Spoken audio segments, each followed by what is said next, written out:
What's up, everybody? Welcome to the stream. Dude, don't modulate me. Literally. What is up, everybody? Welcome to the Monday stream. Decided to go live today, even though we had the long Challenger Cup yesterday, because there's a lot of cool stuff happening today that I wanted to, that I really wanted to do and really wanted to cover. So we are live. Welcome, everybody. Thank you to everyone who subscribed during the starting soon screen. I appreciate all of you. Thank you. Welcome, welcome. We have a bunch of stuff today. We have a little bit of everything for everybody today, I feel like. Tebow, thank you for the 10 months. Appreciate that. Thank you. We have new cards announced for the OCG that I haven't seen yet. We have a little bit of a Nationals recap from the first weekend of European Nationals. I know that the Dutch National Championship happened. I'm not sure if anything else happened. But there was a live stream for the Dutch National Championship that I wasn't able to follow, because obviously I was streaming myself yesterday for the Challenger Cup. So I might want to look into that. Maybe scroll through, see what some of the matchups were. Maybe look at like some of the top cut matches together. We can play some Master Duel later as well if we have time for that. Then we have something very, very exciting later on, which is the Rarity Collection 2 influencer openings are happening today. Some influencers announced those on various social media platforms. I don't know exactly who. I think it was Rhymestyle posted about it. I think Pheromone posted about it. I saw that. A bunch of influencers posted. Jobber, yeah, they posted that they would post their openings today at 5 p.m. My time, which is usually when I end stream, but we're going to stay on a little bit longer today and check out the Rarity Collection 2 openings, because that is very, very exciting. Yeah, and then as well, we are going to also have a podcast later today, but that's going to be happening on Farfa's stream, just in case you're wondering. What we're going to do at the end of the stream, after we've watched the Rarity Collection 2 openings, we are going to go over to Farfa's stream. I'm going to raid him, and then we're going to do a podcast recording with Raran over on Farfa's channel. So a bunch of stuff today, bunch of stuff happening. So it's going to be cool. Let us warm up and hop right in. Marcel, thank you for the 3 months. Appreciate that. Thank you. All right.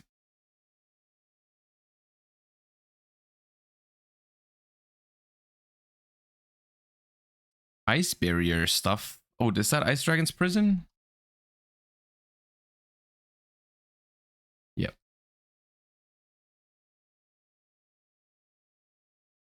Oh. It's the is it Electric Kid, Wad Kid? It's not Wad Kid. It's Oscillo Hero or whatever. That one. Yep.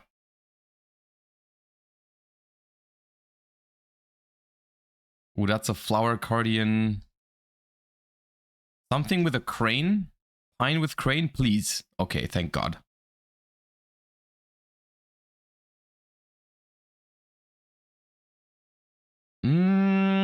Something Fallen Angel of Roses, maybe?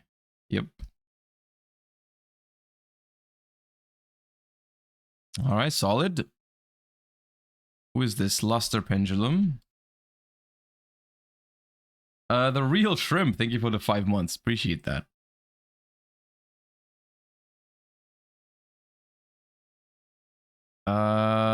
Void Feast, I think. Yep.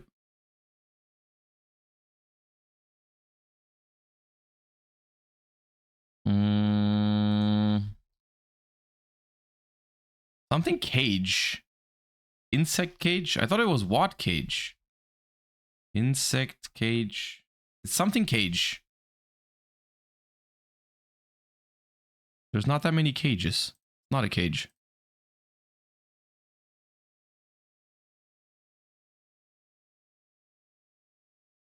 Insect Neglect? What the hell is that? Okay. That is Kit. Bringant's Kit. Yep.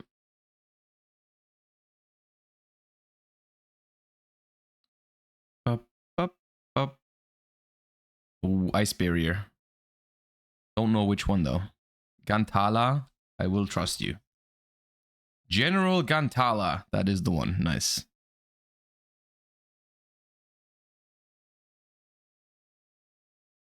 Parasite. Parasite?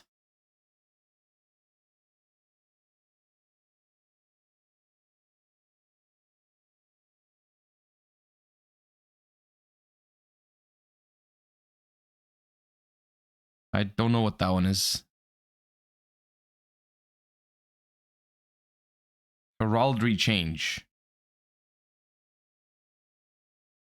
Are you a One Piece fan? Kind of. We are currently watching it. I haven't finished it yet, though. We are like on episode 300 something.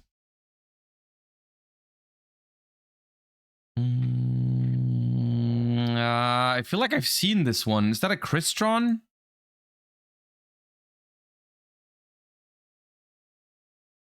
Crystron. Amatrix? No. I don't know which one it is. It is a Crystron, but I don't know which one. That's an Altergeist. Altergeist, the little guy. Is it Fifinelag? Pixel. It might be Pixel. Yep.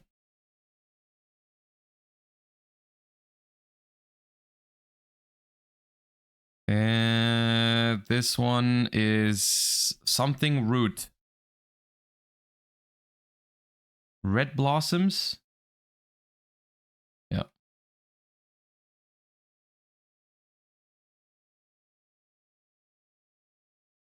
My favorite Pokemon is Umbreon. Closely followed by Nidoking and Nidoqueen.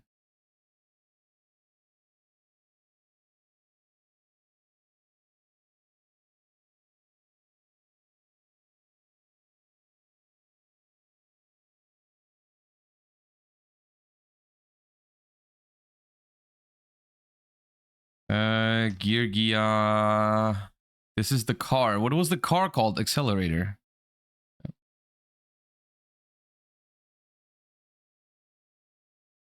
Toon. Ancient Gear Golem.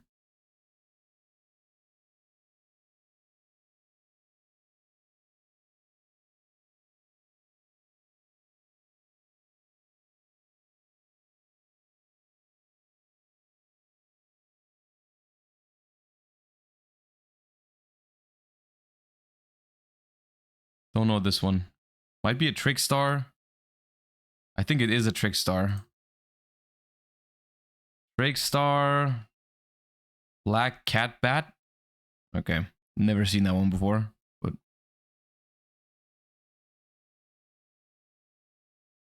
oh, that's Assault Core.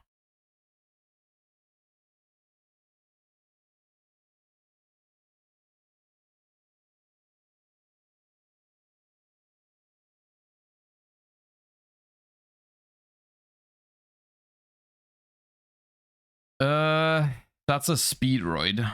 Speedroid. Rubber band plane, maybe?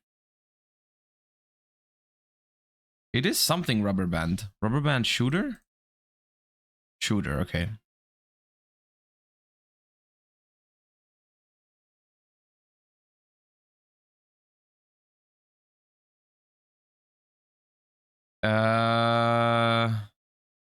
Oh, this is like the Phantasm Spiral thingy, isn't it? Phantasm Spiral Wave? No. Oh, no. It was a Phantasm Spiral. Unfortunate.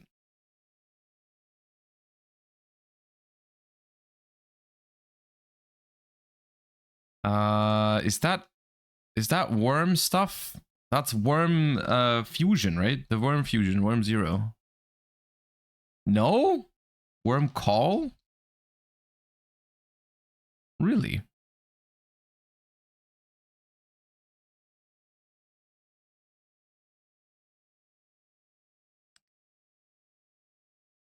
Don't know what that is. I don't think.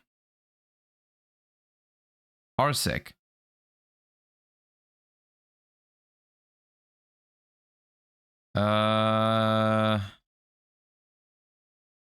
Pixie Bian. Bian. The Yangzing. Yeah.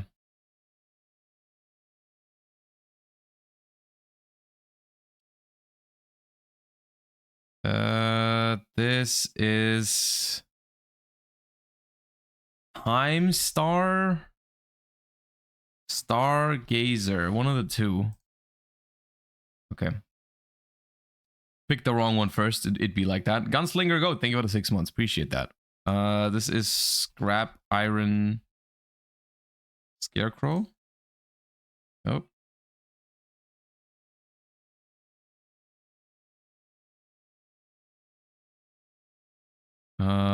Oh god, I have this. Oh my, I'm peeking. I ordered the Melodious cards. This is Aria. I'm looking at. I looked at the cards on my table. I didn't know which one it was, but I knew it was one of them. They are literally on my desk. I've seen this. I know this. This is Light Imprisoning.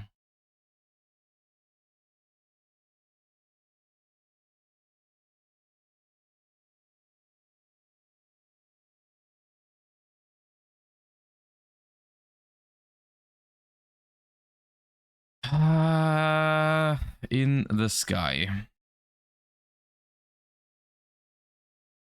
Fountain. Yes.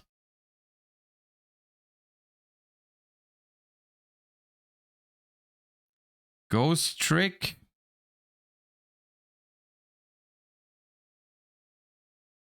Sign? No. Mummy? Mummy.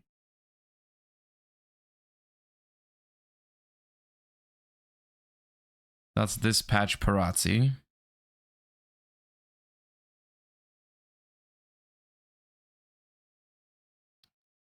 This is like Black Sonic or something? Is that the one? Please? No. Black Thunder. Ah. Alright. Okay. Worm A.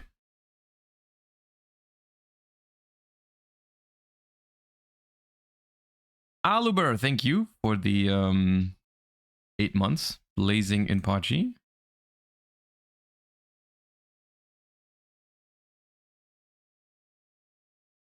What is happening here? Sixth Sense is happening. I knew it felt familiar. Oh, not again. Magnus. Please. Please be Magnus. Okay.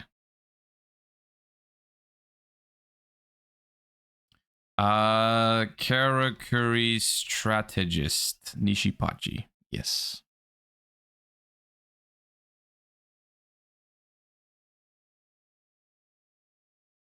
Pearly. Happy Memory.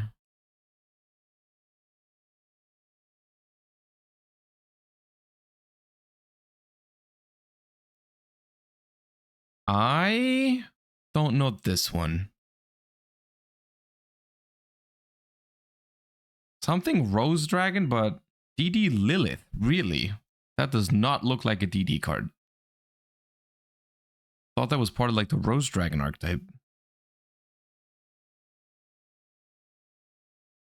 Oh, that's linkage.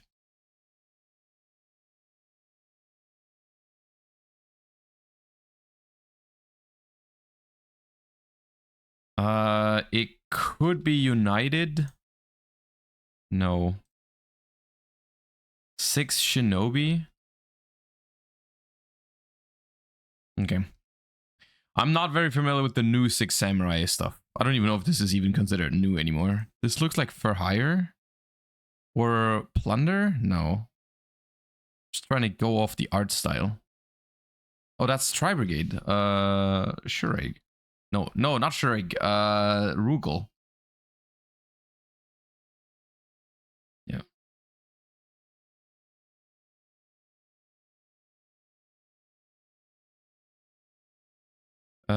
Naturia. Is it mosquito?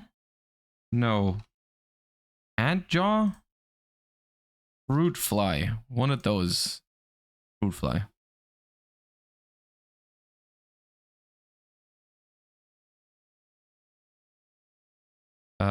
That is Lao Lao? Yeah.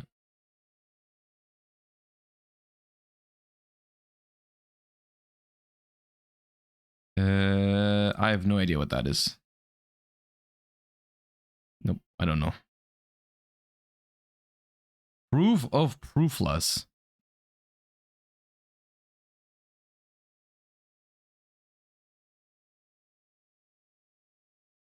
Okay, some tough ones. Don't know what that is either.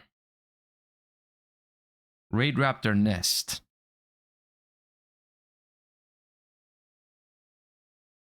Is that Donner? No. Is it Donner? It is Donner. Okay.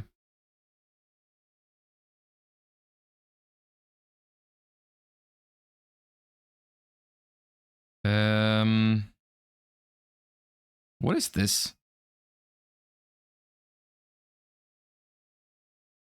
Vendrid Core? Okay.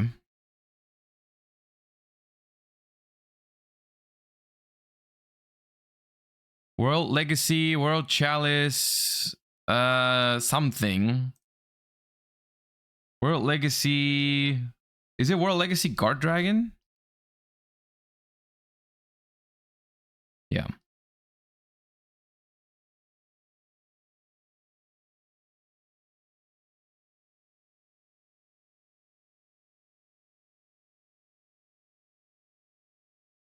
Come on, one more.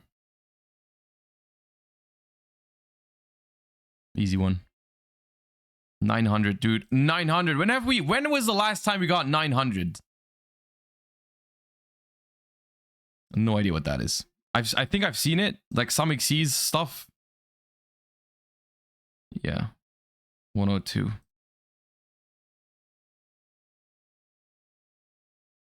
That is Diabolos OG, I think. Yep.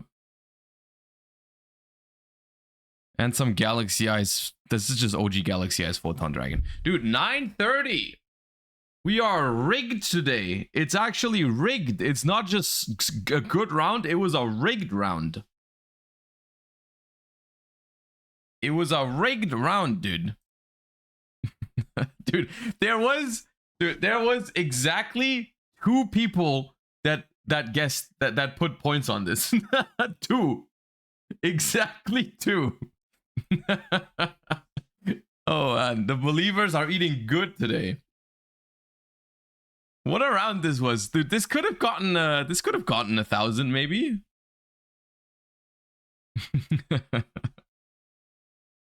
Okay, let's do this one real quick.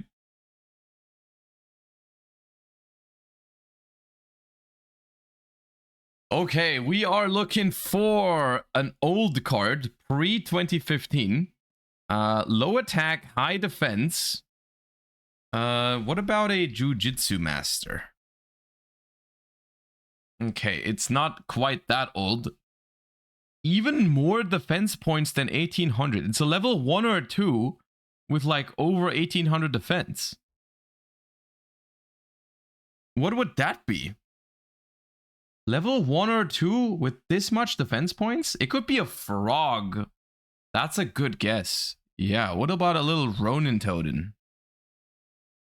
It is a water. It's not an aqua though. I think that eliminates all the frogs, doesn't it? And it's 0 attack, 2000 defense water monster from 2011, 12, 13, 14.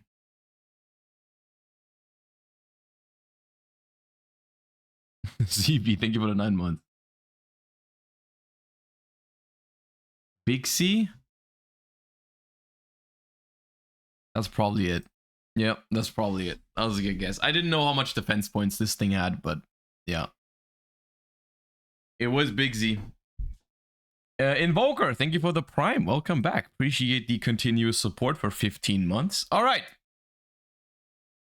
Very successful warm-up today. Feeling great about that card guesser round. Welcome to the stream, everybody. Make yourself comfortable. We have a couple of things to talk about today. A bunch of stuff ahead.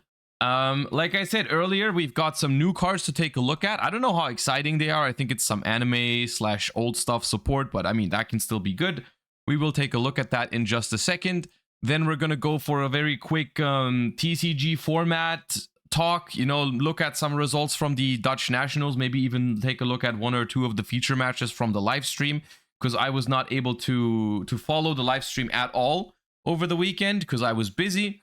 And you know, I want to see, you know, the first nationals in Europe are happening, and we'll see how it went. I basically have no information about Dutch Nationals other than I know what deck won, and I know Quantal made top 8 with 10 Pie Dragons, but that's pretty much all I know. So we're going to take a look at that. Depending on how long that takes, we're also going to be playing some Master Duel, just to fill up some time and play with the new cards some more. We could try out Memento today, is something I thought. I saw Nesh playing Memento on stream, and figured maybe I'm gonna try as well, because they have they basically have the same Memento card pool in Master Duel and the TCG at the moment, right? And so like, I take a look at it, why not? And then what we're gonna do after is we're gonna do that until 5 p.m. basically, which is normally when I would end stream, but that's not where the content is gonna end today, because at 5 p.m. today is when a bunch of Yugi tubers have announced that they are dropping the Rarity Collection 2 influencer openings today. This is confirmed by the influencers over on various social media platforms. I saw Jobber post about it. I saw Pheromone post about it. I saw Rhymestyle post about it. So we're gonna see a bunch of influencers opening up the Rarity Collection 2 today, which is going to be super, super exciting, because I was a huge fan of Rarity Collection 1. I mean, everyone was, right? Let's be real. Everyone loved Rarity Collection 1. I'm a big fan of my favorite rarity is the collector's rare. I've been upgrading a lot of my staples into the Rarity Collection collector's rare, and so I'm looking to see what kind of stuff is in there. Obviously, there's a bunch of cards that are relatively expensive at the moment that people are hoping for in Rarity Collection 2. So we're gonna watch those openings right when they happen to get some of those nice infos right then and there as to what is in Rarity Collection 2, because so far we don't know that much, right? We don't know that much about what's in there. There's like maybe, what, like 12 cards announced or something like that? What time zone do they drop? Okay, so instead of telling you the time zone, because I don't know exactly, but it's in 4.5 hours, basically. It's in 4.5 hours, which is 5 p.m. for me. I don't know what that is for you, but yeah, we know, we know a little more than what I just said, but like they said, okay, you say 25 cards are in there, but there's going to be a lot more to look out for. You know, people are expecting Trident Dragion is only one of the things that people are really, really expecting. I really hope SP isn't in it. Feels bad as an EU player to pay $100 for a card and have no event before it's reprinted. I understand that. I do understand that sentiment. At the same time, even though I own 2 SP Little Knights and I paid for it, I still would prefer if it was in there, because I am of the I don't care for the personal money loss if it means that a lot more people have access to SP Little Knight. That's kind of where I'm coming from, but I also understand your sentiment. That's fair enough. But I personally would think it'd be hype if it was there. But I do personally think that SP is a little bit too new for their liking for a reprint, right? Because I think they just you don't want to, from a company standpoint, this is not my personal opinion, right? Because like I said, I would prefer if everyone had access to SP Little Knight. But at the same time, like from the company's standpoint, you do want to give the people some safety, right? In terms of like when someone invests into a new product, into a new card, you don't want them to be afraid that the card is going to be reprinted a couple weeks later or a couple months later, right? Because then people will stop being like spending the money on the stuff, because they're like, well, if they're gonna reprint this card in a month, then I'm just gonna not get it, right? Like, but yeah. Also, SP is probably just gonna be in the tins, right? But anyways, this is all speculation. And I honestly don't know what exactly is going on their minds. So what we're going to do is we're simply going to wait and see what's in there in just 4.5 hours. There's no need to speculate right now. We can just wait and see what's in there. So let's move on with some new cards that have been announced. I personally do not know where these even release. It says over here on the YG.org site, it says AC04. I don't know what that means. But we are getting, this is Allure Queen support. Now, this was not on my list of stuff that I wanted support for or that I was expecting support for. This is basically a, this is from like 2006 kind of stuff. This is, I think, Cyber Dark Impact is the Allure Queen archetype. And that is like 2006 or 2005. Like the Allure Queen level 3, level 5, level 7, and that was basically it. They released 2005. No one has ever, to my knowledge, no one has ever played with these cards. Because they were, even for the time being in 2005, these cards were pretty bad. But here we are. The specific cards here were in the Reigns anime. Okay, so I did not know that. I did not know that the Allure Queen archetype had like a revamp in the Reigns anime. I did not know about that. That's why this is basically a complete surprise to me. Let's just look into it. I don't have any particular expectations to it. Like I said, it's not like an archetype that I really want to be good or whatever. I don't particularly care about the Allure Queen archetype, but let's see. Link 3 Dark Spellcaster Golden Allure Queen. 2500 attack. Link 3. It needs 3 spellcasters. That is potentially rough, even though Charmers can facilitate it. If this card is link summoned, you can special summon an Allure Queen monster from your deck or graveyard, and if you do, this card gains 1500 attack until the end of the next turn.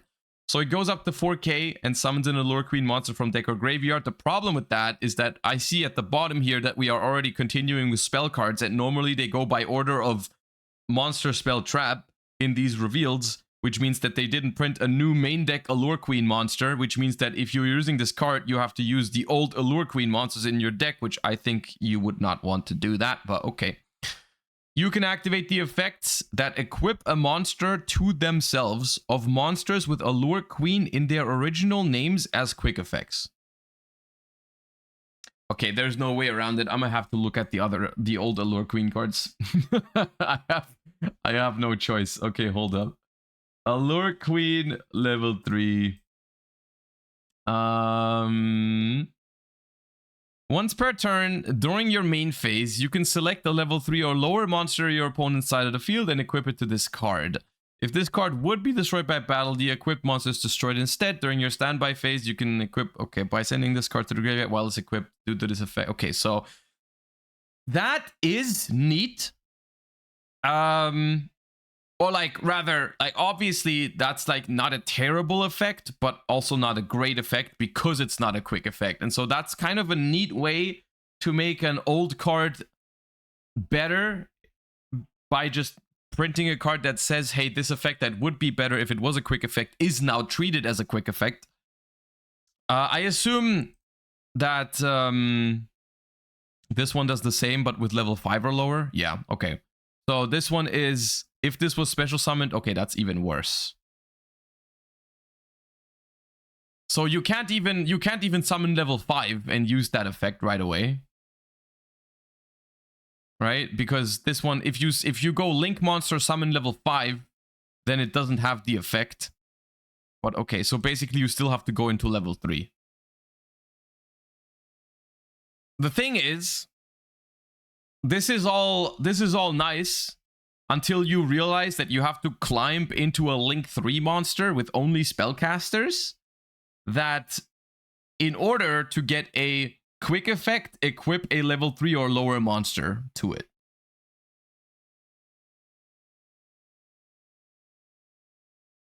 Does the quick effect modification affect the during only the own main phase? I'm not sure. Because this thing says once per turn during your main phase, you can select the level 3 amount. This might also be... This might also just be a matter of this is really, really old problem-solving card text. Because I think this is just a weirdly worded old ignition effect, right? So technically, if you go by the words on the card, this should just make it a quick effect in your own main phase.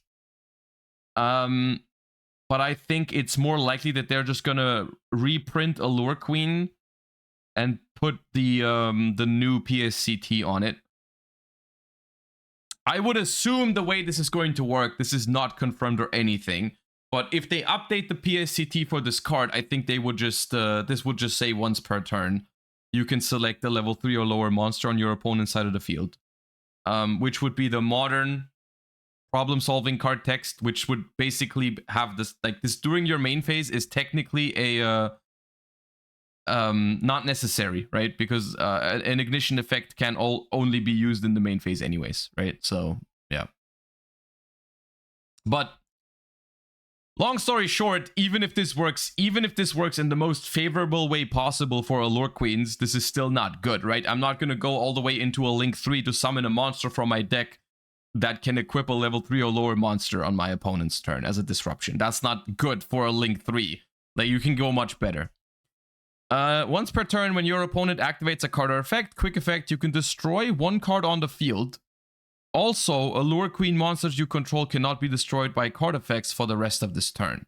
Okay, so this, for what it's worth, this is not a terrible card. It's just the problem is it's not good enough to make Allure Queens playable. Does it limit you to the level 3 version? What do you mean? Like, you can summon level 5 with this, but the problem is that level 5 does not have an effect if you summon it with this, right? Level 5, this card only has the effect if it was special summoned by the effect of Allure Queen level 3. So, you can summon level 5, but you can't use the effect. What about level 7? I assume level 7...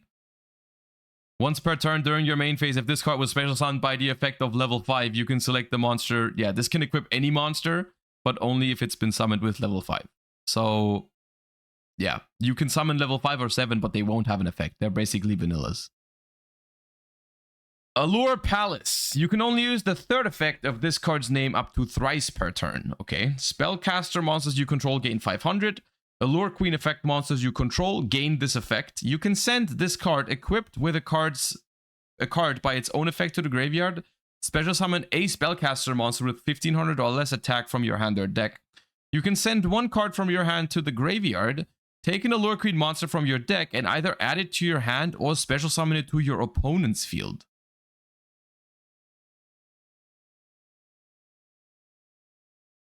Okay. So, this is somewhat interesting. So So you can, if you manage to summon an Allure Queen and equip it with a card from your opponent, you can basically turn them into Lone Fire Blossoms for spellcasters. That seems like a lot of work. I'm gonna be honest with you.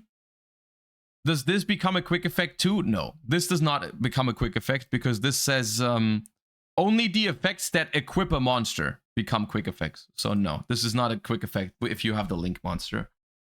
That's a lot of work to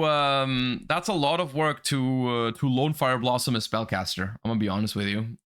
It is generic. It is not limited to Allure Queens, but it's a lot of work to grab a Lone Fire Blossom. That's what I'm saying. Allure Dance. Continuous spell card. You can only activate one card with this card's name per turn. You can only use the third effect of this card's name once per turn. When this card resolves, you can add an Allure Queen monster or an Allure Palace from your deck to your hand. Okay, I mean, that's good. Each Allure Queen monster you control gains attack equal to the attack of the monsters equipped to it by its own effect. You can send one other spell and trap you control to the graveyard. Special summon as many Allure Queen monsters with different names as possible from your graveyard. Okay. That's a good card.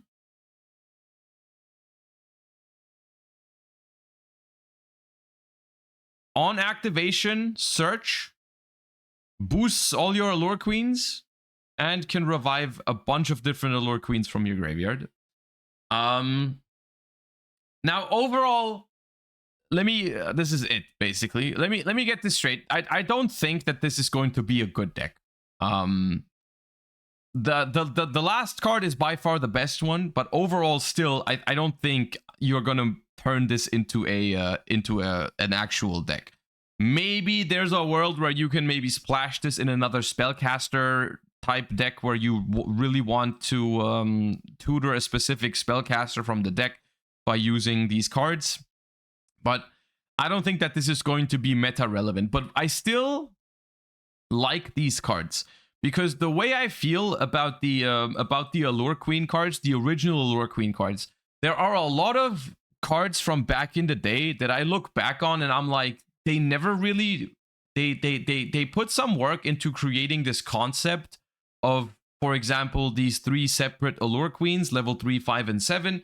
They designed them in 2005, and then they just kind of left them. No one played them because they weren't good enough, and they never revisited it at all, right? And so I kind of like that they are doing a little bit of catch up on that and just being like, you know, we're gonna update these super old cards and maybe make them at least a little bit more synergistic and not completely terrible, and at least have some sort of identity to the let's call it an archetype, right? And that's kind of cool, right? In case anyone is a fan of the Allure Queens, I guess you can try to play around with it, and maybe it ends up being like a deck that's okay to locals with, for example, right? But like competitively, I don't think you're gonna build an Allure Queen deck. Not good enough. But in general, I am a fan of the fact that they are revisiting these super old archetypes that never really made that much sense, and they are giving them some sense, you know? So, yeah, for what it is, I'm fine with it. When we are going to get these cards, no idea. I don't know what AC04 is, but I guess it looks like the perfect stuff to just throw in some random set as imports. In some main set, you're going to have the 3 cards probably at some point. Okay. And then we have another. This is from the same set. I think it's Animation Chronicle. So it's a lot of anime stuff and old school support. We have Bakura's cards from the anime, which is the Duke of Demise, a level 6 Dark Fiend fusion. Materials: 2 fiends and or zombies. So potential super poly target. I don't know if there's a great, like, if there's ever a deck that plays a fiend and a zombie. I don't know if there would be a good fusion for that already. Once per turn, during your standby phase, pay 500 life points or destroy this card. You can only use the second and third effect once per turn each. Cannot be destroyed by battle. During your main phase, you can activate this effect. Immediately after this resolves, normal summon a monster. You can banish this card from your graveyard, then target a level 4 or higher fiend or zombie in your grave, add it to your hand. Yeah, this is a solid super poly target in case any deck ever has fiends and or zombies. You can get a second normal summon, which can be valuable. You can banish it from the graveyard to add level 4 or higher fiends or zombies back from the graveyard to the hand. This is a solid card. I don't think any deck is ever gonna actually fusion summon this card with a polymerization. It's not good enough for that.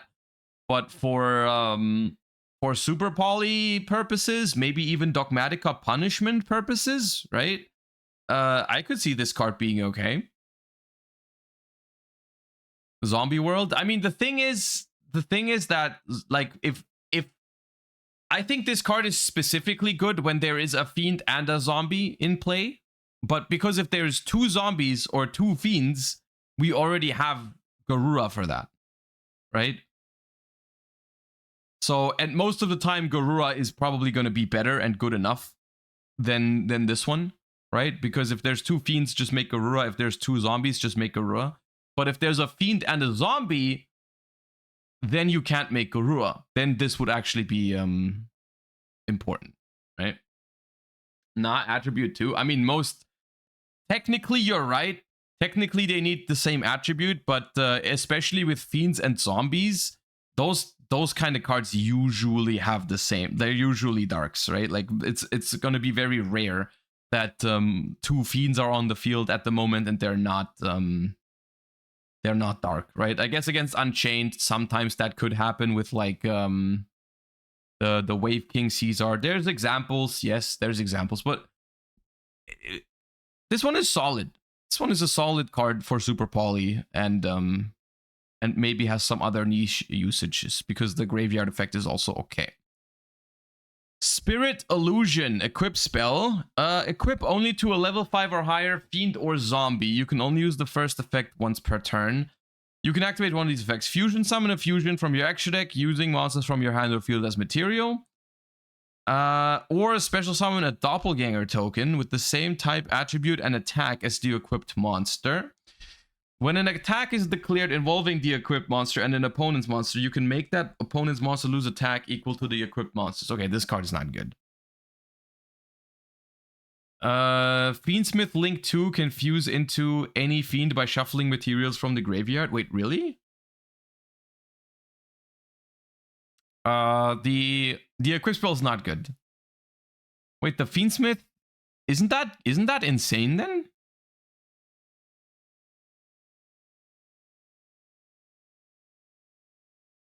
Because that's a level 6 as well. Isn't Fiendsmith like super good at making level 6s? And like Beatrice and stuff? It can only fusion summon light fiends. Hold up. Fiendsmith.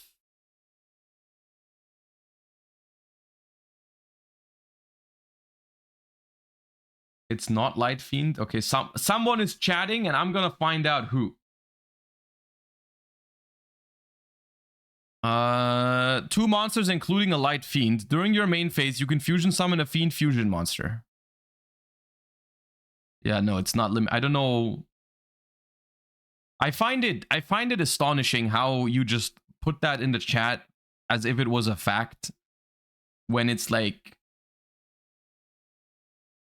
no, never mind. I'll probably never understand. Okay. Oh, okay. No, that's good then. Right? That's pretty good to just get a free level 6 body with the Link 2. So far, I think Fiendsmith really only plays the Link 1 at the moment in the OCG because Fiendsmith is only being played as like an engine in other decks. But that's pretty good. Dark World Fusion can also make it. Yeah, the fact that it's a fiend gives it a lot of synergies, I guess. This one might actually see meta play.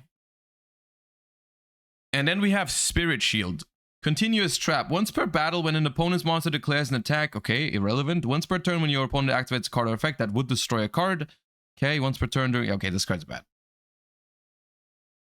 Yeah, these two are literal anime cards and are as bad as you would expect from anime cards, and the fusion is randomly really good, I feel like. I'm so ready for a Beatrice ban. It's kind of unfortunate because Beatrice is kind of a cool card, and it's like BA should probably have Beatrice. But then again, Beatrice is being used in other decks way more than it is in BA at the moment, so... Beatrice is one of the cards that is generic enough and powerful enough that I could see that as well at some point. Yeah, I could.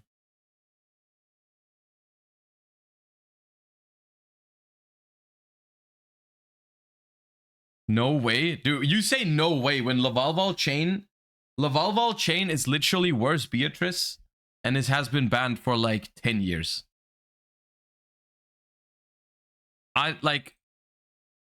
There's a lot of things you can say when someone says Beatrice could be banned at some point, but no way is not amongst the list of reasonable things to say.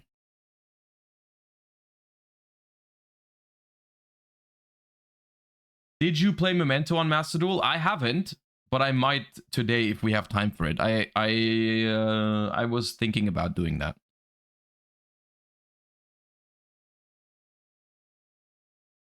Lavalval chain is better? How is Lavalval chain better? Lavalval chain is not a quick effect.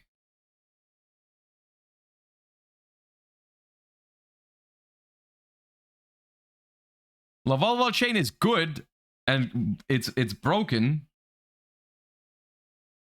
But and rank 4s are a little bit easier to make than rank 6s. But nowadays, rank 6 is not that hard anymore. Wouldn't the spell trap be good against the new dragon archetype? You're not going to play that card just for Tenpai Dragon. No, that's not. No.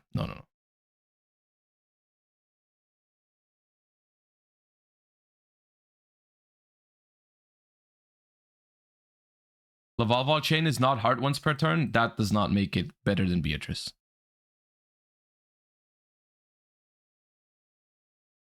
OCG is now using Beatrice with Angel of Blue Tears to set Dimensional Barrier or Featherstorm in Fiendsmith. Yeah, Beatrice. I think Beatrice is bannable. I said it.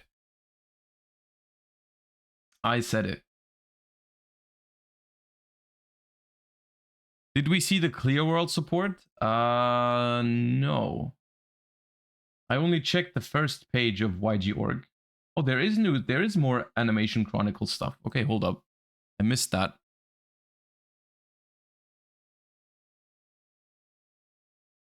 The Clear World. Embrace a pure and empty world with clear. Oh, it's... Yeah, okay. I see. Clear Phantom. Level 3 Dark Fiend effect monster. Attack 1200, defense 800. You can only use the first effect of this card's name once per turn. You can discard this card and one other card. Add 2 cards from your deck to your hand that are either Clear World and or spell traps that mention it. Okay, it's a good searcher. -1 into Ash, but I guess. You are unaffected by the effects of Clear World. If this card is destroyed, you can target a monster your opponent controls, destroy it, and if you do, send the top 3 cards of your opponent's deck to the graveyard. Okay, I guess I'm gonna have to read Clear World. Clear World Yu-Gi-Oh!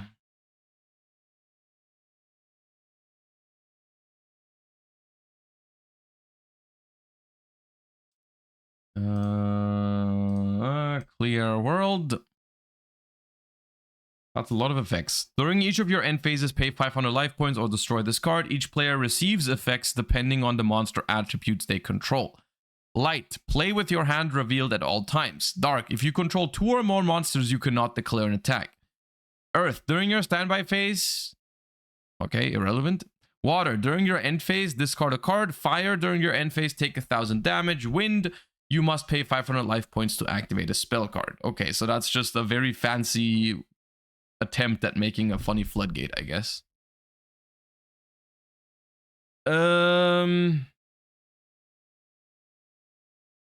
Okay. Clear Rage Golem. You can only use the first effect of this card's name once per turn. If this card is normal or special, you can activate this effect. Your monster that mentioned Clear World can attack directly this turn. You are unaffected by the effects of Clear World.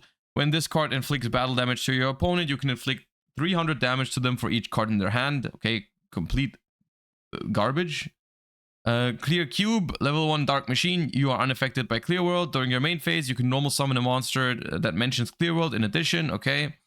If this face-up card in its owner's control leaves the field by your opponent, you can special summon a monster from your deck that mentions Clear World. Okay, that's a floater. That literally... It's funny because this archetype these cards wouldn't have been good when Clear World came out. Like, what year did Clear World release? 2008? 2009. Like, if these cards were in the Clear World set, no one would have batted an eye at these. This is the exact opposite of the Allure Queen cards, because the Allure Queen cards at least make sense. These ones are just bad. Clear Vicious Knight, level 7 Dark Warrior. You can tribute this card by tributing a monster that mentions Clear World. There's a tribute summon, man.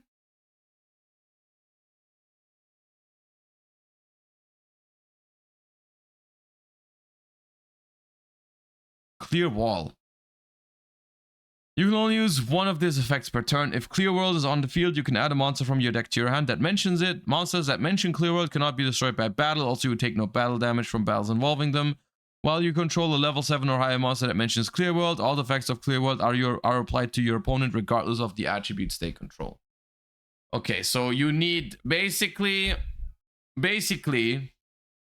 all of these cards are terrible, but they can set up some nasty floodgate stuff on your opponent, right? Because in an ideal world, you set up Clear World, Clear Vicious Knight, and Clear Wall, and then your opponent cannot activate the effects of special summoned monsters with less attack than this guy, which is going to be 2300, I guess, and then all of these effects apply to your opponent. They have to reveal their hand. They can't attack if they have 2 or more monsters. They have to destroy a face-up defense position monster they control during the standby phase. They have to discard a card during the end phase. They take 1000 damage during the end phase. And they have to pay 500 life points to activate a spell card.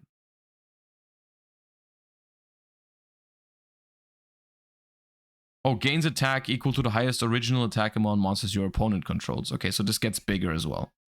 So you can basically build a floodgate. You can basically build a floodgate with the Clear Wall, Clear Vicious Knight. It's just a stun deck. Okay, so yeah, I said earlier that I like when they revisit old decks that didn't really make sense, and give them some new life, like with the Allure Queen cards, even though it's not good. This one, even though it's not good, I wish they hadn't done it. You know, I like literally turn deck from 15 years ago into Floodgate Turbo in order to print some new cards for it is probably the cringiest way to give old school support. Nothing about this seems fun. Nothing about this seems fun. Check Clear World price. There's no shot Clear World went up. These cards are terrible. You have got to be kidding me. Hold up. Clear World.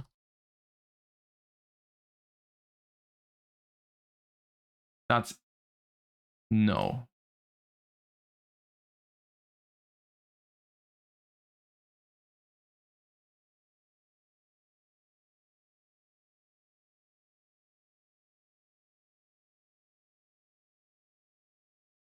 It did go up. Guys, these cards are ass.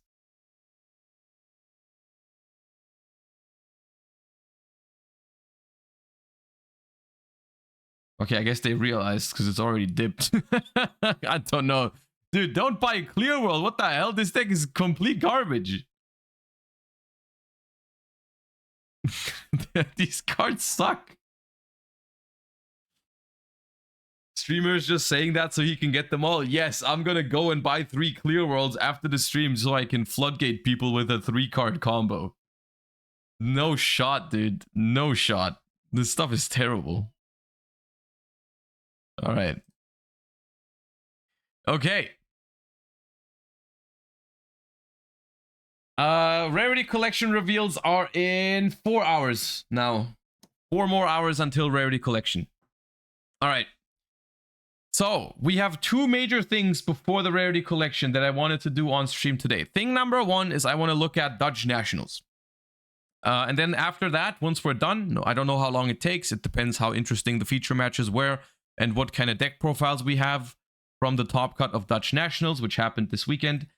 Depending on how long that takes, we are just going to we're going to look into Master Duel after, and if we have enough time, I might even try to learn Memento, which is a deck I haven't looked at yet, but I should have most of the cards for it on Master Duel, so we can take a look at it and maybe see if it's got something to it. All right. For Dutch Nationals, I think the first thing I want to do is quickly take a look at maybe 1 or 2 feature matches from the stream that happened over the weekend. I unfortunately was not able to check it out even a little bit because we had the Challenger Cup yesterday. which was also fun, but I missed the second day of Dutch Nationals because of it, and want to at least scroll through it and see if there was some interesting matchups that happened. So let us see. Round 7 is really good. Okay, this is day 2. I guess we can also check out day 1 if there's any interesting stuff there. We had Dutch Nationals day 1. Familiar with those. And this is... Round 1 is Orcus Sky Striker against Melodious. Okay, I want to take a quick look at that right off the bat. They picked a good feature match for round 1. Melodious cards as well. We fused into Baja, which is another one of the new cards for the deck. And Baja just needs nice two Melodious mic. monsters. We used the Refrain, and now we are just going into the effect of Baja. And I mean, Melodious is actually a really, really interesting. It's this also looks like it's the it's my opponent from the remote duels with the glare.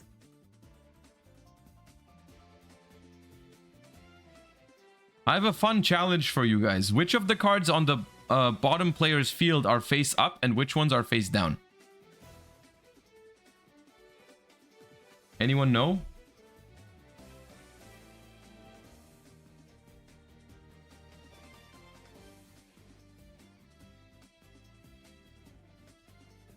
Go on to day 2. The glare is much better there. Like, unironically, this makes me not wanna...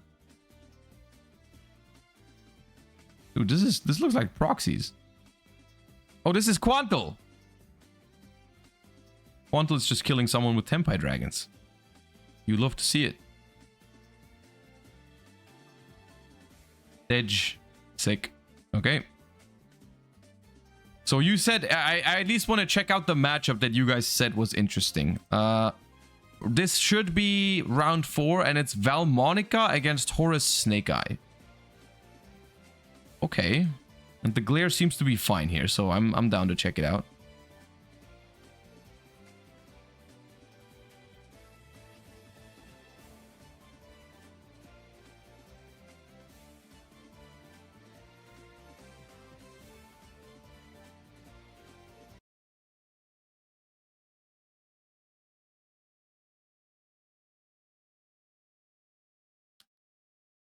I did see spoilers. I checked out Lampy's channel this morning for potential deck profiles, and the Valmonica player did top.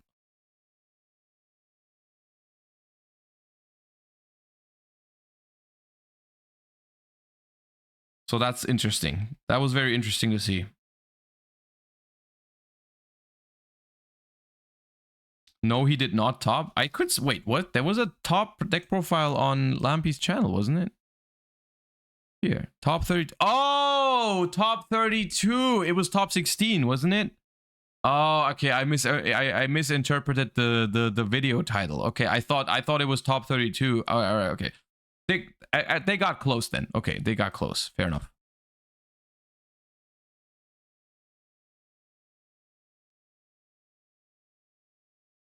It's still a good performance though, isn't it? You wouldn't expect Valmonica to do that.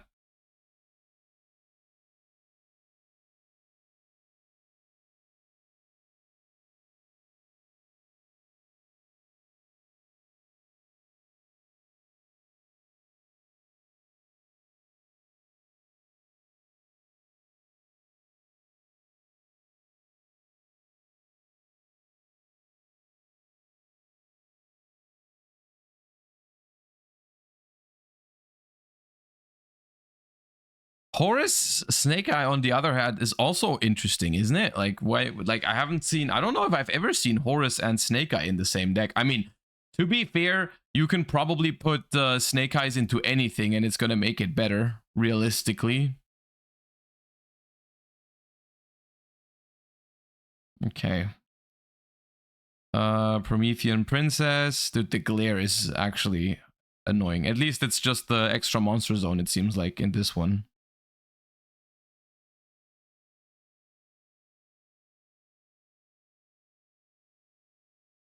But Horus makes Snake Eye worse.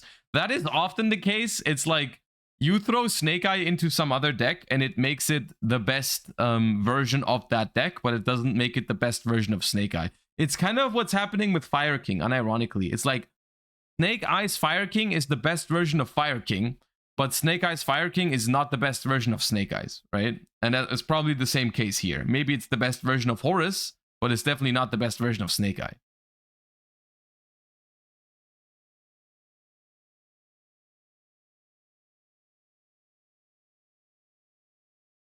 Chebu, thank you for the 5 months and the kind words. Appreciate that. Not the case for Melodious. What do you mean? You think pure Melodious is better than Snake Eye Melodious? I would argue those are two very different decks. They are using it's like one is actually using the full Melodious package. The other one is just putting some Melodious cards into Snake Eyes. Speaks volumes about the power level of Snake Eyes. I mean, it absolutely does. Yeah. The Snake Eye cards are out of this world powerful.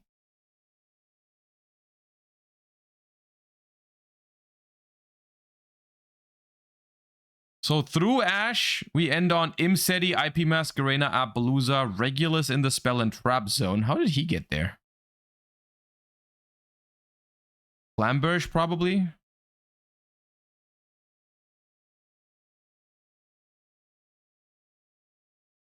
No chat on screen. Yeah, this is intentional because it would block a lot of the field if I did. Oh, what was this normal summon? Can anyone see the normal summon? What is it? Celetrice. I didn't know that came in Ghost Rare.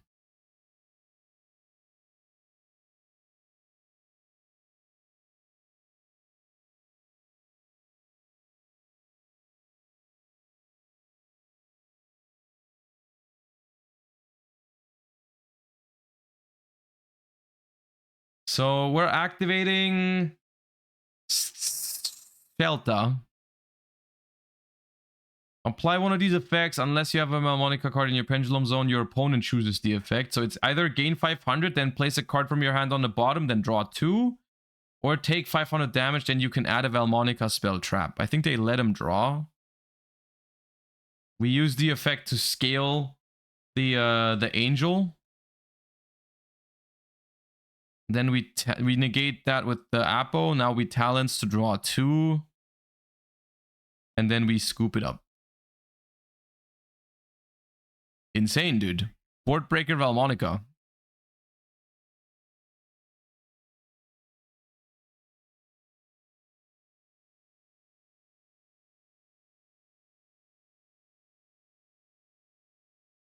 Couldn't we talents and take Apo earlier? Maybe they didn't have a good enough play if they do that. I mean, I'll be honest, they probably know Valmonica way better than I do, so potentially that was a line. Maybe they didn't just have enough stuff to push after they do that.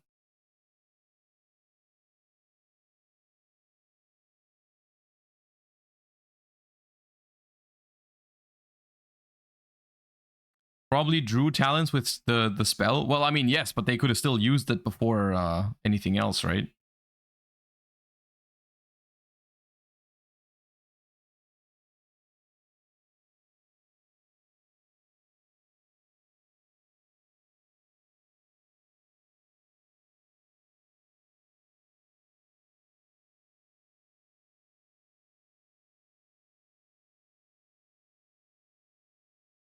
So I'm assuming Valmonica still chooses first, right? So I guess we're gonna be able to see some of the stuff they are trying to do when going first. Jozo, thank you for the 9 months. Appreciate the sub. Thank you. Okay, the opponent has an Ash Blossom, a couple spells, and another monster. I think that's Poplar, yeah. Okay, we go with Valmonica Field Spell, which adds a Valmonica from deck to hand. And then we normal summon Celetrice, which is normal or Pendulum Summon, add a Valmonica card from deck to hand. And then we're going to activate the Shelta again, which lets the opponent choose either you gain 500, then you put one. It's yeah. They let them search. Okay, so they take 500. You add a Valmonica spell trap. They added Invitare,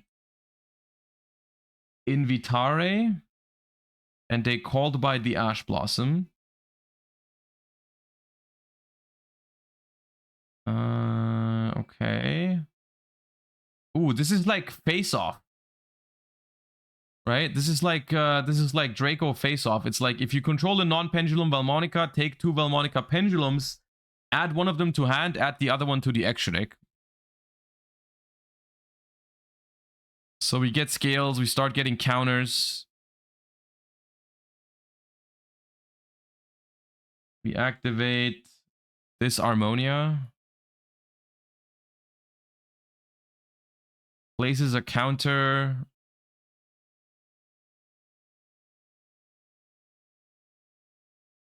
Dude, things are happening. Things are most definitely happening. Now it's Gallant Granite.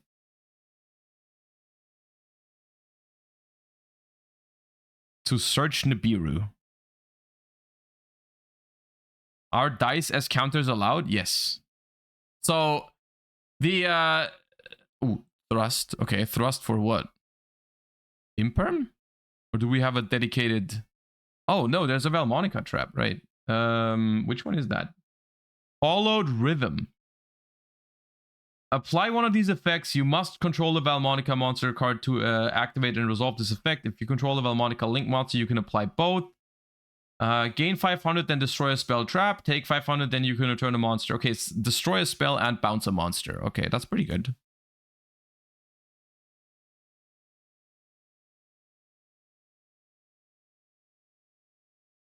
Okay, Divine Temple places the new Snake Eyes Diabellstar. And then we normal summon Poplar to probably grab original Sinful Spoil. Yes.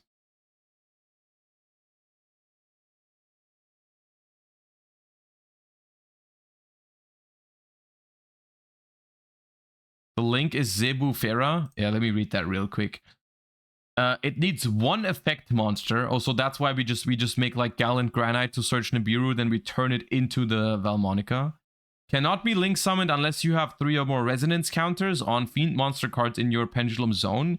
You can only special summon it once per turn. If a card you control would be destroyed, you can remove 3 resonance counters from the zone instead. Once per opponent's turn, quick effect, you can target one of your Valmonica normal spell traps that's banished or in your graveyard. Apply that card's activation effect. Okay, so it's Valmonica transaction rollback.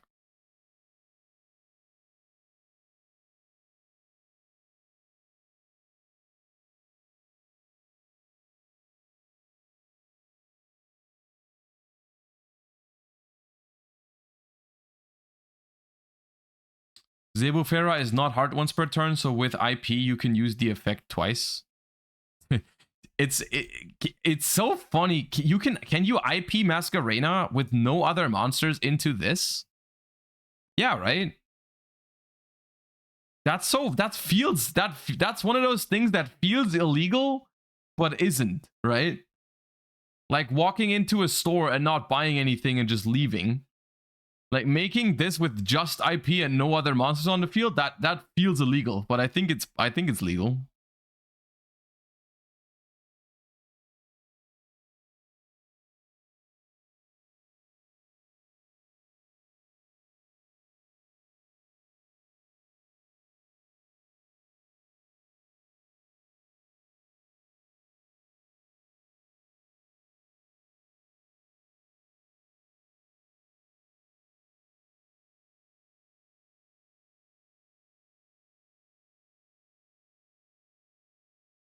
I mean, I don't see how we push through this with the Snake Eyes, right? I mean, there's like we have a Spell Trap Destroy plus bounce twice if we want to. We had a Super Poly and we have a Nib in hand.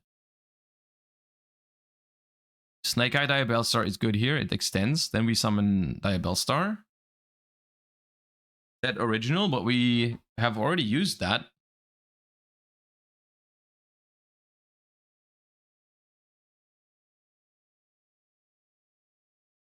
So here we go. Pop and bounce. Pop this, bounce the Snake Eye Diabellstar.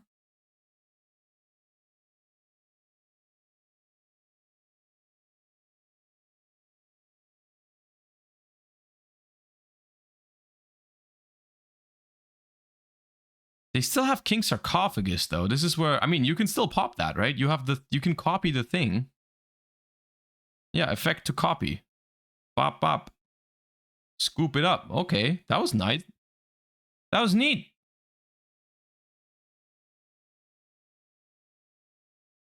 It did require a cult by the grave on the Ash Blossom. I don't know how well it plays through, like, because basically this was a combo through no hand traps because we had cult by on Ash. I don't know how well the deck pilots through hand traps. That's something that only someone who's played Valmonica more actively would know. But that was kind of neat.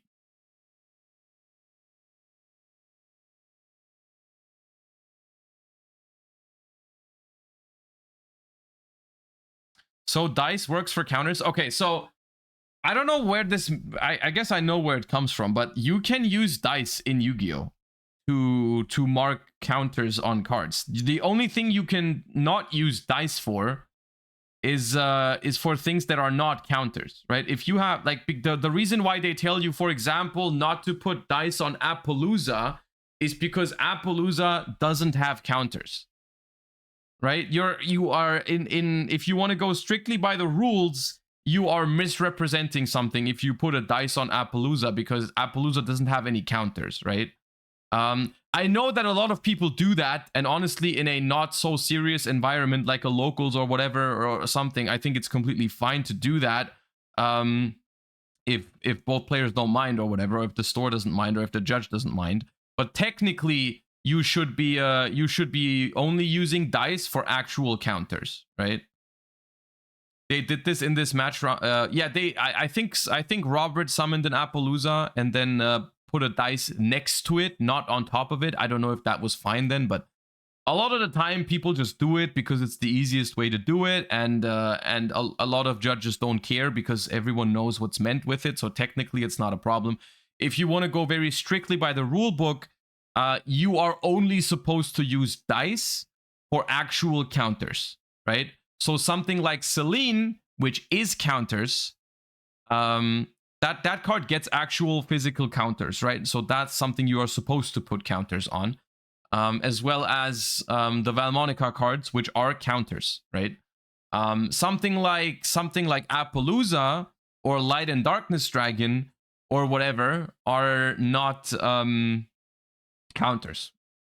How would you keep track of Appo in a YCS? You can write it down on your life points paper. Is one way to do it, for example. You can also just communicate it with the opponent. You can say like, I have so this Appo is 2400, and then whenever you use it, you can say like, oh, it goes down to 1600, goes down to 800, whatever, right? Depends. It's obviously better if you have some way to keep track of it, like writing it down. But all right.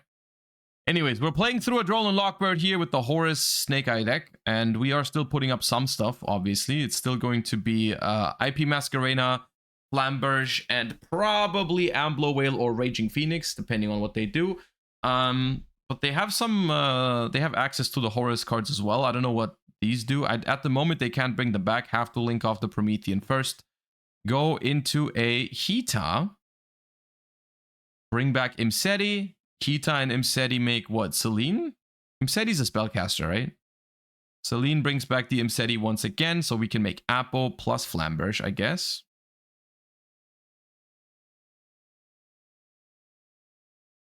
So here you can see they're putting a dice next to Apple. Now, whether this is allowed, if you want to go super strictly by the rulebook, I'm not sure if you are supposed to do that. I don't know if this is a difference between putting the counter on it. I don't know. I'm not an expert at that, but it's at the end of the day, it's kind of whatever in this spot. As long as like the judges don't complain about it, I guess they keep doing it.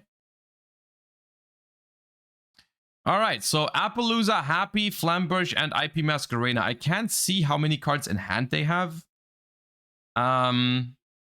So solid setup through a Droll and Lockbird.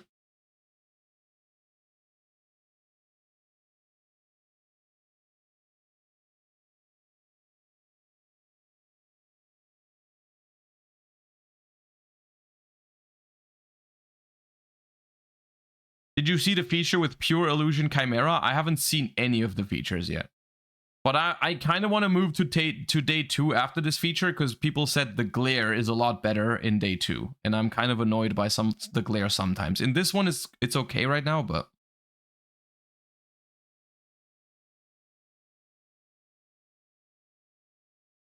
Okay, so we go into the battle phase. We attack the Appaloosa. Try to banish the Flamberge. They use Appaloosa to negate that, so they're going to take 1600 damage here. Main phase 2, we're going to use Thrust. Now, we can add, but we can't activate something like a Talents because nothing has been activated yet. But it gets ashed anyways. So there are cards in hand for Robert.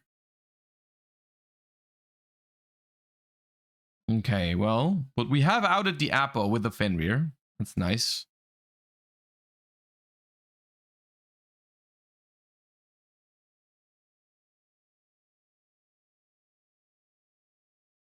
Ooh, Droplet to stop the Flamberge, and now it's basically nothing anymore. Talents to draw. Okay. Cooking, terraforming for the Valmonica, and we go. So you can tell from their body language that they are about to cook. They had it all though, really. They had Droll, what was that? Droll, Fenrir, Thrust, Talents, Droplet, Terraform, like that, everything, dude. Princess is still in the graveyard. Yes, we have to be careful about Princess.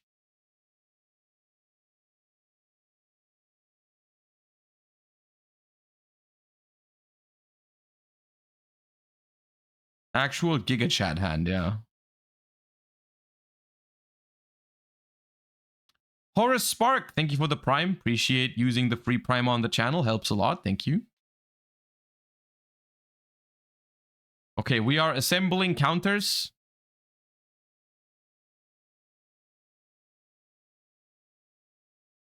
Haven't special summoned at all yet, so no opportunity to use the Princess at this point.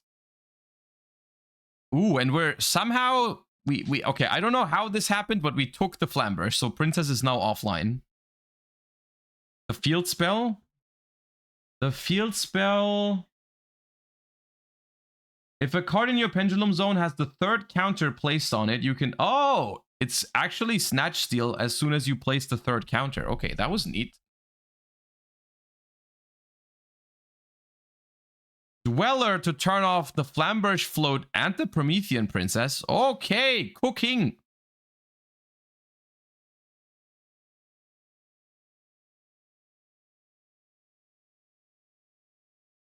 Now we have already used the battle phase, but now we link off the Flamberge, can't bring anything back. SP. Never mind. Joking the SP. Summoning IP. Okay. Pass. Dweller again. Now Dweller does not stop the Horus monsters from coming back, but popping the King Sarcophagus certainly does.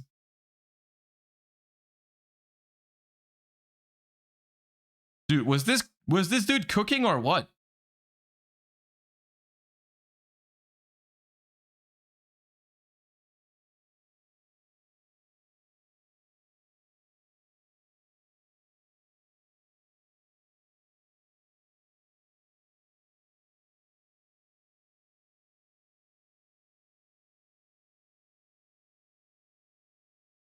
SP, banish Poplar. Boom! They just take it. They just win. I mean, they had a custom hand for going second, I'm not gonna lie. But that was nice to see. That was cool to see. All right. Let's move to day 2 and actually check if the glare was better in day 2 though. From the stream. Hold up. I have high hopes. At first, yeah, okay, they did something. I don't know what they did. But they did something to the quality of the camera or the lighting or whatever. It's a lot better. Michael Finesse, thank you for the 8 months. Nitty Dark and H plus T, thank you guys so much for the primes. Appreciate that. Thank you. Are you gonna watch the deck profile after? Yes. We're gonna check out some of the decks from the tournament. I'm so frustrated with the Yubel gameplay. I mean, I guess I feel that. Okay, so the first round was Yubel against Labyrinth. I'm down to check that one out. Let's speed it up a little bit. Okay, so we begin with Arias. We pop Samsara, the Lotus. The One Piece is real.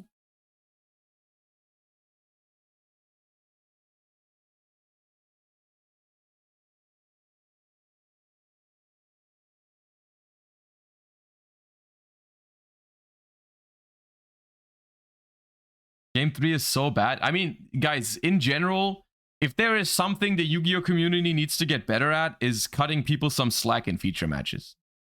At the end of the day, it's very natural to be nervous on feature matches, and also it doesn't hurt anyone except for themselves if they misplay, you know, like except for that one guy that went Runick tip to summon Hugin. We don't forgive him. Everyone else is fine though.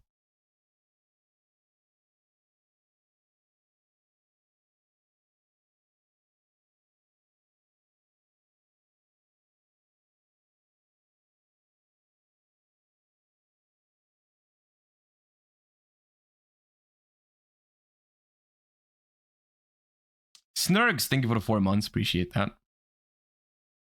What are those sleeves that the Labyrinth player is using? I can't tell what's on it. I don't know. Yeah, I couldn't tell you. I don't know. Doesn't seem like Yu-Gi-Oh sleeves. No idea.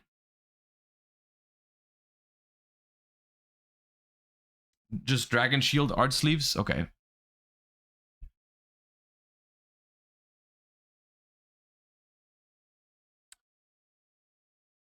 All right, Nightmare Pain is the Dragonic diagram, right, for Yubel. We're gonna Trap Trick. That's... Dude, how many Super Polys are you gonna have?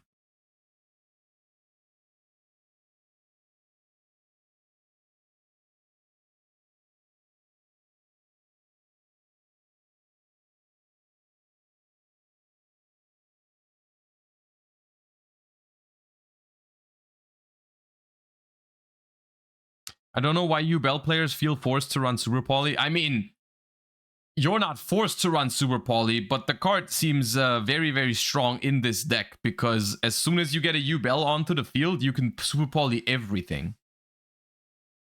Right? That seems strong.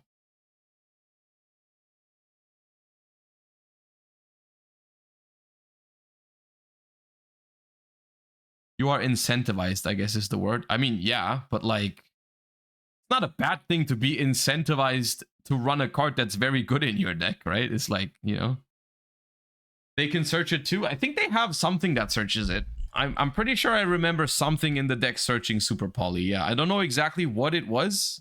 But I think they do. The Chronicle card, yeah. It's a one of in some lists, right? I don't think it's a staple, but I've seen it in some decks for sure. All right, there we go. Spirit of Yubel.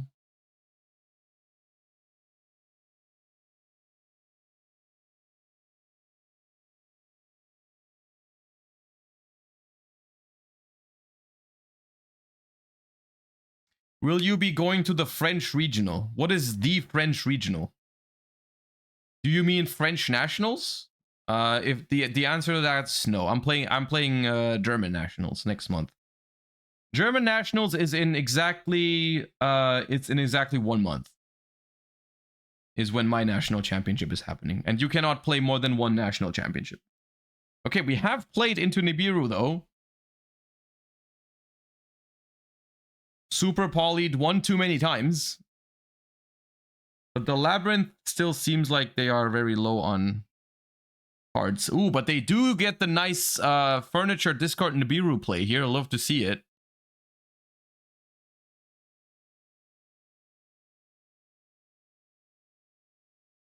Wait, who scooped? Did you Bell scoop? It must have been you Bell scooping because they knew about the 2 welcome labyrinth next turn, right?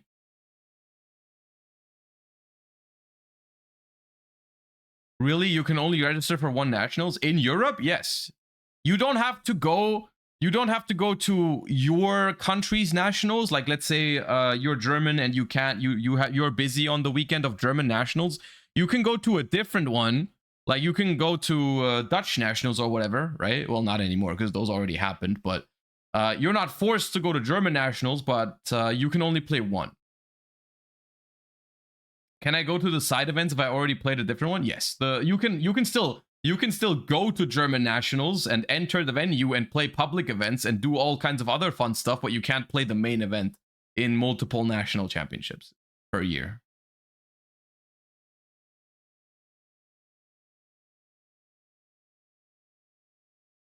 A lot of Germans in the south go to Austrian nationals because it's closer. Yeah, yeah. I mean, most of the time, people just go to their national championships because it's the most convenient, right? Like, for me, I usually go to German nationals because it's usually the closest for me anyways. So just that. But in theory, having the option, like, let's say German nationals happens on a day where I really can't go, then it's really nice to have the option to play one. And I kind of understand that they don't want everyone to go to the same national. Like, if everyone can go to every national, it kind of makes most nationals feel the same, because then, like, a lot of, like, grinders just go to every national, right? I don't know. That's what YCSs are for, I feel like. If we had any.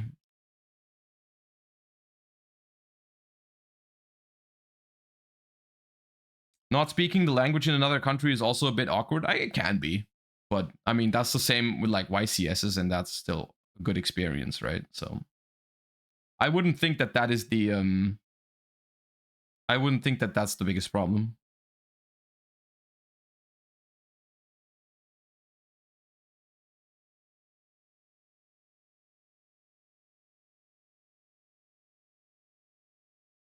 All right, Nightmare Throne. Yeah. Let me actually Bell. It's weird because I have picked up all of the Bell cards, but I still have not played a game with that deck. Okay, so we're grabbing Punishment, popping the Samsara D Lotus.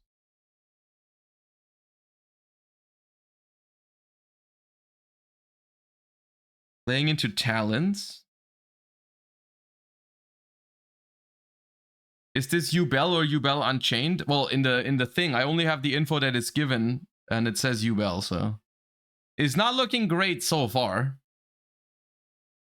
It's not looking great. They did get punishmented and then passed. Bell is always Unchained Bell? Okay.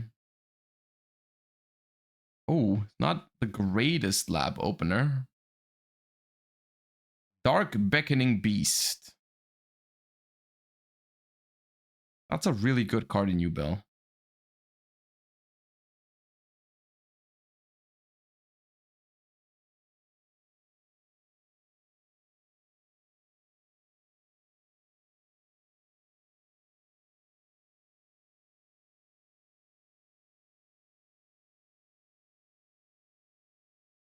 How do you qualify for Worlds? Collecting points only with WCQ, or does YCS tops or nationals also count?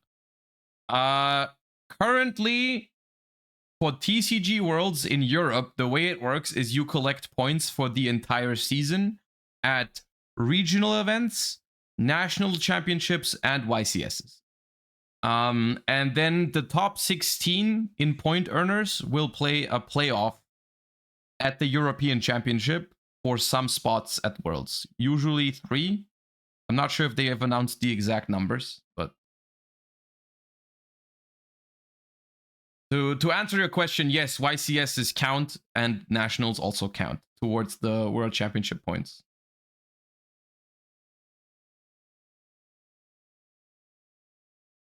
Will you attend locals this week? I'm planning on, yes, tomorrow. I'm planning on attending tomorrow so we can build the deck on stream again. I don't know what I'm going to play yet.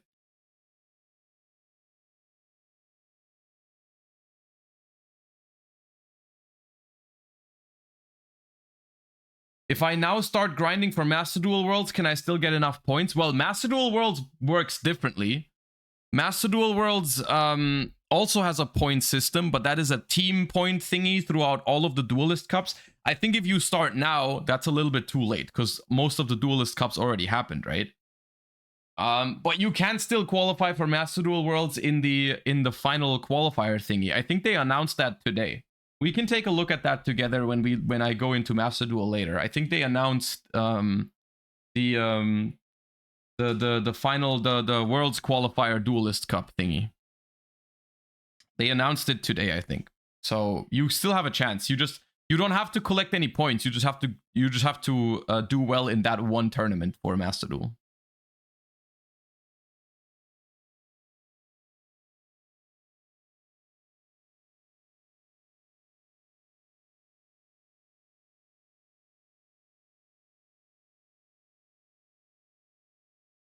Can you play a YCS with cards that are in a different language than English? Yes.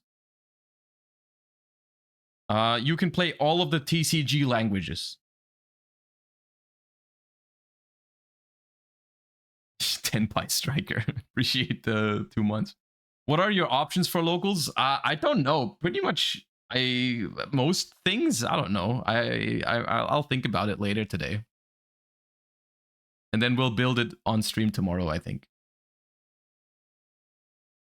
I'm trying to think if I want to build a new deck or if I want to like improve one of the I could see myself experimenting more with like Lightsworn cards or if I want to play like a completely new deck. I'm not sure.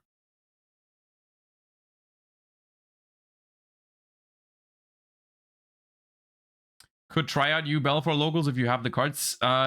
Theoretically, I have the cards. I think some of them are still in the mail.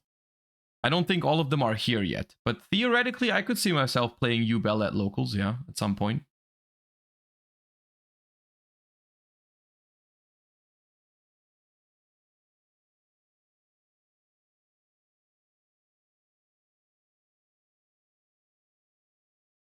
Like the ones I'm missing, I think, are the older, like the Phantom Nightmare super rares. I didn't pick them up when Phantom Nightmare came out.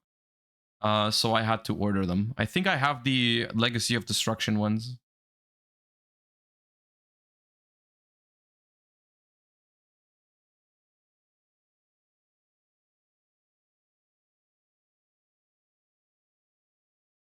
Striker EM? Wait, what is EM?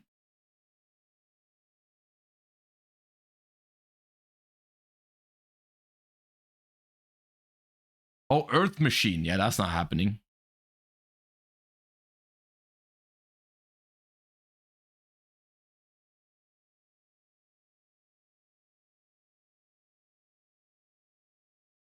Even if I wanted, I wouldn't be able to. I don't have those cards. I don't even know what those cards are, to be fair. Well, I know all I know is I don't have them.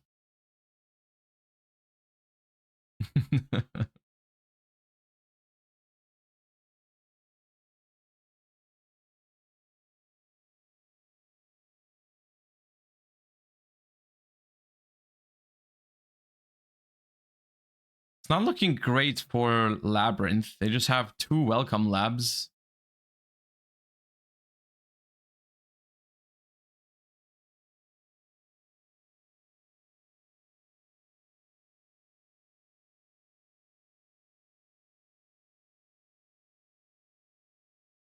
Activate the welcome lab.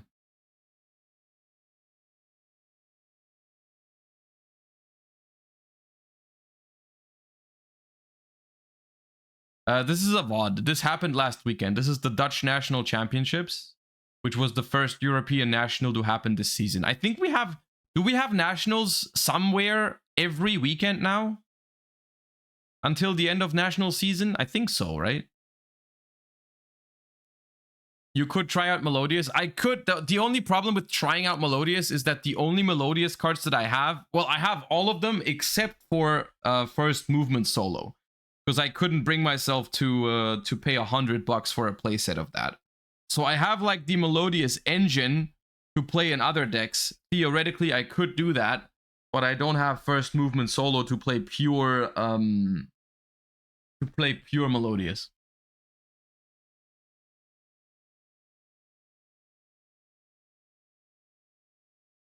You should try some full gas Lightsworn Centurion and what, like Calamity people at locals? I don't know about that. I'm down to play Lightsworn. I don't know if I want to convert it into Calamity.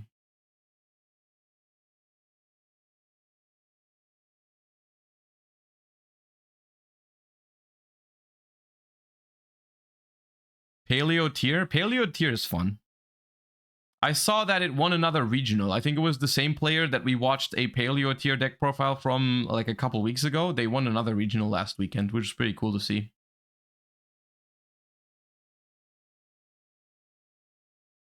Why not Valmonica? I don't have those cards. I don't have the Valmonica cards.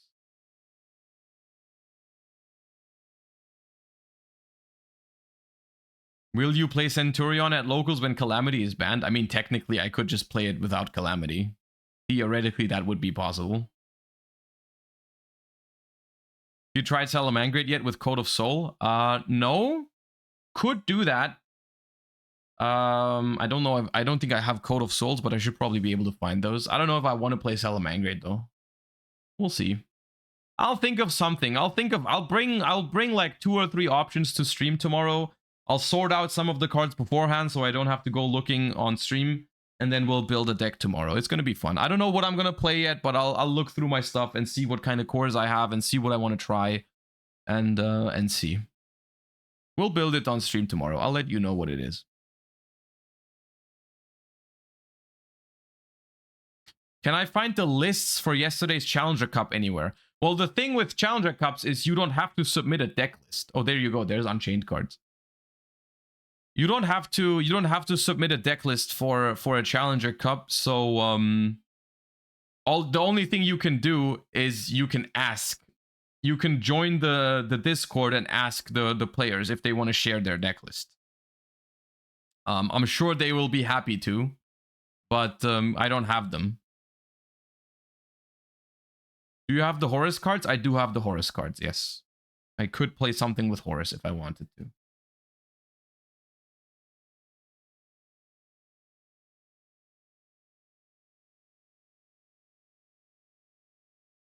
Lightsworn Horus? I don't know if that's the best way to play Lightsworn.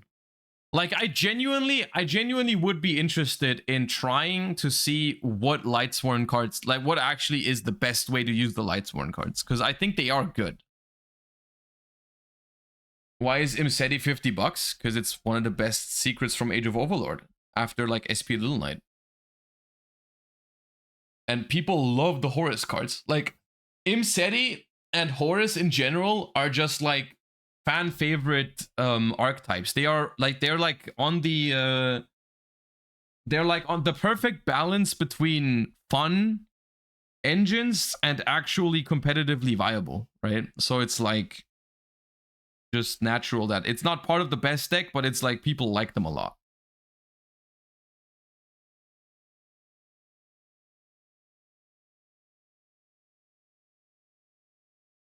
Someone at my locals was on an absolute pile with Tearlaments, Lightsworns, Horus, Thunder, and Bestials. Doesn't that sound incredibly fun, though?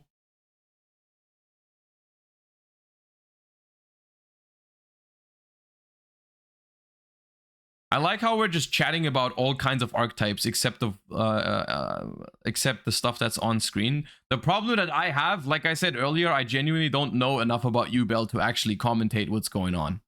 Like, I actually, I need to learn Yubel at some point. Maybe as soon as the Yubel cards arrive, I probably will play Yubel at locals at least once, just to learn about it. Just to take a closer look at it. Even though it doesn't have the new fusion yet, I should really learn about that deck. Because it seems like the kind of deck you could realistically play against at like nationals.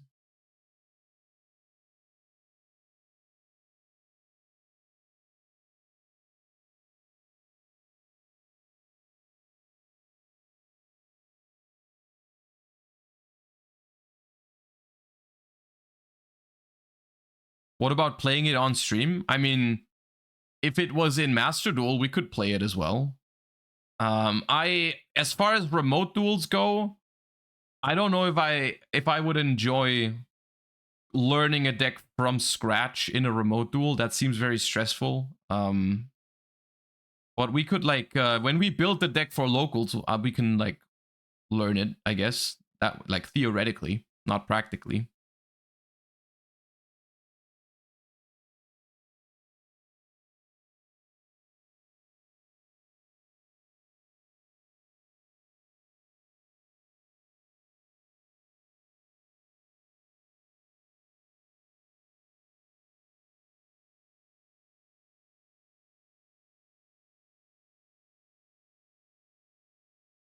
This was a very long game too.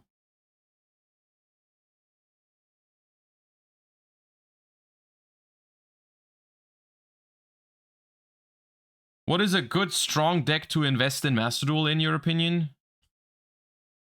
I mean, the best deck in Master Duel at the moment is Snake Eye. I don't know if you want to invest in it because it's not going to be around forever. They're going to hit it at some point. I don't know what an alternative would be. Like what's like a strong deck in Master Duel right now that is probably going to stick around for a while because they are not going to hit it because it's not the best deck. Like Pearly maybe, Labyrinth, those kind of things, right? Because on future ban lists, we are definitely expecting Snake Eyes to get some massive hits. Chimera is solid. Branded is okay. Yeah, those kind of things. Don't say Mathmech. Don't tell him Mathmech. Vanquish Soul is pretty fun, but I don't know if I would say it's like that good. It's good enough, I guess. Vanquish Soul's okay. Runick, it'll be back. Dude, I can't wait for the day we get the second fountain again. I did a little bit of royal rare hunting this morning. And I have some stuff to show off when we log into Master Duel later.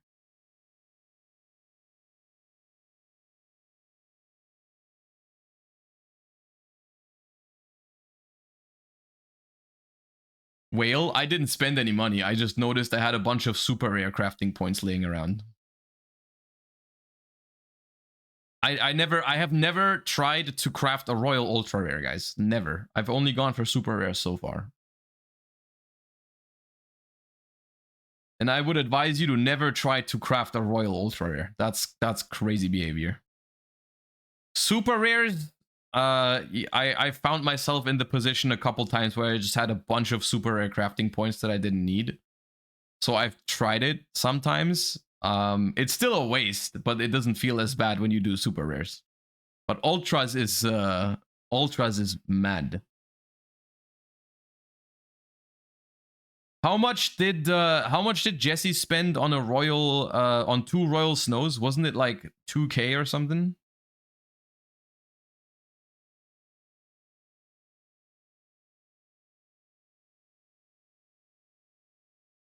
Yeah.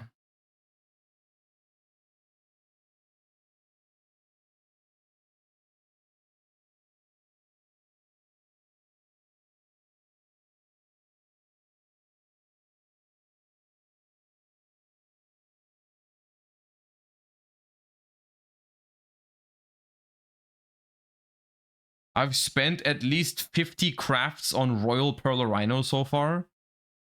And when you say so far, that probably means you don't have it. Yeah, I don't have Royal Pearl Rhino still. Yeah, dude, 50 crafts, dude.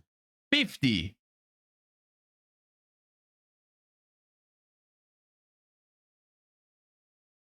That's so many.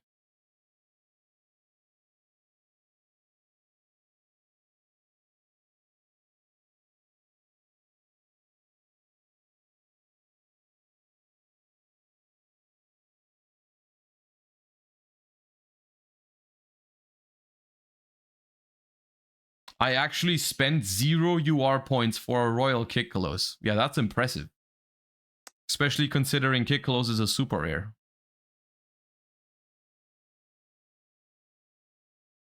But I got 2 Royals this morning. I got 2 Royals this morning for my Runick deck. And I only crafted like 40 cards, I think. It was a pretty lucky morning.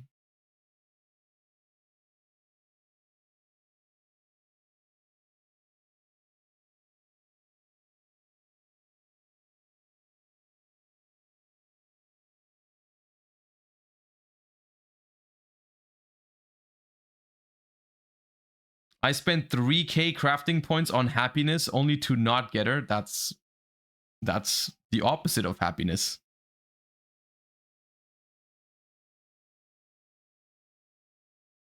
What cards are you looking forward to in Rarity Collection 2? I'm not sure. I'm trying to think. The most important reprint is probably Trident Dragon at the moment. So I'm trying to think from the perspective of which cards would I really like to have in nice rarities. Like in my favorite rarity in the Rarity Collection is Collector's Rare, and I would like to see some nice staples in Collector's Rare that I don't have in a nice rarity yet. I'm trying to think what that would be. Sprite Blue? Oh no. I'm not really playing sprites much at the moment. I also don't hate the secret rare for Sprite Blue. It's fine. The ulti is also nice. Morella. I mean, obviously, there's cards I would like, but that's not going to happen. They're not going to put Paleozoics in Rarity Collection 2, okay?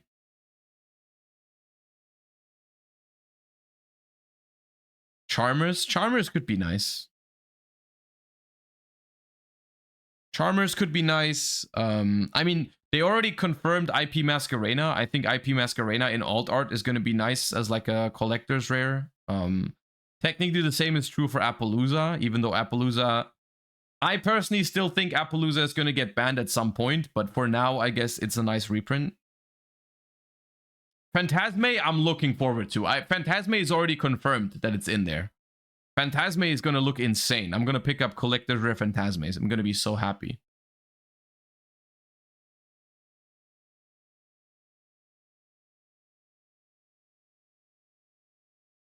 Is this live? No, this was yesterday. This is the second day of Dutch Nationals. Okay, someone tell me what in the other extra monster zone is. I can't see it. What is it?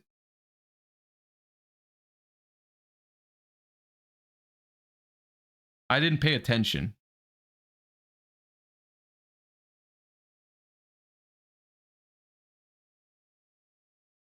Jojo XL, thank you for the prime. Appreciate you. Thank you. Also, I'm Kaizen. Thank you for the tier 1 sub. And Trinity YGO, thank you for the tier 1 sub as well. Appreciate that. Thank you.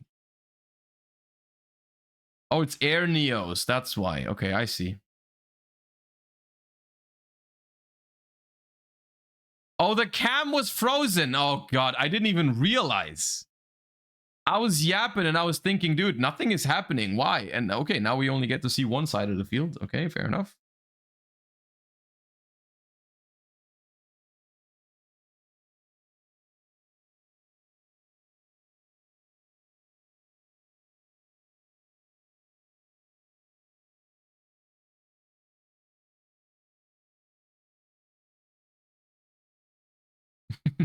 No, it froze again.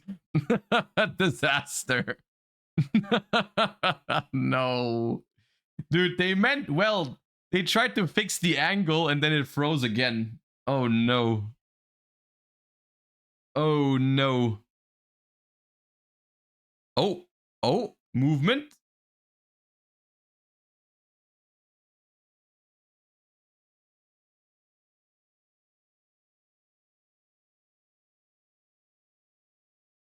Sick.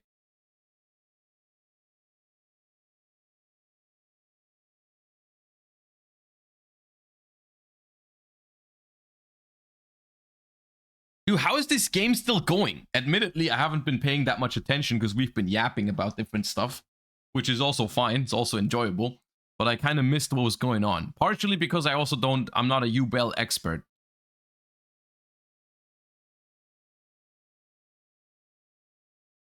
But I felt like throughout this game, I thought that one or the other were winning like a couple times already. I was like, damn, this is over. Yubel is winning. And now I'm like, damn, it's over. Labyrinth is winning.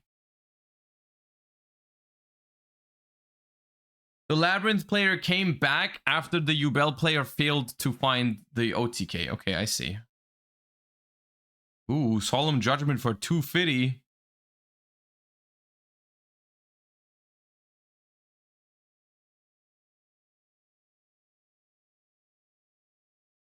Now the round timer on the top has stopped existing, so no idea how much time they have left at this point.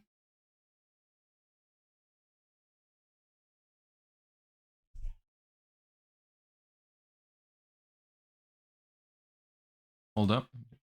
Okay, Lab. I'm pretty sure Lab just won.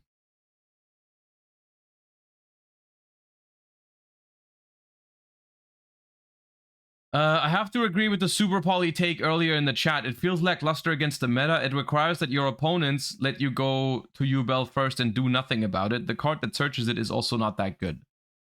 I mean, look, if you think that Super Poly is really bad in the current meta, that even in a deck that has synergy with it doesn't make it worth it, you don't have to play it. You know, like you don't have to. But I guess you are incentivized to play it does not mean you have to play it. But I guess that can be correct. I don't know exactly. Okay, let me see. We have. That's the nice thing about looking at a coverage in hindsight. You can just skip through stuff. Okay, Sword Soul against Snake Eyes this is on the bubble. If they beat Snake Eyes, they win. Oh, Protoss spotted. Dude, they turned Protoss and Shishao into a Ghost Rare. That's crazy. Dude, is Protoss not hard once per turn? Did they Protoss them twice? Or did they just Protoss them once?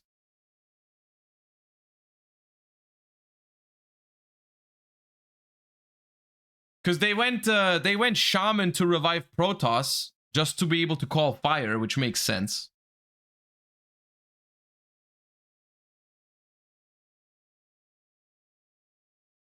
Yeah, they needed a fire.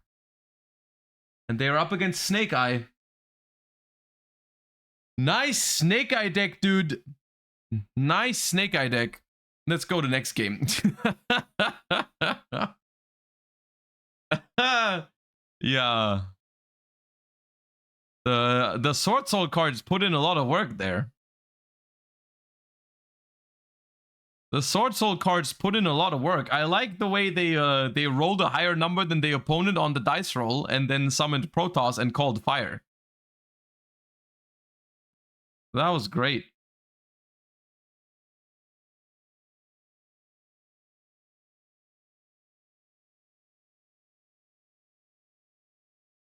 Dude, the glare on day 2 is a little bit better, but it's still bad sometimes.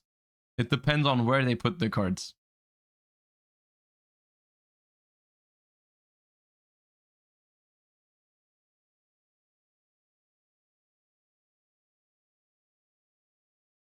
How would you build no ban list Snake Eyes in Master Duel? What do you mean no ban list?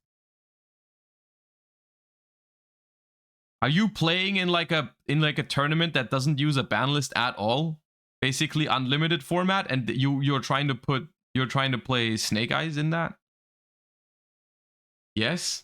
Dude, I haven't thought about that, and I don't want to think about that. I feel like that's the type of direction I don't want to innovate in. But I guess one way to do it would be to just play like all the Gracefuls and all the Pot of Greeds in the world.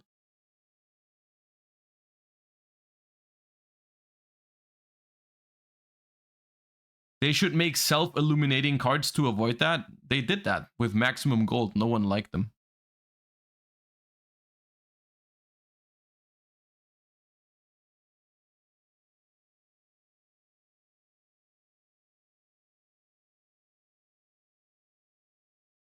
I did. Nah, everyone who says they like maximum gold is actually lying. Do you like ghost rares? I do like ghost rares. Yes, but I will stay firm with my take that for old cards, like the synchros, the ulti looks nicer than the ghost for like Stardust and Black Rose and all that. I like ghost rares. I respect them.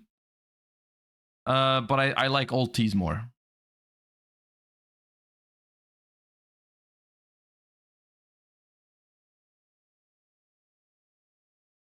Prepare for an interesting decision from the Sword Soul player. What, like more interesting than bringing Sword Soul to Nationals?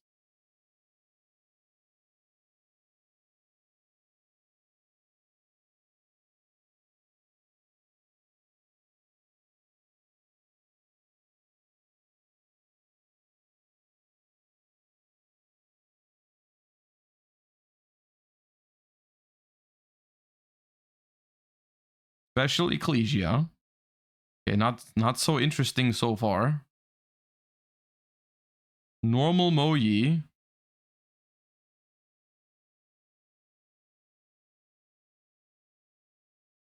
Activate effect.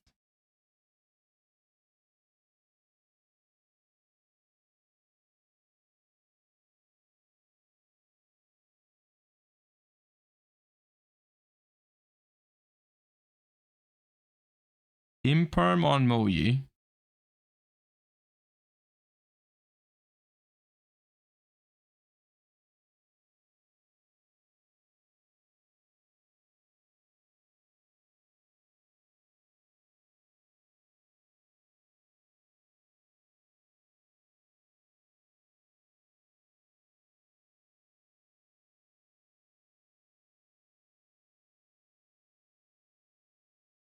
What, are they not chaining Ecclesia or what?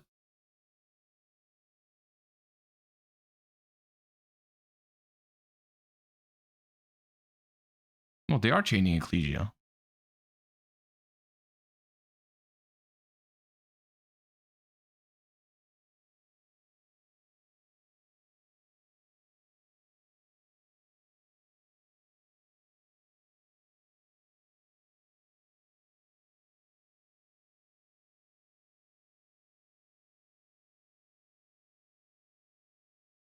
So they have, at the moment, they have Desires, Emergence, and Protoss.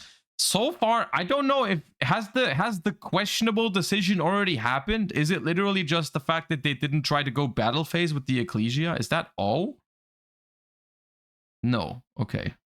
You will see it. Okay, I was wondering because so far this wasn't like crazy. He ashed himself? No.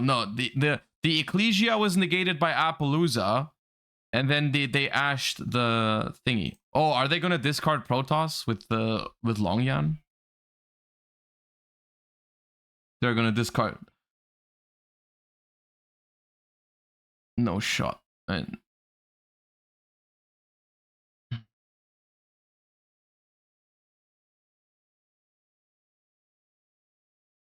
by the way, completely neutral position here.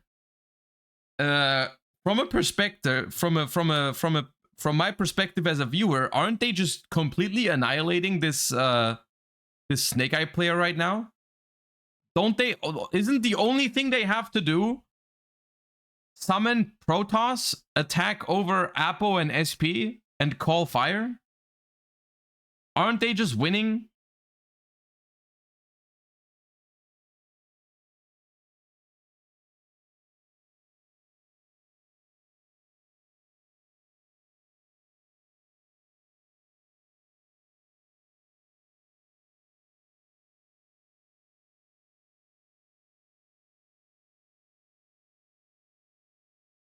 Okay, we attack the Apo first. Fair enough, I guess. Can't put a third monster in the grave at the moment, it seems.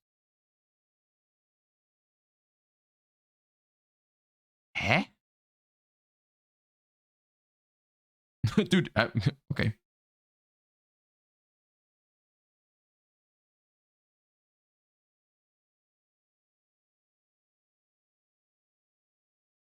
Why attack the apple if you have talents?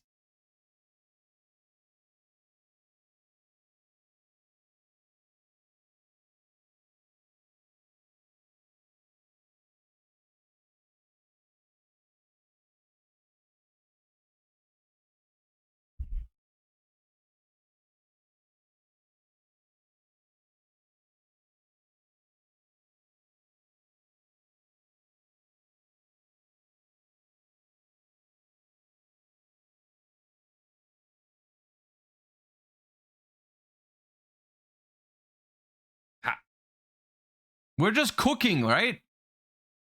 Dude, we got Mornet on... Dude, they had Mornet for the Protoss and didn't use it.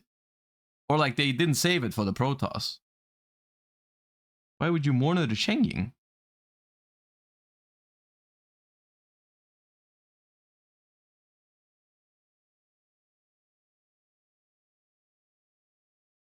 Okay.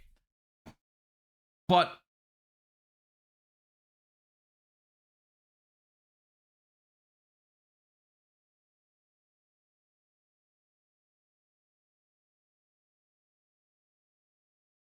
Just summon Protoss, no?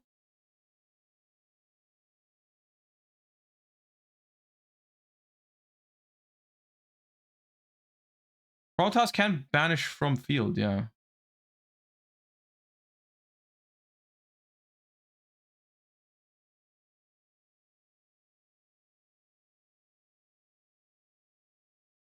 Just didn't use SP. Summon Protoss. Dude, what is he calling with Protoss? How is it not fire?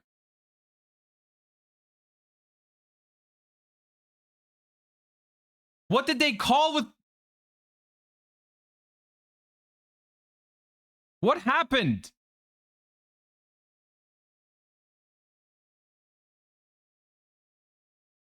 He called Dark because he didn't realize he could call cards on both sides on the field. But then why is the Little Knight still here?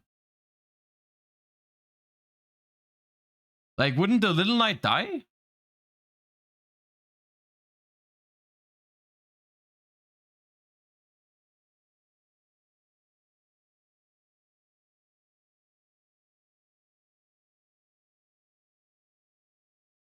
Okay, guys. I know how we can get away from this whole oh no, they unbanned Protoss, we're gonna have a bad time. Okay, I know the solution. The solution is we simply do not tell the Sword Soul players how good Protoss is.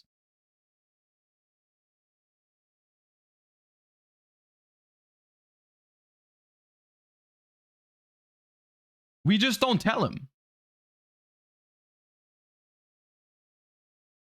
Because if they always use Protoss to destroy their own SP Little Knight, that's fine, right? Card actually isn't broken if opponent doesn't know it's broken.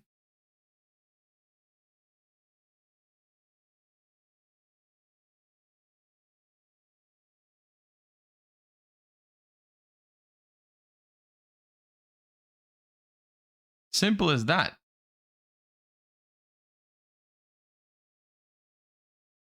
Somebody explain. I'm confused. Exactly. Good. Sword Soul players. Sword Soul players spotted. Don't tell him. No narcs. No narcs.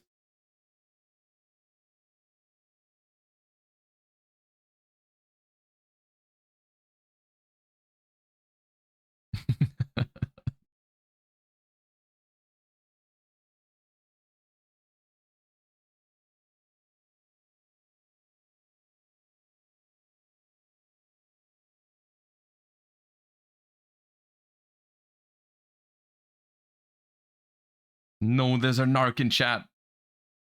There's a narc.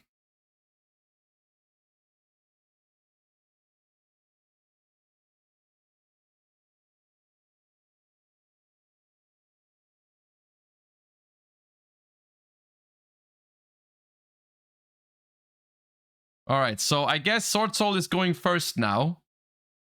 This is the bubble, by the way, right? 7-2. Was 7-2 a guaranteed top in this tournament? Or was it like a bubble situation?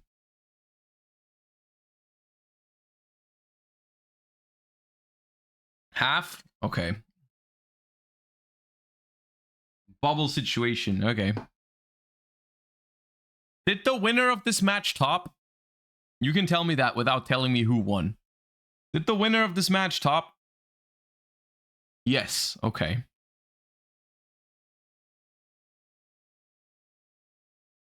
All right. Let's see who it was then.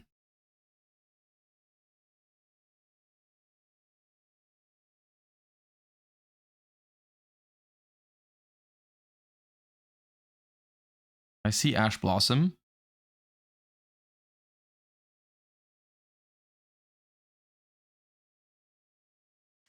Dude.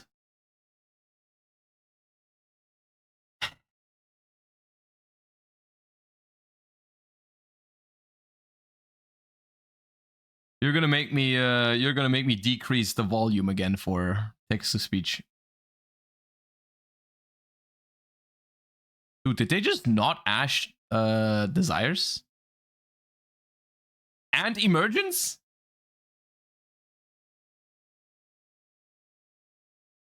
Dude, I haven't played against Sword Soul in a while, but that has to be incorrect, right? There's no way. What are you waiting for? Max C? Or what?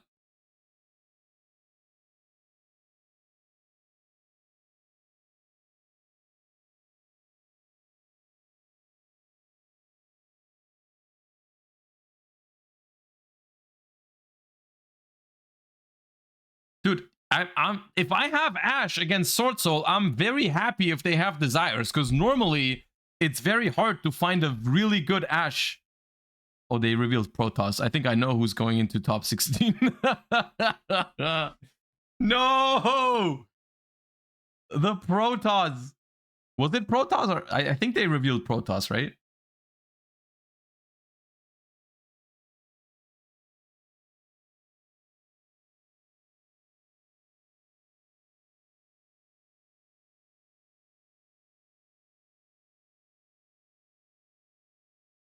There's no way you're ashing Ashina. Oh my god.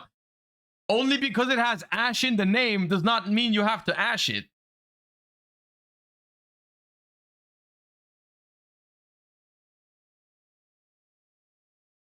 Oh.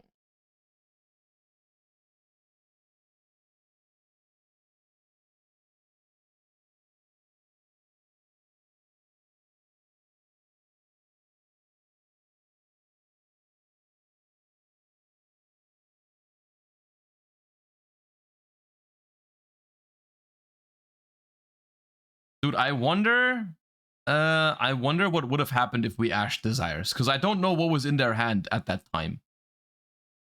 Because maybe that's the thing. Maybe the same stuff happens. Maybe it didn't matter. But chances are it did matter. Big time.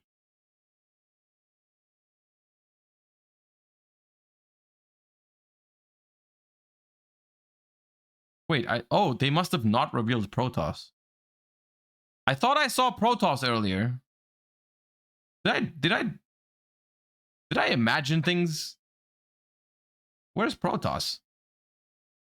And why is Unicorn in the field zone? That's so funny. They put Unicorn straight into the field zone.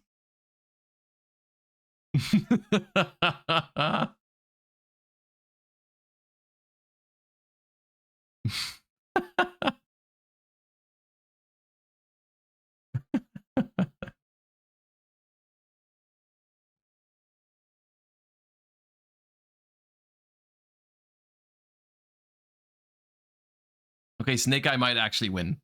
I thought there was a Protoss, so I thought they would lose, but I must have imagined things.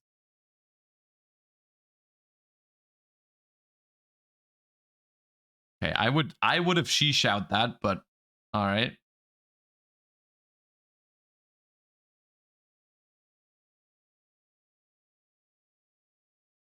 Normal summon Snake Eye Ash. That's gonna get sheesh out. Okay.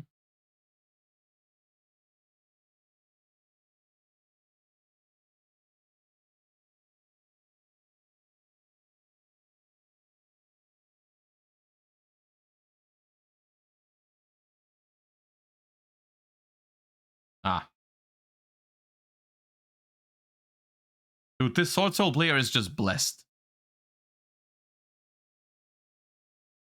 The opponent did kind of deserve it for not ashing Desires, though, to be fair. Like, your opponent deserves to have everything after you make that decision. I feel like you can't complain about your opponent doing all that when you let him cook so much. Why is Cosmic there? That's another good question. Maybe they were afraid of like deck lockdown or something. Sword Soul is the kind of deck to side deck a bunch of floodgates, to be fair. In their defense, Sword Soul really do be the kind of deck to side deck a lot of floodgates. Historically. So, I guess I get that. Alright. And Sword Soul goes to top 16, I guess.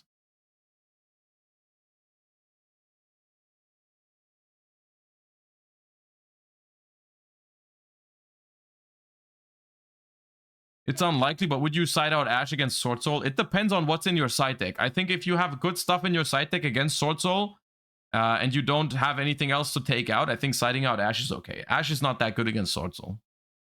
Especially if you use it on Ashina. But most of the time, I would think it's probably good to leave it in, because it does a little bit. It doesn't do much, but it does something. But like, if... like I said, if you have something that's good against Sword Soul and you want to side it in, I think it's fine to side out Ash. What do you even Ash? So the best Ashes against Sword Soul are Desires, Emergence, and Ecclesia. And that's why Ash isn't great against Sword Soul, is because they are not guaranteed to go through any of those cards. And even if you do hit one of those cards, it's just a 1-for-1 and not a super crucial choke point. Alright, Sword Soul wins and moves on to top 16. Let me see what the top cut matchups were. Was that a Quantal feature? It's a Quantal feature in top 16. Emily against Jack, Rory. All right. Let's see some Tenpai action. We got Rescue Ace against Tenpai. That should be a discarding HQ is potentially scary. But this matchup, I think, depends a lot on whether Tenpai plays Lightning Storm / Duster, right? Ooh, we got Talons. Take a little peek. Okay, we do not like what we're seeing here. It's probably the Red Dragon, right? If you can play... I think it's the Red Dragon always. Nope, it's the Veiler. Okay. So here, I think you have to ask yourself the question of what's more valuable, pushing your own play through or basically taking the only real starter away from your opponent. I think one potential way to approach this is to take away the Red Dragon and just commit to some board that isn't like the strongest board, but you don't need the strongest board if your opponent doesn't have anything, right? Like one play I like there is if you can make... You've summoned twice so far, right? So if you have the means to put another body onto the field, that would be summon number 3. Then you make IP Masquerena, and then you pass. Because IP Masquerena protects you from even a top deck field spell, right? Because if they top deck the field spell, you just go SP banish it. And then you can just take it slow because you know that the Nibiru is there. Yeah, but we'll see how it plays out.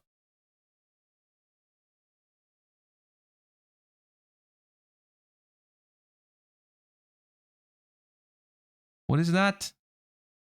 Anima, right? Turbulence. Okay, so Turbulence is summon number 4. We can't get nibbed yet. I like that too.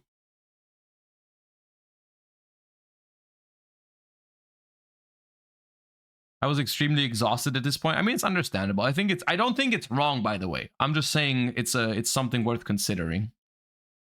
Like if you can deal with if you know you can deal with the red dragon already, then I think it's fine to do this. It seems a little more risky than just taking the starter away.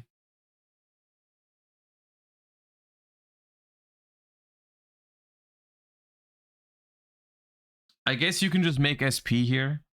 And even if you get nibbed, you can just SP. Oh.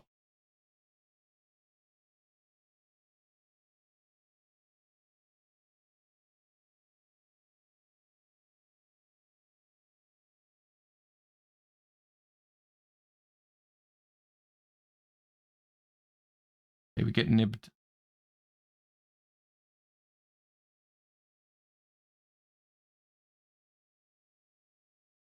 Hydrant comes back.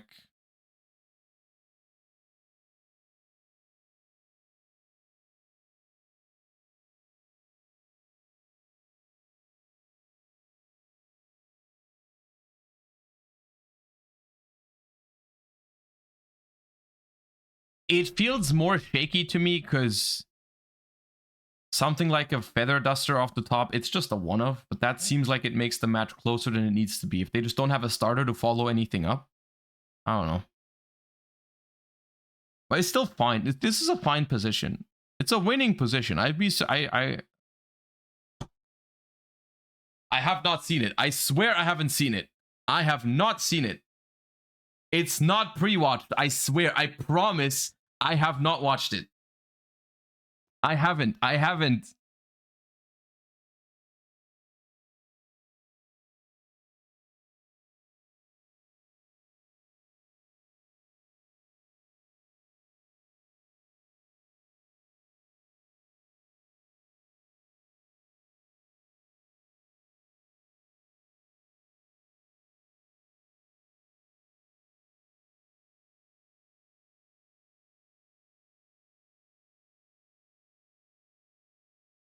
Okay, we have to go battle phase to force the IP Masquerade. Now, it's definitely correct to not use the IP. You definitely want Tenpai to waste the battle phase.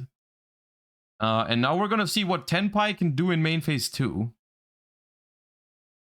Did we not extinguish the nib? I wonder what the reason for that was, because we knew both cards in hand, right? We knew there wasn't like an Evenly or a Lightning Storm or anything like that, which would make you want to keep a card on the field. Feels like you just... It feels like there's no downside to destroying the Nibiru, but okay.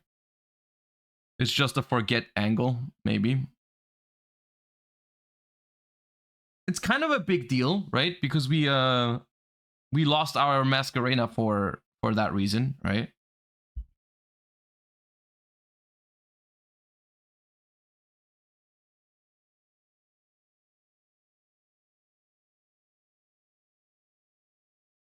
So what is it? Like, do we go Seals Pass or do we make SP if we play that? Okay, we summon Joe Biden. Bring this one back. Brings this one back. Seals? I guess it's Seals and SP. Oh no, we make Kui Belt.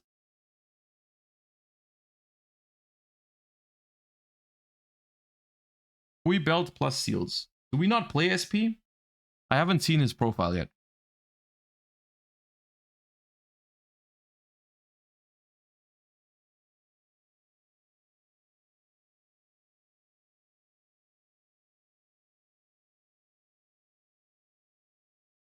Does play SP? I'm not even sure. Is it better to go Seals than SP? I guess SP doesn't give you any follow-up. But here is where it really matters. That first turn we discarded HQ, right? It's massive. The follow-up is so much worse because we don't have HQ. Like, without HQ, you might actually be able to beat Rescue Ace in a grind game.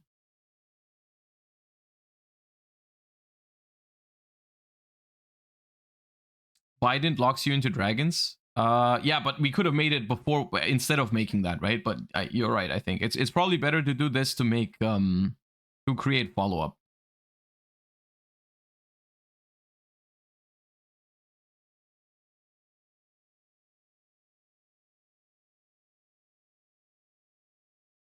Extinguish to force the seals. And then we summon a second copy of Phaedra. And Phaedra brings back Zongdora. Or Chundra. Well, I forget. Is it, what's it called in the TCG? Chundra or Zongdora? I don't know. Chundra, yeah. The OCG name was Zongdora, right? I'm not imagining things.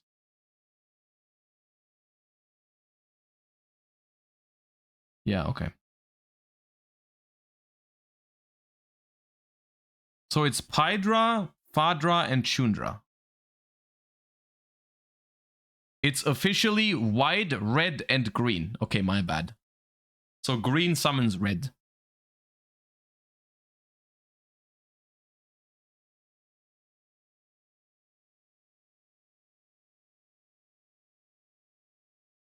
We call them red, white, and green dogs. There's no way you call them dogs. Please tell me that's a lie. Please tell me you don't refer to Tenpai as dogs.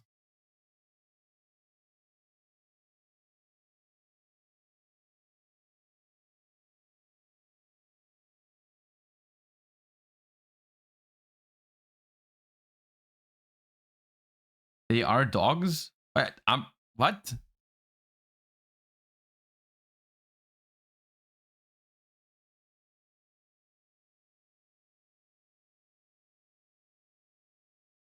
How are they dogs? They're dragons.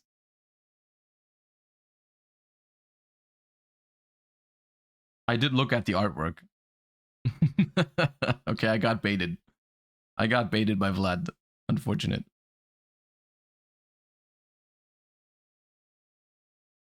It wasn't the one guy though. There was more than one guy doing that. It's not a one. Look, guys, come on. It's not a one guy when there's like 10 people in chat gaslighting me. That's not how that works. That's the opposite of one guy. It's when it's multiple people. Shut up. Shut up, chat.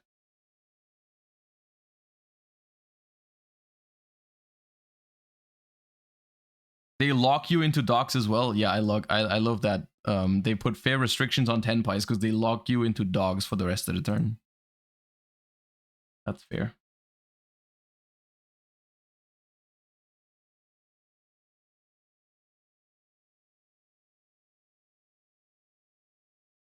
Good job, chat. Yeah, dude. It's fine. We're even now. We're even.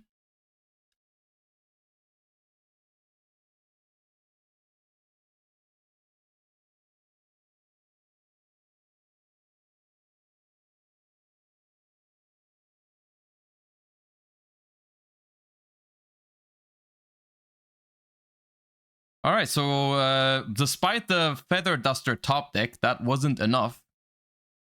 Because who would have guessed that Tenpai playing in main phase 2 is a bad sign?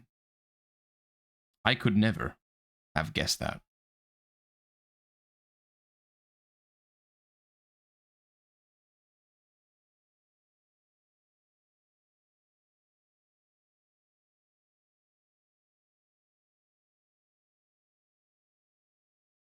This Jack guy looks like he would normal summon Rhino without effect.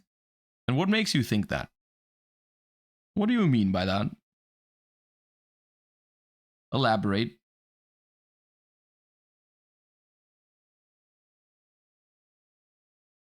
All right. And we are going second with Tenpai. Let's see what the opponent has cooked up. We have a Cosmic Cyclone. That's a good one to have for the field spell. Dude, they always have wanted.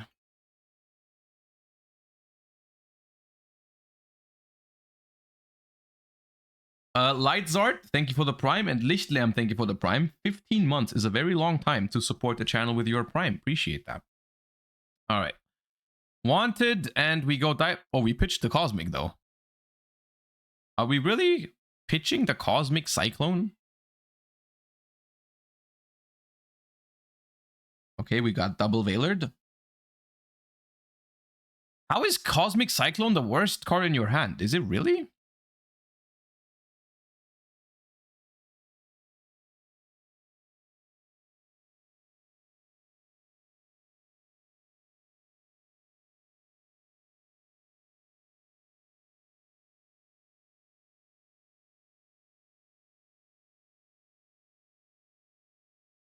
Maybe we have a second Cosmic. Maybe that's why. Maybe I just didn't see that. Ooh, he drew the third Veiler.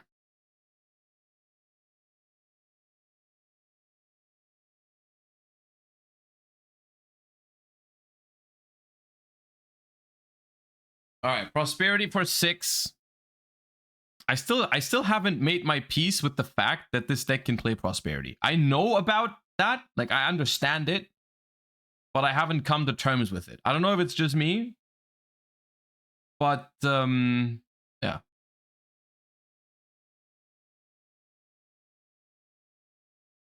Nice Lightning Storm. Not placing the Poplar back is probably just a Gore angle again.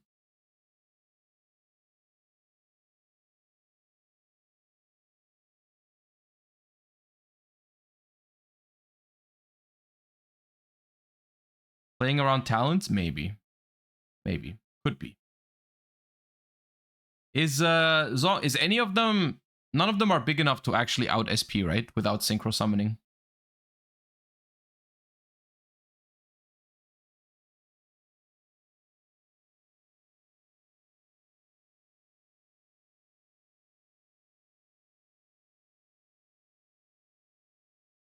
Oh, they are big enough.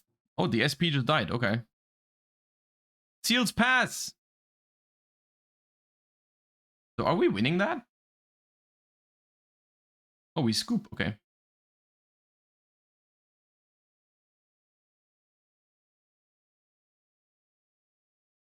That's sometimes that is one of the most broken things about Tenpai, because even if you draw hard counters to the deck, like D barrier, right? The fact that it plays so many hand traps as well just makes it so sometimes you can stop them from killing you for a turn, but they stop you from playing as well, and then it's just like you didn't even have that card to begin with. It's basically just 2 turn skips back to back, and we're in the same position as before.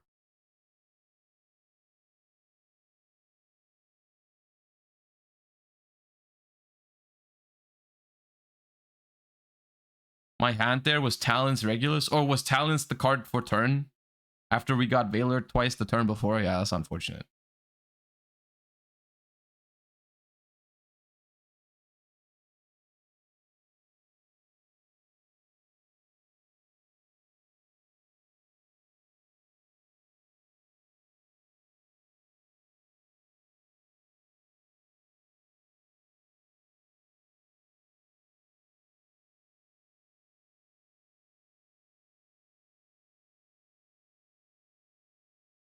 All right. So what did you decide to do? Did you make Quantal go first? Okay, you did. All right.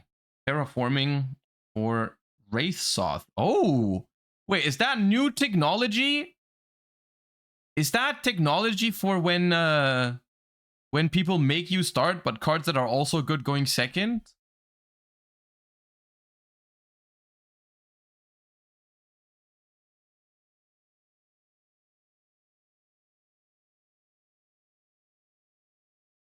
Okay, I think it's just Fenrir's. We got Pydra. Grabs Kaiman. Chundra. Level 7 Synchro. Seals. No, Seals. Okay. Seals Fenrir pass. Insane.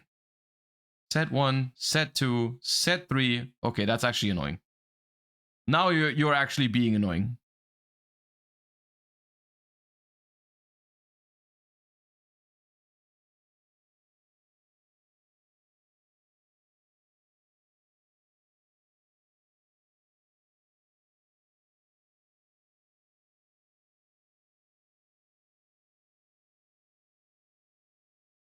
It's always worth going level 7 into seals here just to be safe in their battle phase.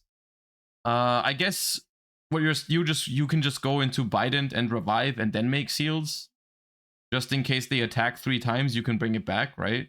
I guess that makes sense. The only argument not to do that would be playing into Nibiru. However, people don't have Nibiru in their side deck, in their main deck, in their deck after you side, right? Like against Tenpai, you side it out. Okay, we imperm the witch.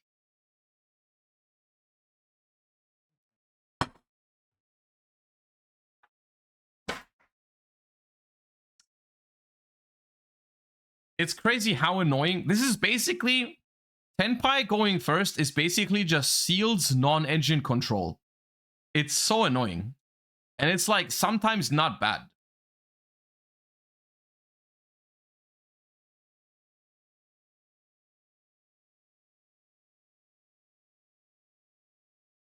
It's just seals non-engine, and then seals makes sure you get you have like a 1-card combo turn 3 again, right? Very annoying.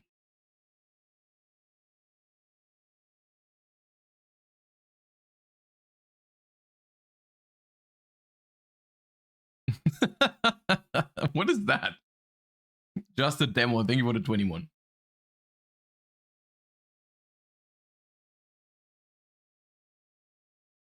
Super script though? I see.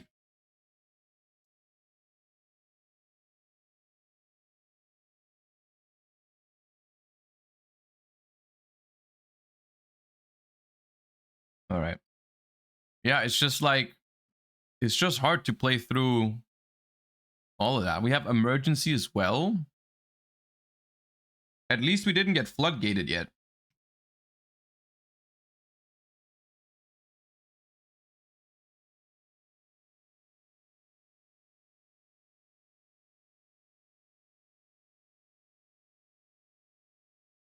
Making them go first is a mistake.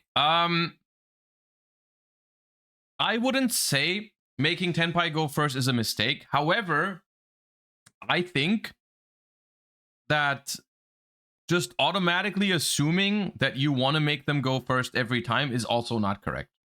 I think depending on your deck and depending on the stuff that you have in your side deck as well, I think it can be good to go first against Tenpai regardless.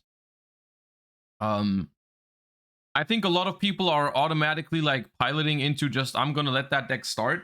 But I think depending on how your side deck is constructed, and also it depends on what kind of cards the Tenpai deck sides in and out, right? Because if Tenpai side decks, if every Tenpai player makes the experience that people make them start and they start siding cards like Floodgates or Heat Wave or whatever, when they win a game, you can exploit that by going first, because if they draw Heatwave and stuff going second instead of drawing a bunch of hand traps or a bunch of board breakers, that can really be terrible for them.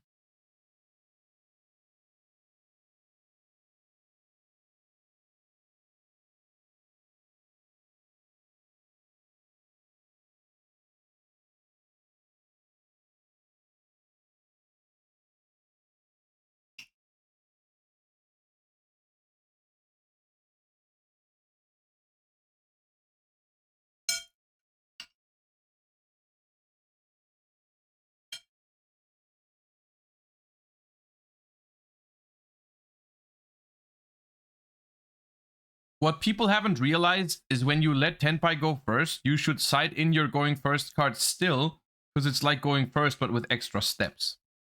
I guess you're referring to cards like Dimensional Barrier and such, right? I would agree to that most of the time. Yeah, if you let Tenpai start, you can still side in Dimensional Barrier. That is probably true.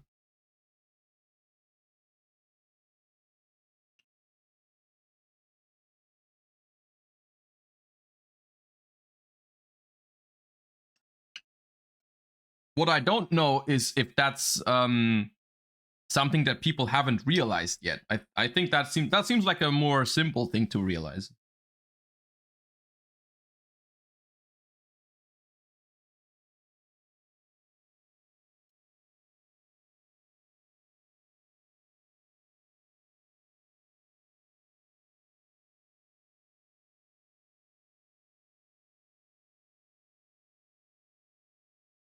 Dude, is Phaedra the one that can't be destroyed by battle? That's so annoying.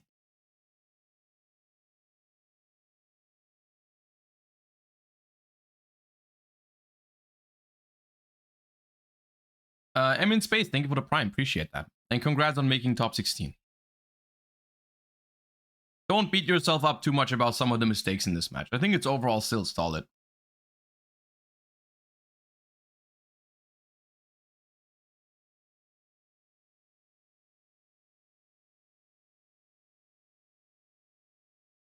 How does he top deck Duster twice? Dude, it's not even good here. He just Duster the Wanted.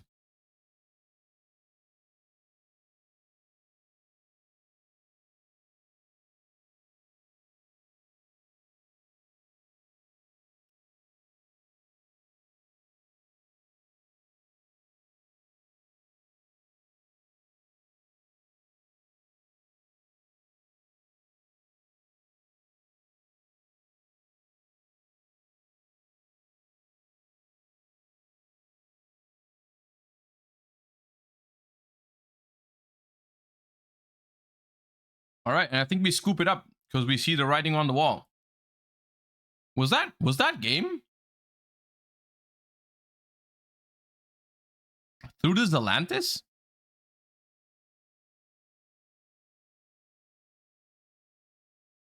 Or was the Zelantis already used? Oh, the level 10 was already there. Okay, I see. Yeah, my bad. I didn't recognize the level 10 synchro.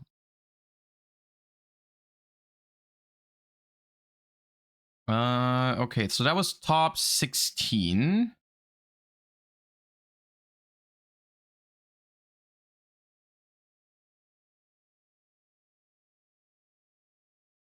What is Vanadium against Chimera? Dude, do we have to watch every feature match? How are these feature matches? How are there such sleeper decks here? Chimera? Please tell me it's Chimera Runick. Is it Chimera Runick? Probably not. They would probably put that there.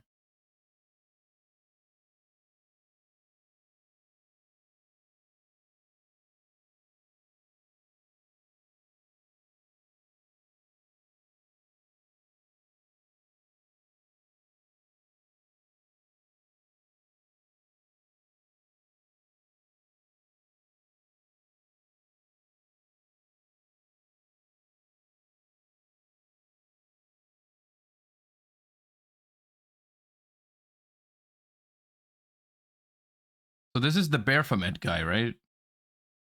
If this card is fusion summoned, send a beast, fiend, or illusion from your deck to the graveyard. What did they send? Did they send Diabells?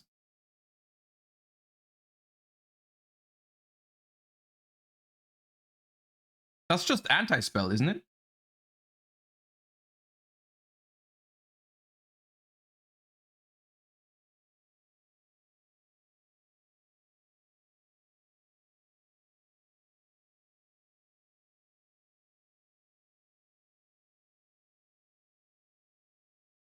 Kinda.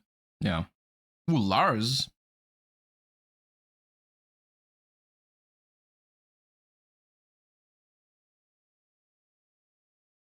Wait, didn't Chimera lock you into fusions at some... Is it for the rest of the turn, unlike branded fusion? Oh, this is rest of the turn. I didn't realize that. I mean, it never mattered, because most of the time the decks that I played with Chimera were only fusion.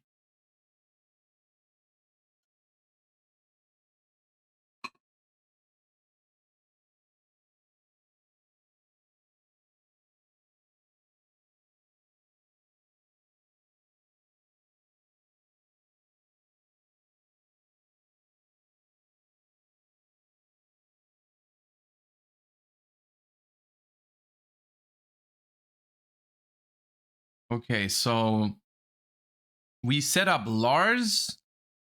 We set up an end phase discard. We have a Diabells and we have a quick play fusion. That is a good opener. It's not unbeatable, but it's good. And we lose... Oh, I think they're thinking about scooping. Okay, no, they're showing the Visa Samsara. I think that moment was they were considering just scooping it up. Oh well, guess I should have scooped it up before. Okay. Okay, impressive. Okay, this is one of two things. This is either impressive by the Chimera deck, or it just goes to show how bad Manadium is at going second, which has always been the case. But I know that some people out there don't share that opinion, but I am a certified Manadium hater.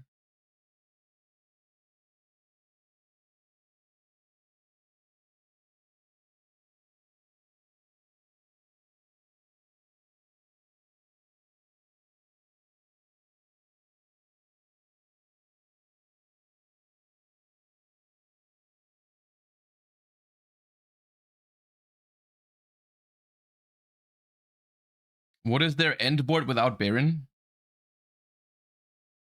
I don't know.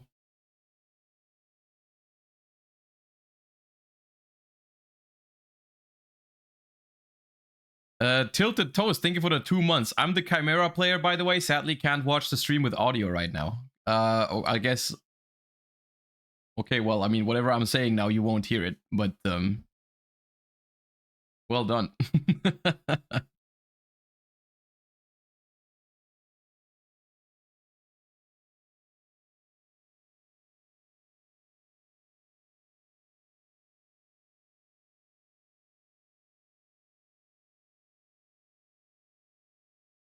Okay, we get Bailored on Rhyamheart. We have talents to draw 2. And where do we go from here? We go with, what is that? Abzition or Imaginings? One of the two. I think it's Abzition. So it destroys to, what is it? Destroyed to add Calarium, but if you already have Calarium, you can add the other Manadium spell, which is Imaginings, which is the what is it? Draw 2, put 1 back or something? Okay, special Samsara.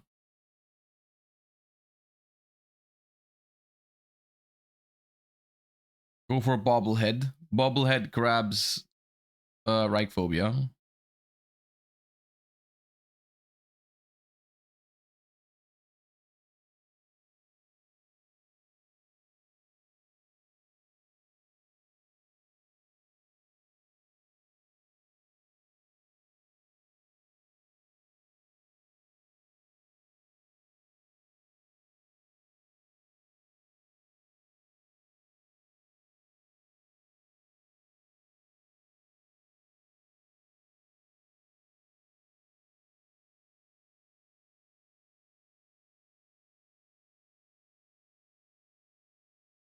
Okay, Visa Starfrost destroys the Bobblehead.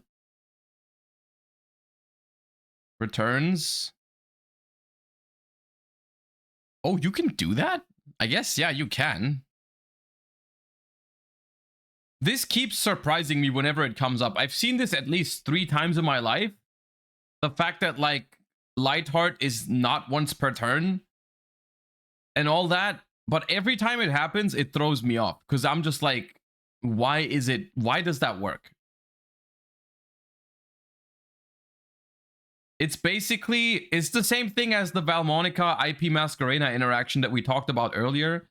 The fact that you can IP Masquerena. Wait, what is there? Why is there Emblema Oath?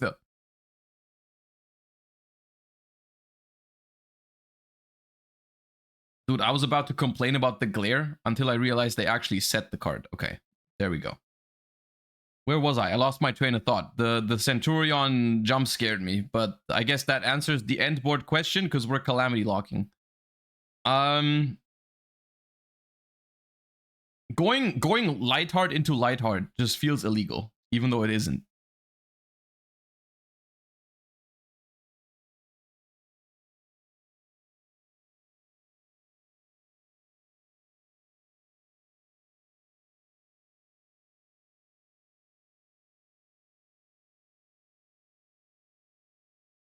Centurion is legit cool aside from the Calamity stuff. Yeah.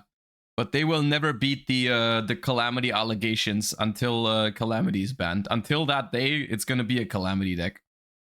Unfortunately. What were you saying about the Valmonica interaction?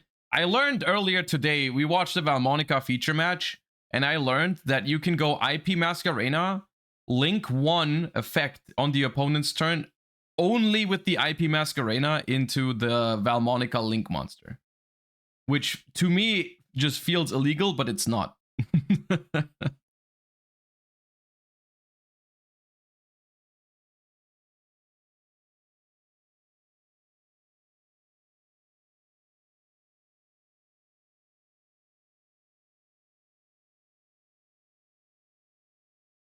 They did set the field spell with Emblem of Oath, yes.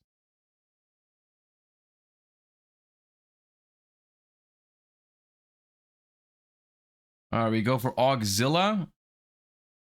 We need to search a second copy of the field spell, don't we? Where did the field spell go? I missed where the field spell left the field, but I guess we need to activate another one to be able to synchro on the opponent's turn.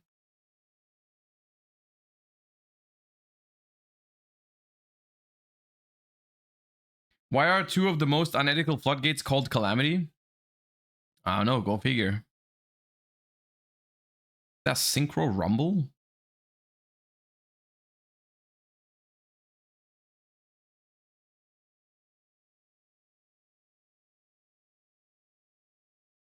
Chengying.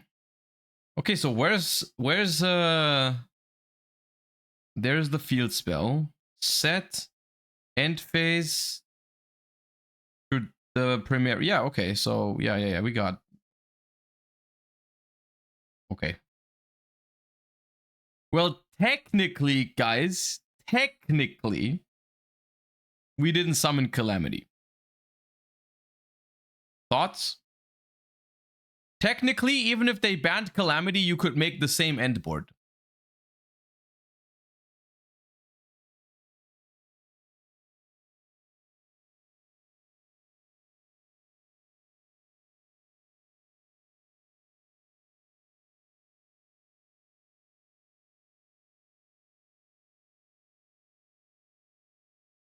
Dude, someday, someone is gonna top a regional with a Centurion deck, not even playing Calamity because everyone just scoops when you can make it.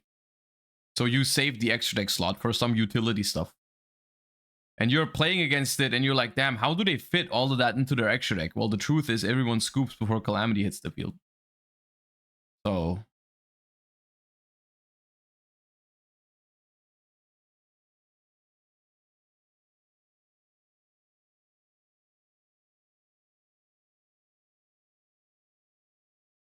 this round shows turn 2 is overrated. I would argue that is mostly the Monadium deck's fault, though. Like, the fact that, like, if you compare the end boards that were being made in game 1 and game 2, it's like the end board that the Chimera deck made was actually something you can play into with most decks. The only reason why the game ended right there was because Monadium is one of the decks that can't play into it.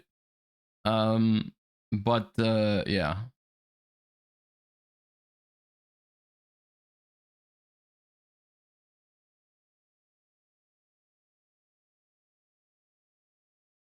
They can set up the Dark Barrier statue, which is also cringe though, to be fair. But barrier statues were a mistake, dude. They should just ban all of them, not just wind. Just for completion's sake. Just get them all there. All right, we're patchworking.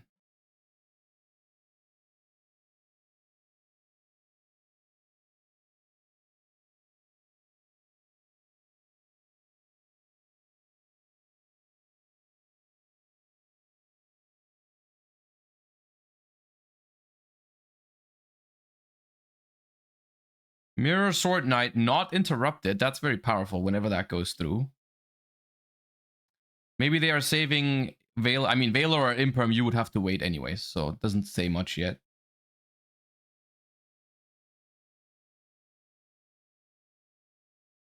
Oh, we go for Gazelle, not for Baphomet. Maybe we only play one and drew it or something? Interesting. Raigeki in hand? Yeah, that's crazy.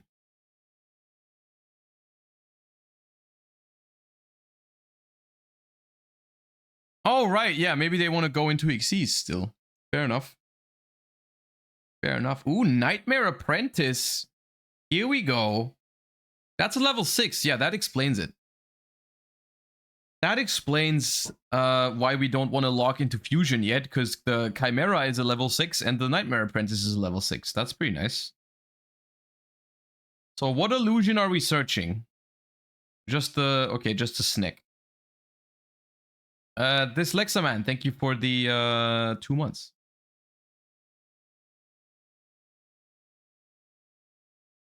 Okay, but we have normal summoned, right? We did normal summon the Mirror Sword Knight, so can we still summon Baphomet, or are we skipping on that opportunity?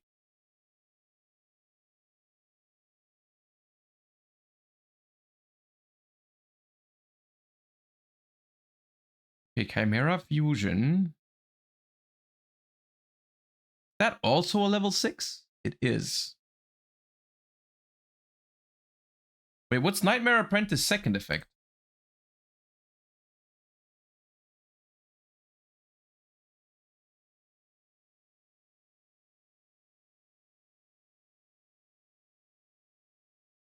Oh, nothing. It looked like they were activating it, but...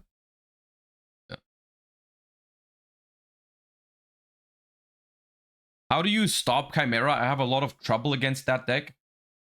In the very traditional sense, I think the deck is extremely weak to Ash, Veiler, and Imperm. You want to Ash Blossom the Mirror Sword Knight or the Baphomet, and you want to Imperm or Veiler the Baphomet or the Gazelle. Those cards are very good against it. I think Jolan Lockbird is also quite strong against it. Oh no. Chimera Melodious is kind of nuts. That'd be an interesting deck to look into at some point.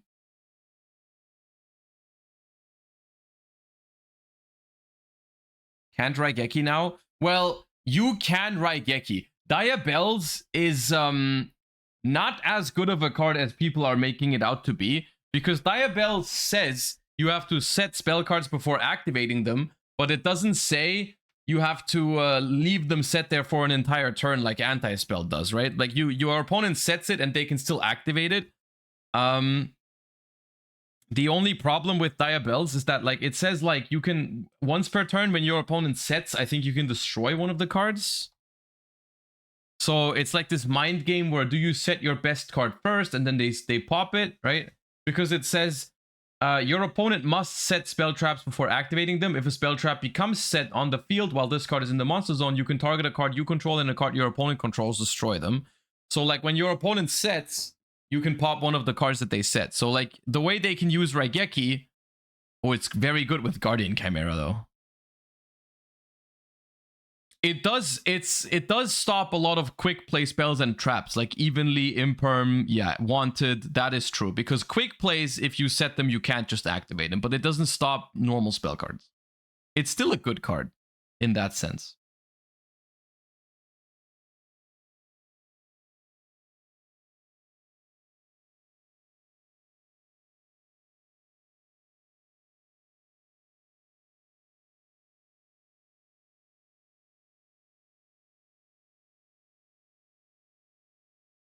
What time is the Rarity Collection opening? In 2 hours. In 2 hours. Looks like we don't have that much time to play Master Duel today, because these matchups are more interesting than I thought.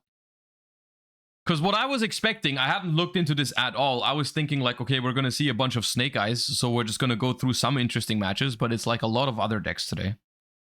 They did a good job at, because I'm assuming there still was a bunch of Snake Eye, but they did a good job at showcasing some of the other stuff in the tournament. That's always cool to see. Did you get Rarity Collection early too? I did not know.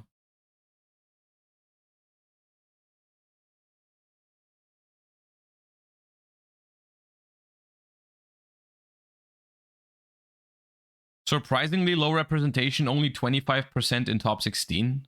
I mean, 25% is still good, but you are right. That is lower than expected.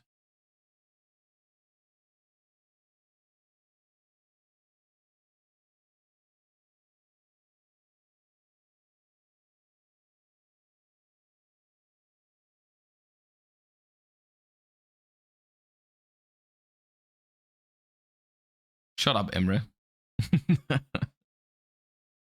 uh.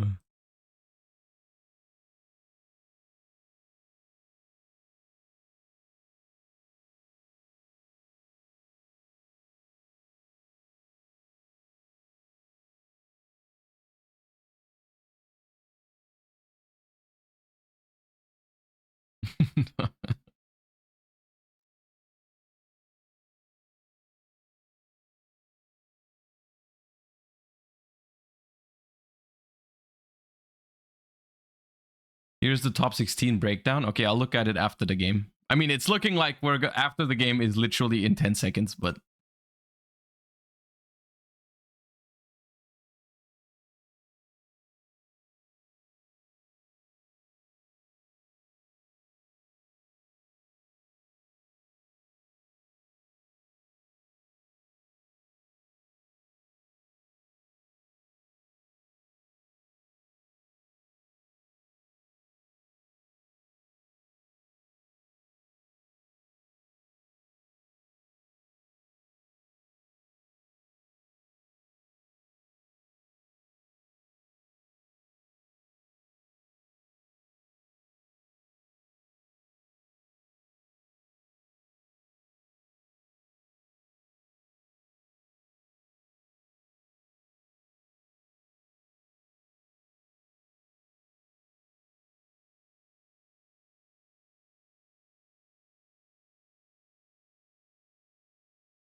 cornfield protecting the Codal is gross. I mean, this whole...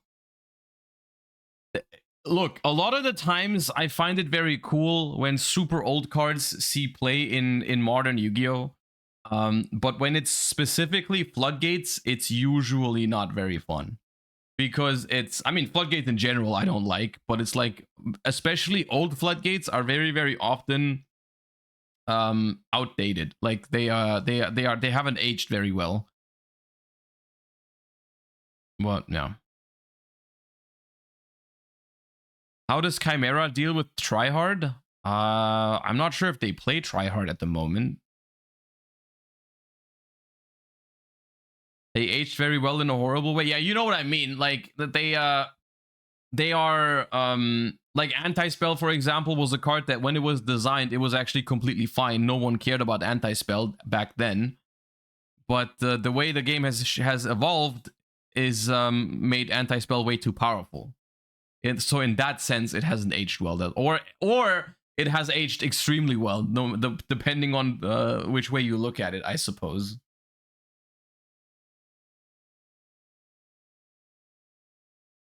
Naturia Beast? I mean, Naturia Beast was always broken, to be fair.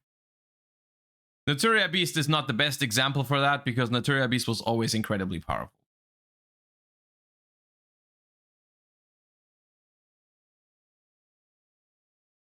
Okay, so we called by to stop Vicious Astrolaut. Is Vicious Astrolaut even a... is that a dark or a light? I wouldn't even know off the top of my head. I think it's a dark. It is a dark, okay.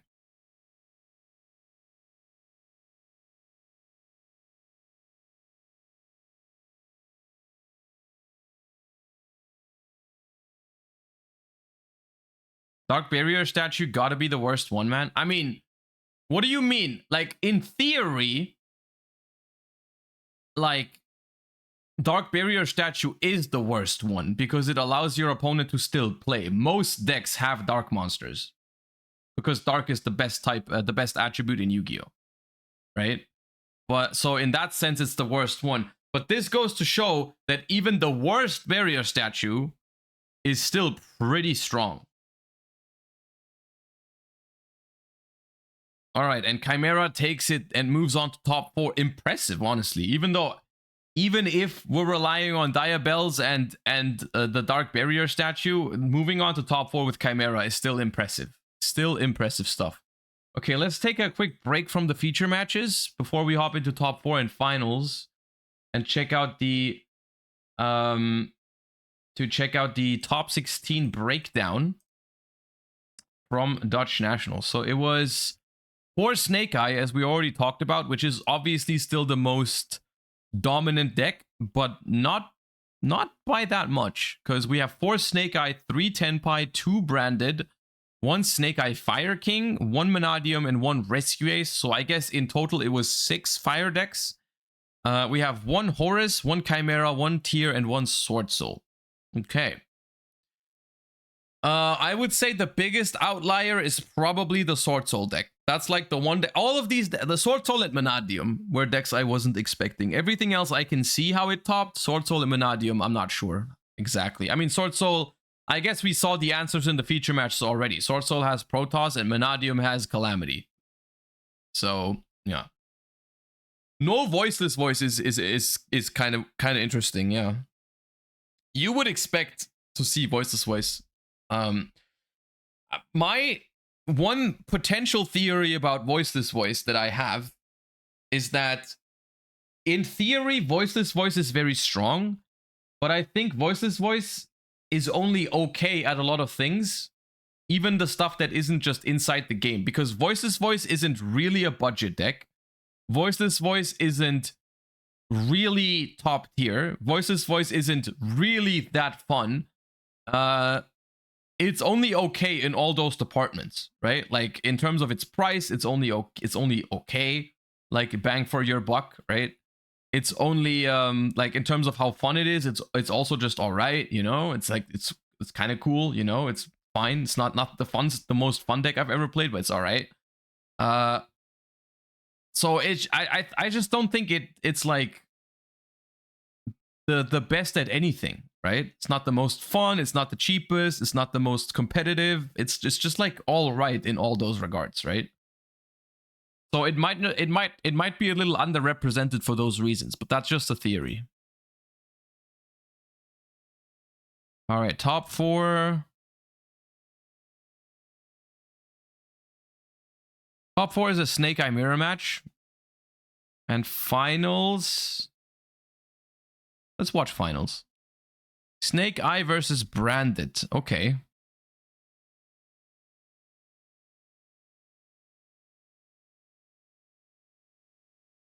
Mr. Kunira, thank you for the 13 months. Don't worry too much about it.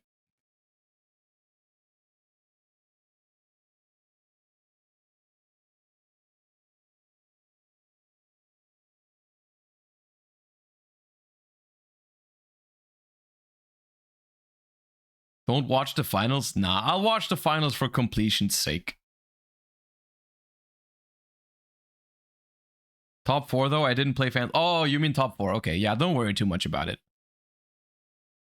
But yeah, I guess you waited for this moment to drop the sub. My bad. I just don't feel like watching a Snake Eye mirror right now. I've seen a bunch of those yesterday in the Challenger Cup already.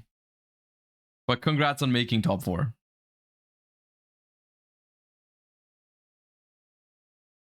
Branded just bricked twice. It's a non-game. Okay, first of all, thanks for spoiling. And second of all, if that's the case, then it's not going to take that long, does it? It's not the end of the world if we watch it for 5 minutes and then it ends relatively quickly. It's not a big problem, is it?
A Promethean. Did we make IP Masquerena? Did I miss that? I must have. Oh no, we haven't.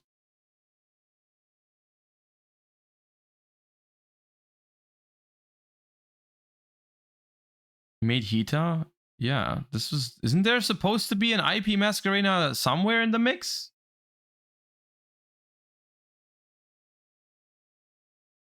Used Oak twice? Did we tag out with Oak twice?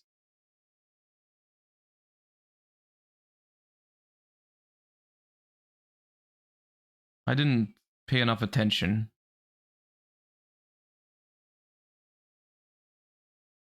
Okay.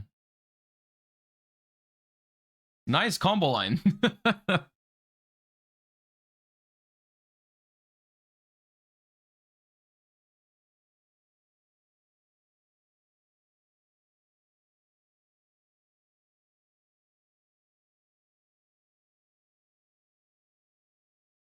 This year, thank you for the 3 months. Yes, you can bell Ostinato. Because it's all one effect. It's one effect that lets you fusion summon and then has the end phase part to it. So yes, you can bell the Ostinato.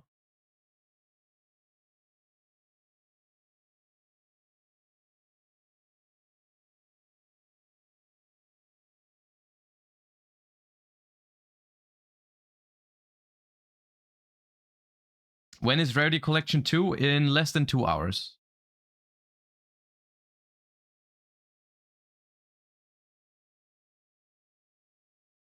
You can't Harbinger the activation of a continuous spell? Wait, what? Harbinger... Once per turn, when a spell card or effect is activated on the field, you can negate that effect, and if you do, attach that card to this... Of course you can. What do you mean?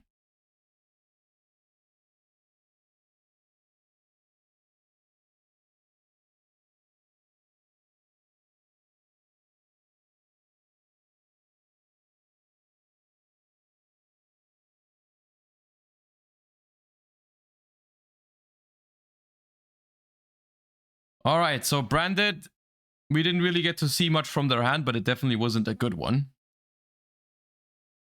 Let's see game 2. Oh. Okay. So Desire is resolved, the normal summon Aluber gets effect Veilered, we pass. Nice.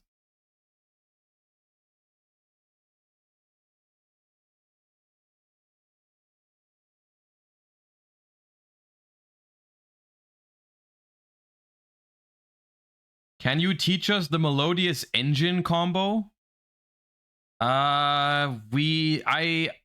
There is a video on my YouTube on the main channel where I take a look at the Melodious package. I think it's like the second last video I posted.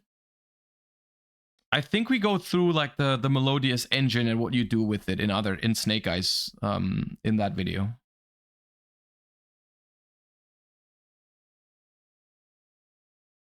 It's basically me learning about it. But I think it has all the relevant stuff in it.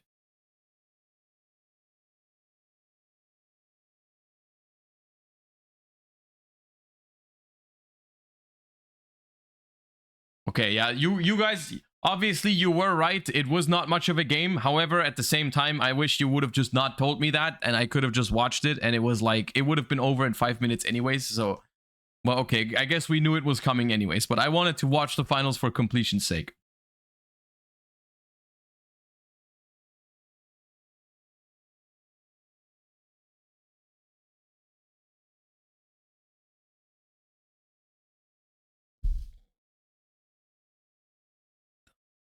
Okay, overall, enjoyable feature matches, I think, for this tournament.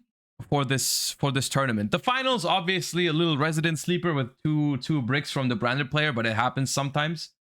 But overall, I think that was a enjoyable tournament to watch. Now, the only thing that's left, and then we can play a little bit more Master Duel until 5 p.m. We can check out some of the deck profiles from the tournament that Lampy has uploaded. So first things first, let's take a look at the Valmonica deck that made. It didn't quite make top 16, but they made top 32. with Valmonica. I'm on the Lampy YGO YouTube channel. Together I'm here with Elias Pachanik. So Elias, what did you do today? I played on this event Valmonica and I went top 32 for that. Not bad. Explain. Yeah, my first reasoning for playing this deck was it was released in Balance Smashers last year, and it had a lot of search cards and really cool interactions, and it just needed a little bit more of consistency. And when Legacy of Destruction came out, I just wanted to play it and test it, and on locals it went really well. And then I played some OTS championships, and it also went very well. And then I thought, you okay, post the let's link? just I play can, the Dutch yes. Nationals, and I went 6-3 with that. Not bad. Yeah. Let's go. Yeah, first of all, the main deck. 3 Solitaries.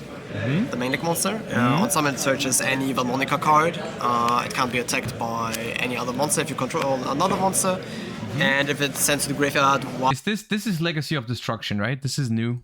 you have 2 scales on the field, you can add it back to your hand. So it's a easy search for any Valmonica card, and you can. Looks like he can't believe it himself that you almost topped. I mean, to be fair, on a real note, on a competitive scale in Yu-Gi-Oh, like nowadays, there are a lot of decks that are not looked upon as the best decks, and we wouldn't classify them as tier 1 or tier 2. But the reality is, if you put the right engine, the right non-engine into a deck that has a somewhat functioning engine, you can probably do well with a little bit of good luck and playing well with almost anything, because a lot of games can be decided by non-engine rather than your engine. So like, as long as your engine does something, right? Like Valmonica, for example, doesn't have the greatest engine in the game, but if you pair it with the right non-engine for the game, sometimes you can just, it can be good enough. You always have the 2 scales on the field. Obviously, very often it's not enough, right? Which is why we still classify other decks as better decks than Valmonica, but it's simply not impossible. Like it's very, very possible to defeat meta decks with rogue decks in Yu-Gi-Oh. Period. On the summon.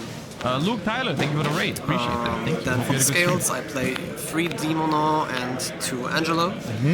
Demono and Angelo are basically the same cards.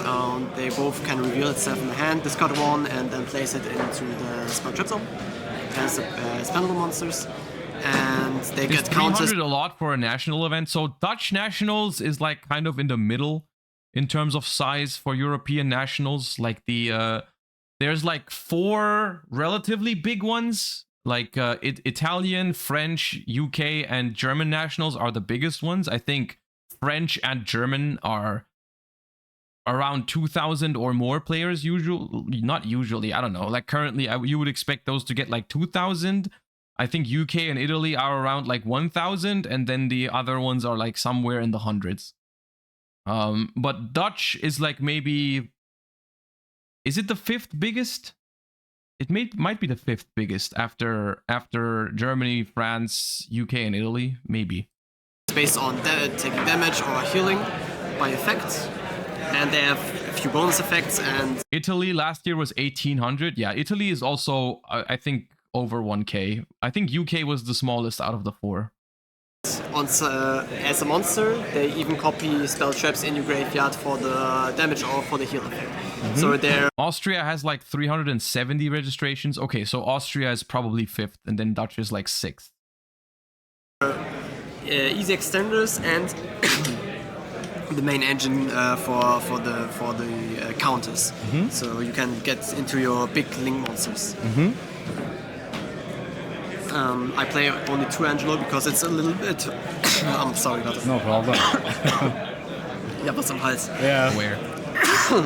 Hab was im Hals? No! Angelo's a little bit worse as Demono because the damage dealing effect is often a little bit more worth it than the healing effect, so you can play it free too. Then a few staples, because we have so many search cards, we can easily afford many slots to fill for non-engine. Free Ash, free Troll, Triple Fenrir. Yeah, basically a lot of hand traps. No, we have to cut the video. Free Troll, free Nibiru are really good in this current format. I believe. You Ash know, we hits were everything a little bit, coughing out of our especially minds branded. behind the scenes. Nibiru is a hard counter to some combo decks, and it helps a lot against the Snake Eye matchup, against the branded matchup. So it was really helpful. And Draw Lockbird was my first choice of hand trap actually, because I believed if I can just stop my opponent from playing a little bit, I can easily easier interrupt the end board and go second way more easier. So really helpful, and Fenrir is just Fenrir. It's a really, really good card. Yeah. Fenrir is Fenrir. Okay, now for the spells. Free Valmonica, I don't know how to spell that name. The Agato-Cacological voice. On activation, it searches the monster. You knew how to spell that way too well for acting like you didn't 2 seconds ago. That was crazy. And if a third counter is placed on one of your scales, you can just take one monster for free from your opponent, but you cannot attack. You can't just like say, I don't know how to spell it, and then just say it like that. It's a really good starting piece for your engine. You can search seller trees with that. Like the people that say, I didn't study for this test and then get the perfect grade anyways. Or one of your pendulum scales to get into the actual combo with that. By the way, easy combo with the pendulum monsters and Celatries. You can activate Demono or Angelo to discard Celatries, and they get placed into the scales, and because they're in the scales, you can activate Celatries to get back. How hard are the Italians cringing at this deck profile for so far? Every time he says Celatries? Any Italians in chat losing their minds right now? I need to know. These Celatries immediately, so you just go +1 with them. Yeah. Then free Celta. The main gimmick of the spell cards are you can choose one of these effects if you have a pendulum scale, and if you don't have How are you supposed to say it? I think it's Celetrice. this pendulum scale, your opponent chooses the effect. And you either gain 500 life points and put one to the bottom and draw 2, or you just search one spell trap for 500 life points. And both effects are really, really good. And mostly, during your first turn, you want to search one of your spell traps. But it's also a really, really good card to bluff, because if you open Mediocre, you can just normal Celatries, search Celta, activate Celta without pendulum scales, and your opponent has to choose whether he gives you like a draw 2 or a spell trap. And mostly they go for a spell trap, so they know what's in your hand. So it works in both ways, and even if you have a good hand, you can just activate it, and your opponent lets you draw 2 cards, you can draw into hand trap and stuff like that. So a really, really good card to bluff. Interesting. Then 3 Invitare. This is one of the new cards again. A quick play that either specials one Valmonica from your deck, but you're locked into Valmonica monster effects for the rest of the turn. Or if you already have one of your Link Monsters Celatries on the field, you can just add one of your Pendulum Scales to the hand and put the other one onto the extra deck.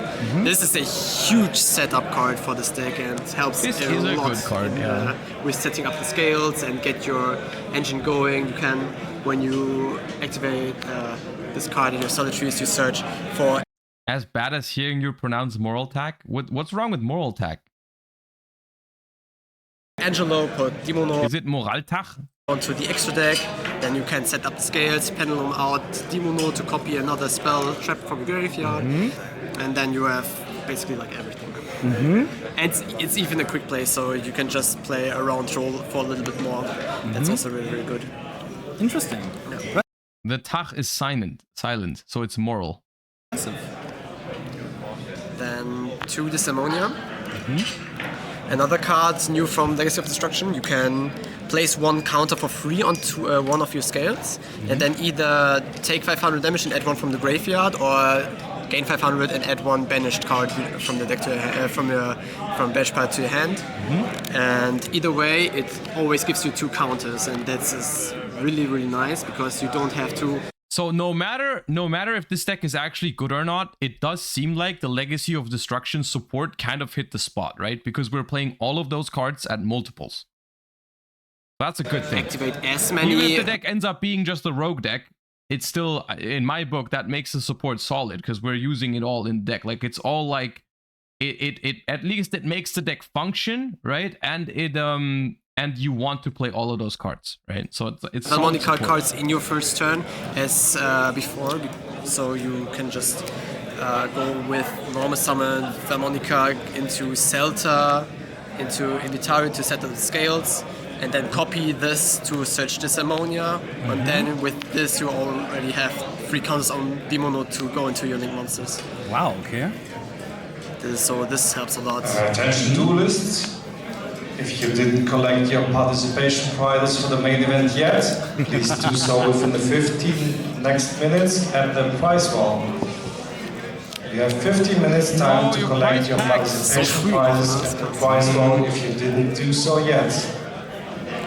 Imagine he just gets up and leaves during the deck profile. He's like, oh no, my entry packs.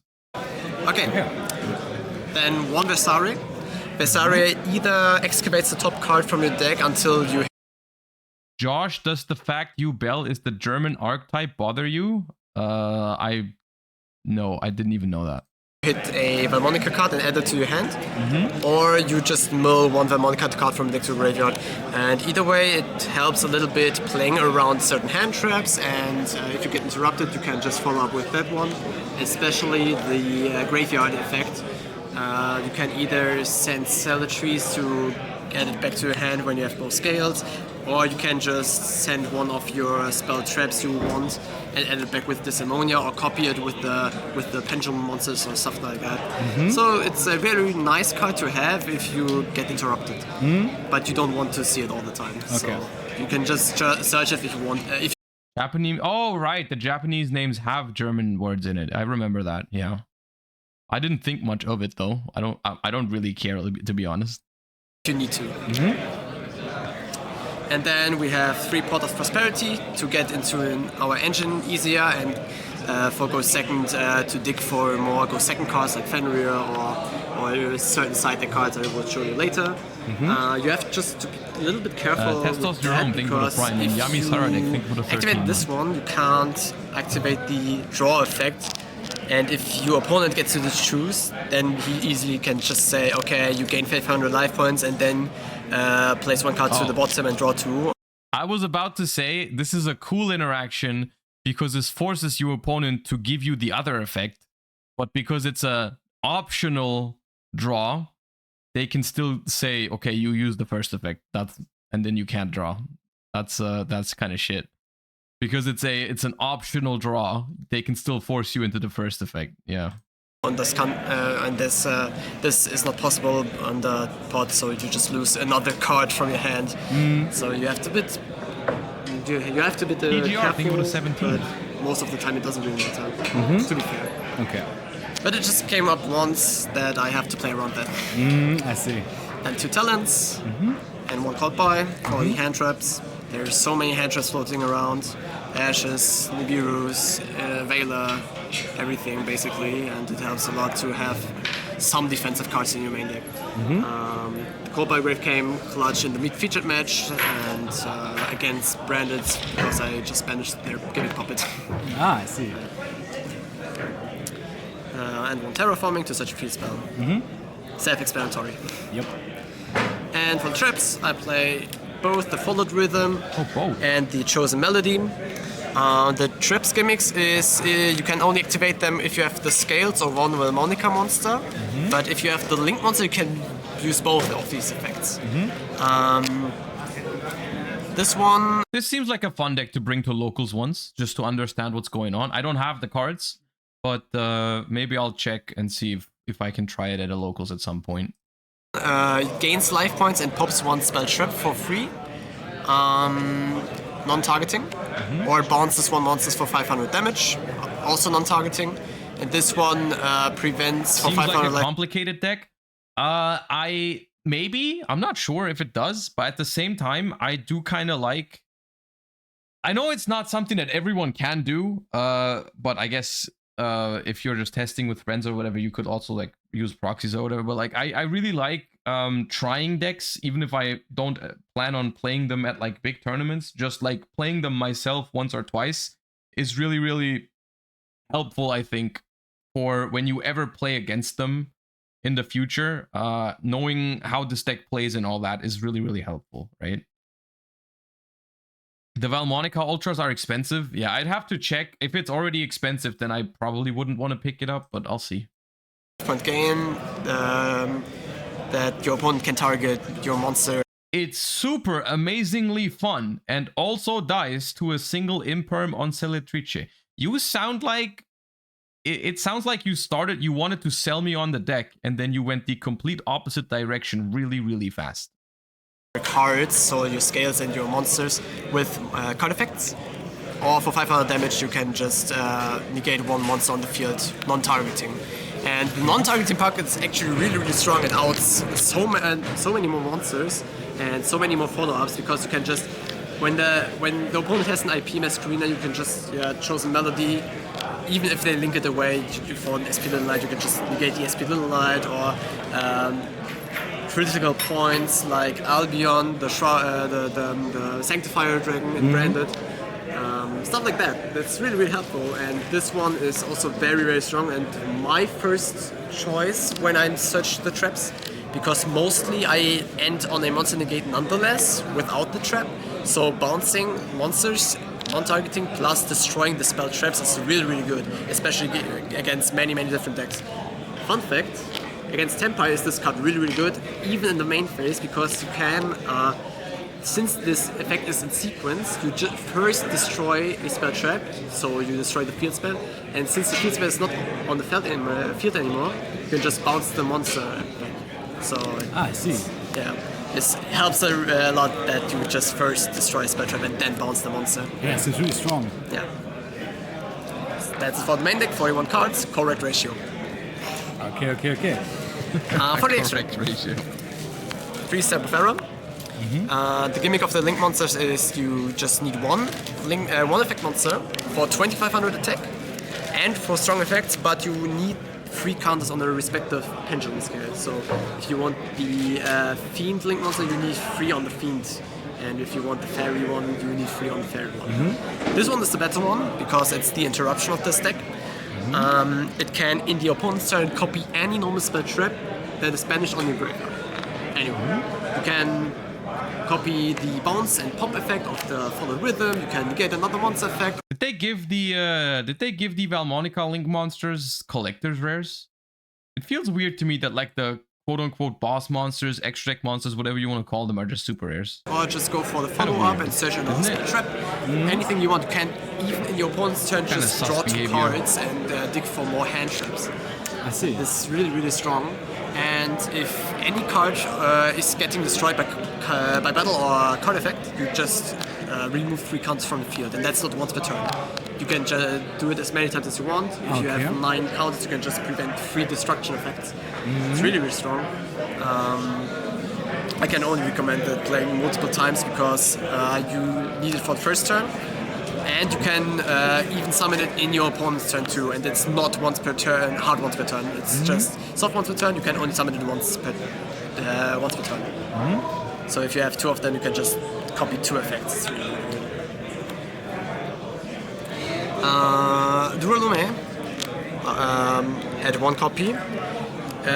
Needs 1 effect monster, 3 counters on the Fairy, and on summon it destroys as many monsters your opponent controls as you have token counters on the field.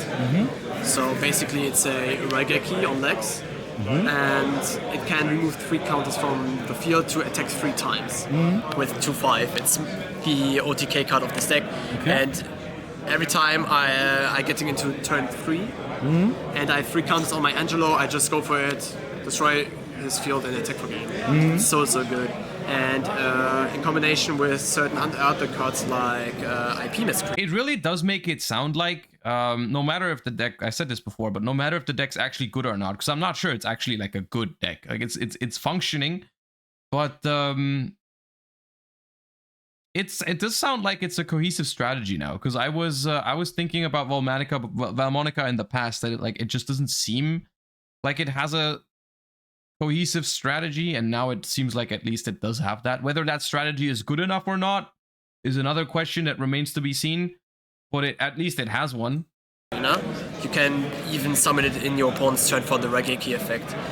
That's really, really nice to have, and I believe what other deck has a Raigeki in your opponent's turn? It's very strong. Ascend has that. Yeah, you should always pay attention to that, especially since Angelo has in the scale the effect that you can, on attack declaration, link summon one Valmonica monster. So if your opponent attacks you, you can just go into the room and pop this whole field and play for another turn and probably win, to be fair. Yeah. Then we have the owner of my team, E-Man Games, messaged me yesterday, and he said, "Yo, Josh, I saw your tier list video. Why is Ascend in meta defining? Explain." I did not SP Little explain. Knight. It's SP Little Knight. Dark to steal other SP Little Knights. There isn't a lot of link action going on here, to be honest. You mostly just want to the SP Little Knight and then link this away for Zebufera or Duelume for another interaction. Phoenix, Unicorn, just a few more odds. It's basically a toolbox at this point. Then I play Super Poly targets, Muddragon of the Swamp, and Garura. These are more than enough for most of the meta decks right now. You can just fusion summon Snake Eyes or branded monsters away like it's nothing. And I just really focus on the best decks of the format. So this was pretty important to me. And for the XC sponsors, Abyss Dweller and Vaguska. These ones are in this format one of Yeah, the you guys best. making fun of Lampy's on all the cards? Is that what's going on right now? I didn't even realize that. Monsters. But now I can't unhear it. If you have Oh access to rank 4, just play them. Baguska summoning Baguska first turn was always my standard play here, and it always worked out for me. Every single deck that played against me, and I played a lot against meta, for the matchups we'll come back later, and they have really, really... Review 3 duelists, that's time on the round. You're now in timeout. And for these decks, it's really difficult to out this one, because most of the monster removals are monster-based, so many of these decks can't even out this thing, yet alone combo off it. And Dweller is really good in the long-term grind game. I often summon it when I break the Snake Eye field, and then I just summon Dweller and then out the Flamberge so they don't get to summon, and in the opponent's turn I just activate it again so they can't use like Wanted or the original Sinful Spoils, and then I win next turn. Really, really good cards, and Granite. Yeah, we fought in the feature match, right? Yeah, it's my man. It searches basically Nibiru.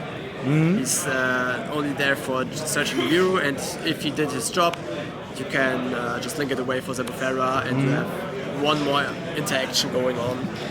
Mostly you overlay it with Celatries, you just detach Celatries, search Nibiru, get Nibiru, add back Celatries, link it away for Zebufera, you have follow-up, you have another hand trap, and just vibe, basically.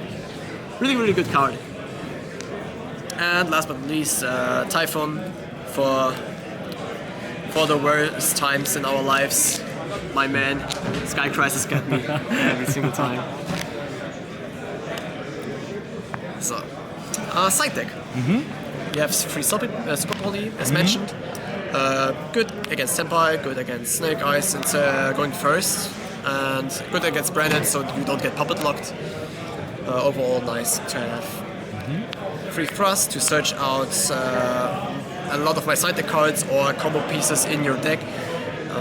Go second, it's really, really important to have this card, because you can just choose whether you have you want the Feather Dust or the Lightning Storm to break the board, or just search Celta or Terraforming to get into your engine. Depends on your hand. Sometimes you just have 4 non-engine and you need one more to get off, and then you can just search it off. Free droplet. Similar reasoning to Super Poly. It's just good to have to live for another turn against Snake Eyes, against Tempai, and against Branded. Especially good with Fenrir, especially good with Salad Trees because you can add it back. And I sired in a lot today and yesterday. And for the thrust targets, I have a lot. Dark Ruler, Dimensional Barrier, Evenly Matched, Lightning Storm, Feather Duster, and Eradicator Virus. These three are self-explanatory, and these one too. This is just go second board breakers you want to play to get through, even if you lose, even if you have to go second. This one is basically for Tempai and Branded alone. Sometimes you face a Mirror Mage, sometimes you face Melodious and you really want to stack hard too. It's always helpful to have this. I haven't cited it out a lot, but when it came in clutch, basically.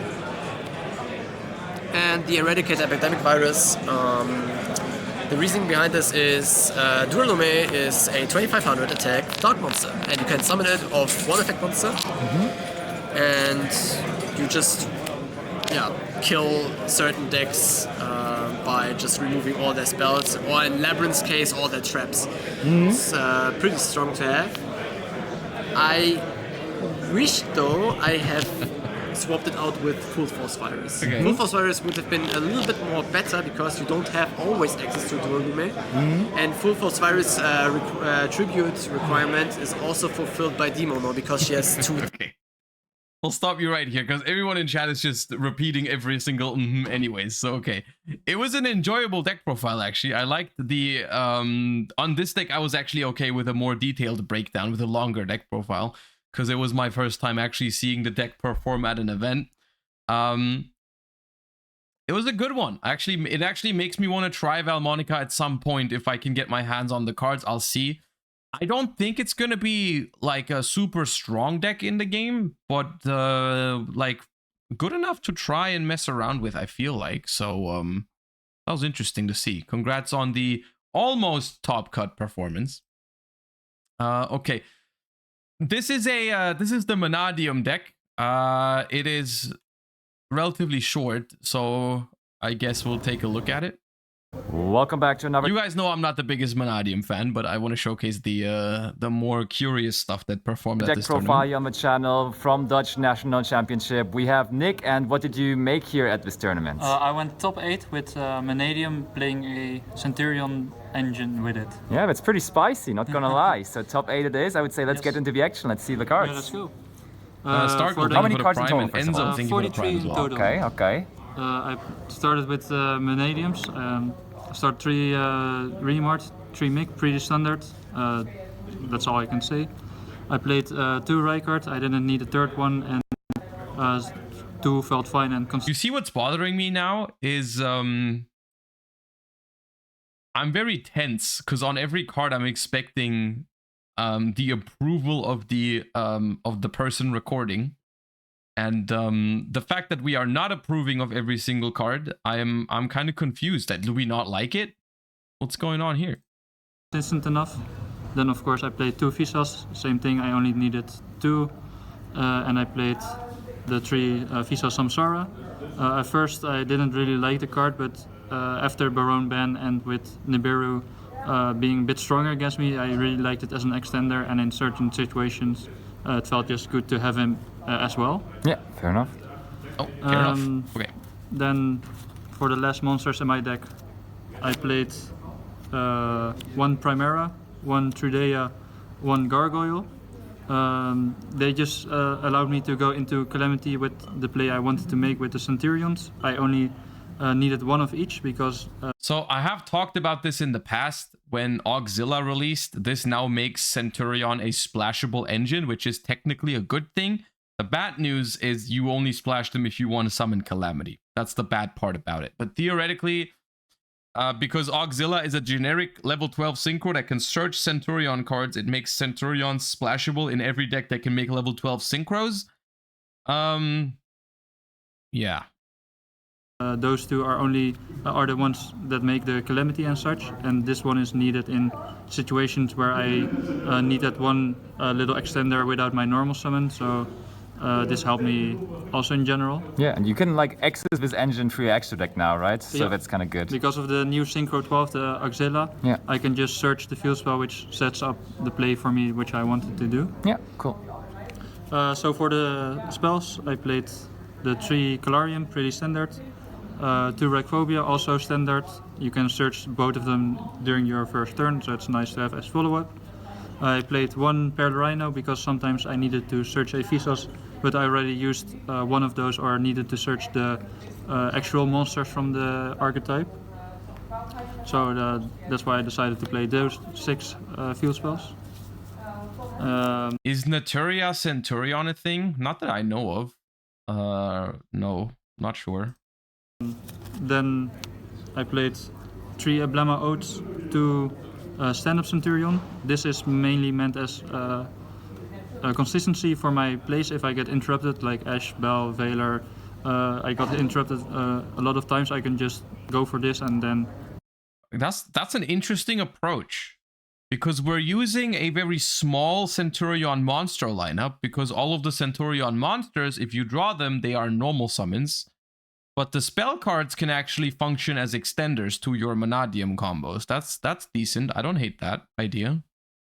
At least have the Calamity or... Yeah, Emblema Oath is essentially an emergency teleport. Yeah, that's a good way to put it. Continue playing because Primera is a level 4 tuner. I can go into Amritara and play from there, which was really nice. I only needed 2 stand-up because I didn't want to clog my hands with random bricks or only have Centurions, and I needed a second one sometimes if I went into a Gargoyle play to search the second field spell because of that. Then for the archetypal spells, I played 2 Arrival, pretty standard in the list. I played 2 Obsession, also pretty standard. Sometimes I consider playing a third one because it helps me when I get interrupted to continue playing, but 2 felt nice. I played the 1 Imaginings. He was amazing. He drew me into a lot of good cards. I had a lot of hands where it was semi-bricking and then drew me into starters and extenders, which was really nice. Going second, drawing into a lot of board breakers, which I sided in every time. Just felt amazing. And never want to play without it. And then I also played the Reframing as the archetypal cards. Used this, the Omni Negate, which is always nice to have. I guess that's necessary now that Baron isn't there anymore. No, but you don't have your other Omni Negate anymore, right? I need to figure something out. And also when I make Calamity, I have protection. Yeah, that's pretty strong. Then for the non-engine spots, the going second cards, I played Called by the Grave because I am afraid of draw still.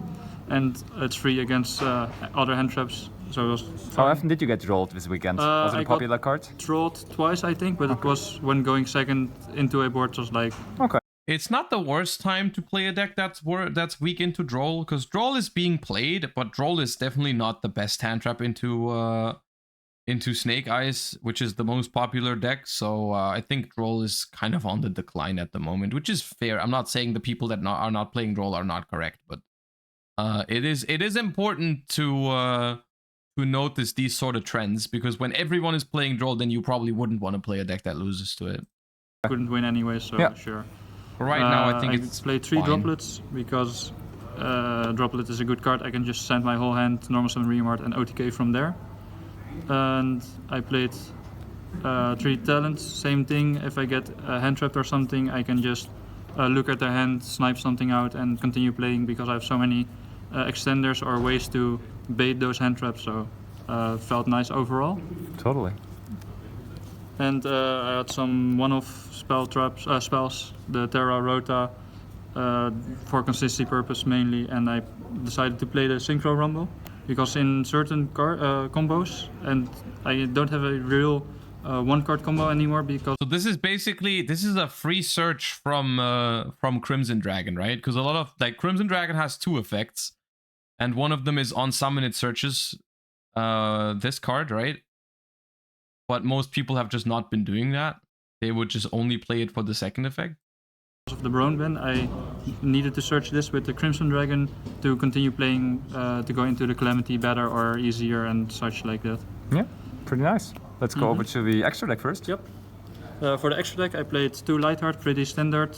I played Cross Sheep, also standard. SP Little Knight, also standard in the deck. Didn't change much. Felt nice overall. I played the 2 Astrolot, also pretty standard. Really nice to go to OTK them under D-Bear or something, which I was afraid of, but didn't really see it too much.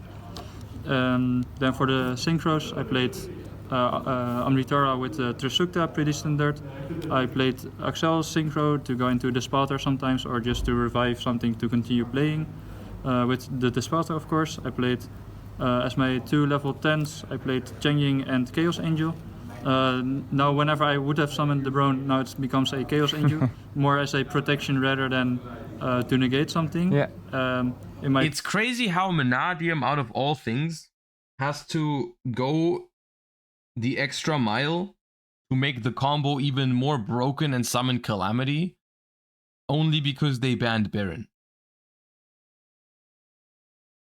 Kind of concerning. Top 16 play, my opponent wants to Veiler my Amritara. It speaks volume, honestly. It speaks volumes about how broken Baron was. That, like, a deck like this, which was already super balls to the wall combo and all that, like, was preferring Baron over Calamity, and now they actually have to do the Calamity thing. I had a Chaos Angel which was made with a light monster, so protected from there. Yep. It's really, no matter what you take away from this last Forbidden and Limited list, whether it's like, whether you like it or whether you dislike it, I certainly am on the verge of, like, to an extent, I think it definitely was a big oversight to not hit Snake Eye harder. But the Baron ban, no matter what, like, the Baron ban was phenomenal. Like, I think in the long run, that's gonna do us a lot of good in the game. Then I played the Crimson Dragon. He's really needed for the combo to go into the Spater or make the Calamity, so good card overall. And then I played the Auxilia with the Crimson Dragon, King Calamity, I mean, because I need to win without a Baron. Yeah, fair enough. And I didn't feel like playing the Legacia because most people Omega Loop now, yeah, but maybe we have to do the same thing that we're doing with Floodgates. Maybe we have to see what people replace those generic extra deck monsters with and maybe go after those next. Maybe that's the only way we can tone down the speed of the game a little bit, is if we it needs to happen in waves, right? You can't solve it in one sitting with one ban list, right? That's just not gonna work. You just have to hit some of the cards and then check what people are replacing them with. Like, I wouldn't be super surprised if Omega at some point would be banned. I wouldn't hate it.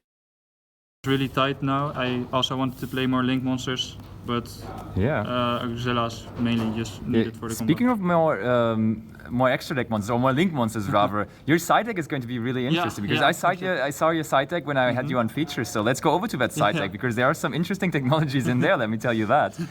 So first of all, the blow-up cards, I played 3 Trust, 3 Raigeki, 3 Dark Hole. Just some Legend of Blue Eyes guy. Oh boy, keep them coming. Dude! What? Yeah. I decided to play full board breaker going second, because again, 1 Reamart is all I need. And I didn't... Dude, he's just blowing you up. Feel like making a sideboard for specific matchups and then in the end not drawing it, so I was like, let's just play something that just generically good in the format and really helped me. I also, again in the top 16, I had Dark Hole with Droplet, so I wiped this whole board and could continue playing. Yeah. Unfortunately, he also had a skill drain, so yeah. Do not tell him about IP Masquerade's protection. If he hadn't, I would have won with ease. Yeah. So I just tried to blow up the board. Also played the Change of Heart. I wanted to play either Twin Saw, the trap from Scareclaw, for a going first play. If I get interrupted, I can just search it instead and have something as an interruption. Yeah. But in the end, I decided not to play because I just wanted to have full going second, because I was confident in my going first board. Rightfully so, because your going first strategy seems pretty solid, not gonna lie. And then the spicy extra deck monsters, I played Unicorn Exascode. Yeah. Because when I go second, I side out the whole Centurion engine, and then the 2 extra deck monsters aren't really needed anymore. And I was really afraid of D-Barrier, Yep. Because in testing, when I got deburied and I had the synchros, of course I cannot make the synchros, and this allows me to make game. And because I play so many board breakers, I really need to OTK them on turn 2, and this helped me achieve that like 2 or 3 times. Yeah, that's a pretty cool technology, not gonna lie. So, congratulations again. Any last words or shoutouts? I want to give a shout out to my locals team, my gang, really helping me perfect the deck, create the deck, and cook with everything. Look, and it was Vanadium. I'm personally not the biggest fan of Vanadium, but I can't say I'm not impressed by the result. Still well done, you know. It's pretty cool. All right, and then last but not least, I think we can play a little bit of Master Duel before the Rarity Collection reveals. The only thing I want to check out is Quantal's deck profile. I just have to go to the toilet real quick, and then I'll be right back. Give me 1 quick second.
All right.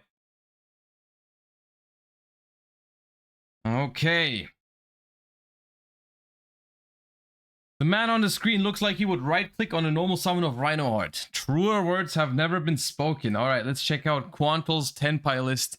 I'm not expecting anything crazy out of Tenpai, but I do want to stay up to date in terms of what Tenpais are cooking when it comes to the thing that's most important about Tenpai, I think, and that's going to be interesting for the people, especially if you're trying to win against Tenpai, is what is their plan for the side deck, and like, do they expect to be made first? What do they side for that and all that kind of stuff? Because that's the biggest exploit you can do against Tenpai. So I want to check it out still. With the Master Duel World Champion Quantal Think. Quantal, tell us what you did today. I got top 8 at Dutch Nationals. Impressive, impressive. And what did you play? Tenpai. Show us the list, please. So I'll start the main deck. What do you think about banning hand traps? Oh, that's a question that's deeper than just like a couple seconds to answer. I think in general, at the moment, hand traps are a necessary evil to exist. But I think in good formats, hand traps aren't mandatory. In an ideal world, we wouldn't need hand traps in the game. But at the moment, I think we are not at that point yet. 3 Pydra. 3 Chandra. Oh, 2 Fadra. So basically the normal ratios. The NPC ratios, yes. NPC ratios. 3 Sangen Kaimen. I like how he went up to Quantel's face expecting an explanation, and Quantel was like, yeah, NPCing, dude, that's the normal ratio. I'm not explaining that. We play 3 because it's good. 3 Summoning. And Terra. As much engine as possible is good. Very smart. If you draw Tenpai cards, it's always good. Okay. So it's always very good. So to I get love to the more profile Tenpai cards, I already. play It's Prosp. great.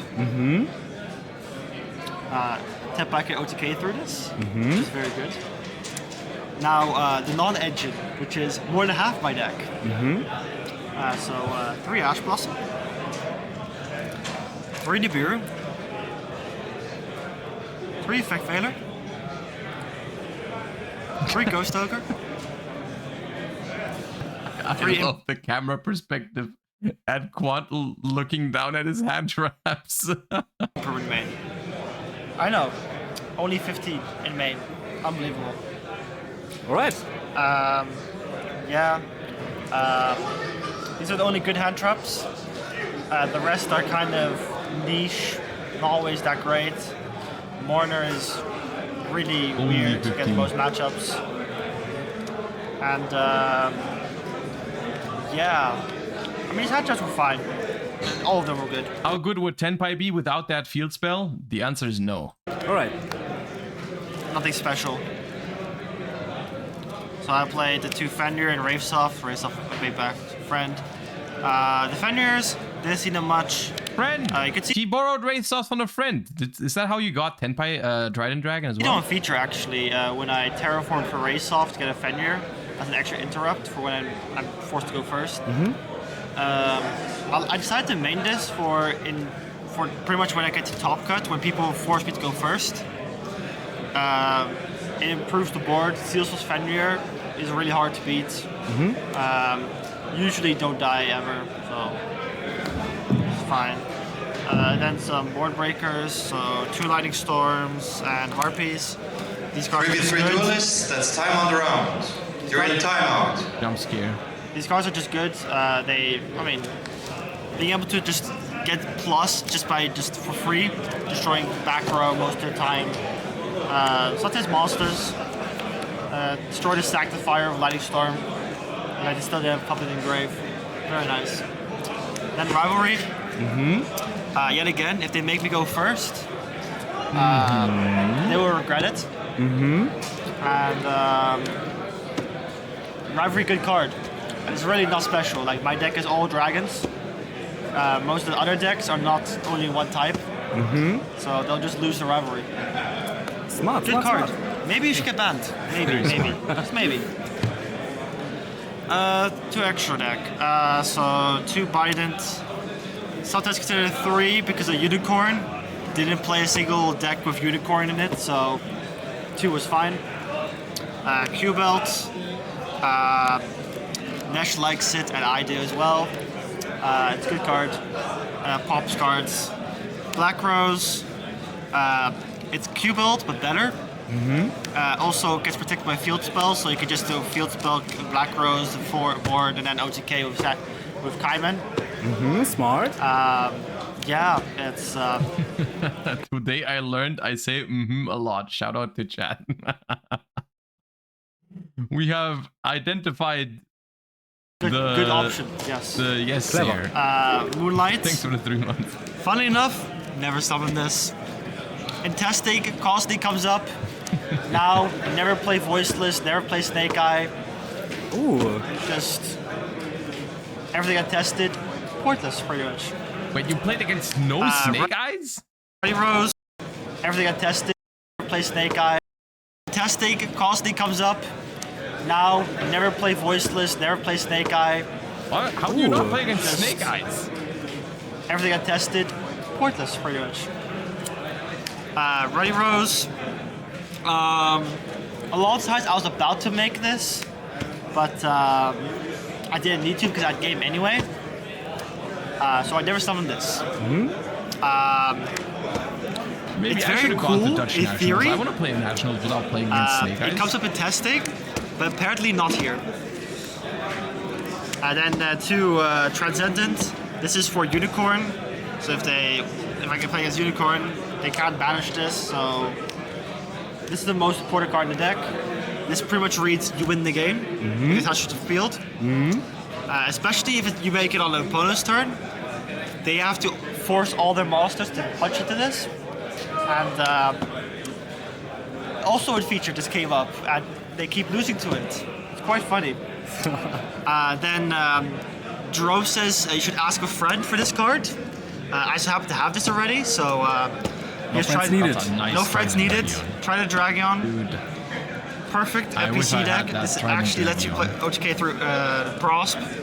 Are you my I mean, it's not that you don't need it, Quantum? but it comes up in a lot of some of the OTK lines. Makes OTKing easier. Yes? Good. Whatever. Give me your Trident Dragon. Now, the rest are just flex spots. So I play Striker Dragon, SP. Striker Dragon is just to have SP that can actually bash a card for when I'm debarriered. Seals. Best card in the game. No deck can OTK through this. Seals scares people. It puts the fear of God into them. So next, I play Duel Chimera. So if they have, they pass on literally only D barrier, I still OTK. It just punches people that just like set D barrier pass. So yep, Duel Chimera, Kaiman game. Heat Princess. These come up actually is it more in the actually mirror. just to like make everything gain 500? Like, is that enough damage? If you just put a bunch of the Tenpais and a Doodle Chimera? Ah, that's the plan. I thought it was... In my head, I only saw this card pop up in like Fire King, and I thought you were doing some fancy stuff where you pop it with your own Promethean Princess under D-Bear, and I'm like, how does that, like, work? Okay, I get You it. steal your opponent's Tempais, and you reborn level 10 off of Princess or 7. Attention duelists for the 3v. Yes, it's enough if they only do D-Barrier pass, I guess. I mean, the thing is, this deck does play a certain number of board breakers and hand traps. So, like, the odds of your opponent just not being able to play through your hand traps and then just setting D-Barrier and passing, the odds for that happening are definitely not that low, right? That can happen. 3, your round 3 pairings are now available. We'll leave this in, for sure. Okay. I never summoned these 3. Oh, no? No, no. People kept deburying me, and I still won. And I played 1 mirror, and I bricked. Oh, perfect. Very cool. What do you think of Dude, Quantal stories are always like I was there, dude. It's like I was there. with OTK under barrier? It's bad. Facts. If you do it, you're inting. So Magnamut, Druis, Baldrake. Honestly, you might see a trend quickly with my side deck of I don't like light and dark decks. Okay. You'll see it a bit. 3 DD Crow. 3 Bell. So these are my 9 hand traps that I Bro side in. hates Brandon. 3 Cosmic. And 3 Cross out for the mirror. So I wanted to make sure I never lost to Melodious. So Yeah. I decided to side 6 hearts for that. And brand it. Wait. Did you not know that you can Bell Ostinato or what, Quantal? Because the way you said that made it seem like you side the 3 crows and the bestials against it. Were you not aware that you can Bell Ostinato? Self-report. Quantal not aware. 9 cards. But it's only good if you draw these 9 Bell is unnecessary for side patterns. Ah, I see. Excuses. cards. Yeah, I can And see I so that. happen to not draw them. So not so good. Cosmic is just more back row removal versus stun. Not so good. Played versus 3 horror stun, came up. Cross out. You might be wondering, oh, why am I not playing deep air for cross out? Well, I'm not signing deep air going second. I'm only signing it versus Tenpai. The mirror match. Call Chandra, FPC, gone. Crazy. Yeah. Impressive. This deck is. I don't remember the last time I've heard Quantle say more than one word in a sentence. Not very complicated. Honestly, I was not the biggest NPC, it seems. I'm honestly sad. So would you say it's the best deck in the room? If I optimize it a bit, yes. But it would be nice if I play a Snake Eye for once, or Voiceless. Dude, I'm thinking about giving Tenpai Dragon to my fiance so she can come with me to locals. She hasn't played Yu-Gi-Oh in like 10 years. Do you think it's gonna work out? I see. Okay. So any last words, shoutouts? Shoutouts to WAF to help me test, and the Deutsche Bahn. It's always really nice having good. Oh man, this deck profile, dude, legendary. Okay.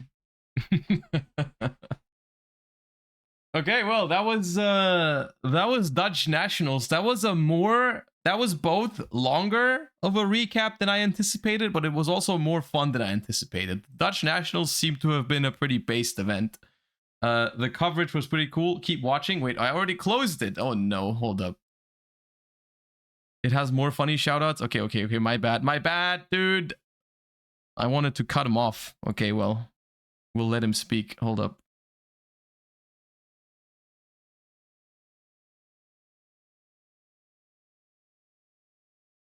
Good trains. And yeah, Farfacord always help me test. And obviously, my testing consisted of me spending the last 2 weeks playing Football Manager. So honestly, I'm surprised it did so well. All right, so congrats to you, Quanto, and bye-bye. You made me open the profile again for that? For a shout out to Football Manager? Oh god.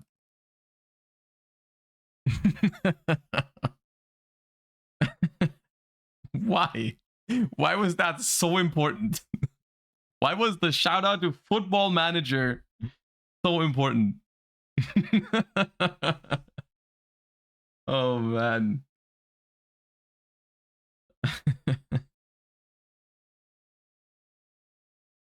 Okay. Guys, we have about 45 minutes until the Rarity Collection openings are going up on YouTube. I don't think we have the time to learn Memento in that short time frame. But we can still hop into Master Duel and just play some games. And when I say some games, that means we're probably not playing Paleo, because that would be one game. Funkmaster JR, thank you for the Prime. Appreciate the half of a year of support. As well as 91 Anthony Hanzo and Eve's Surname. Thank you guys for the Primes. Appreciate that. Thank you guys.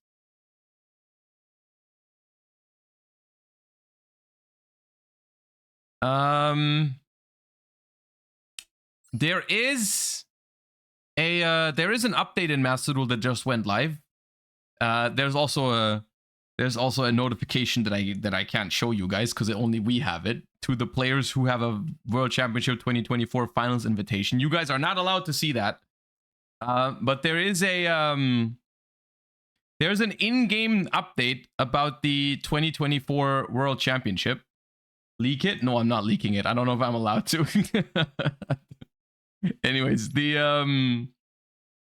2024 World Championship has, I guess, been officially announced in Master Duel, but they also, more importantly, announced the qualifiers for the the regional qualifiers, essentially for Worlds. So they are taking place in June And it's going to be first stage starting June 11th, and second stage is going to take part June 21st to June 24th.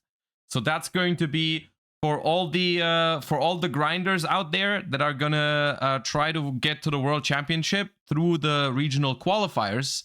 That is going to be the weekend where you're not gonna sleep, essentially. Does it say here how many will qualify?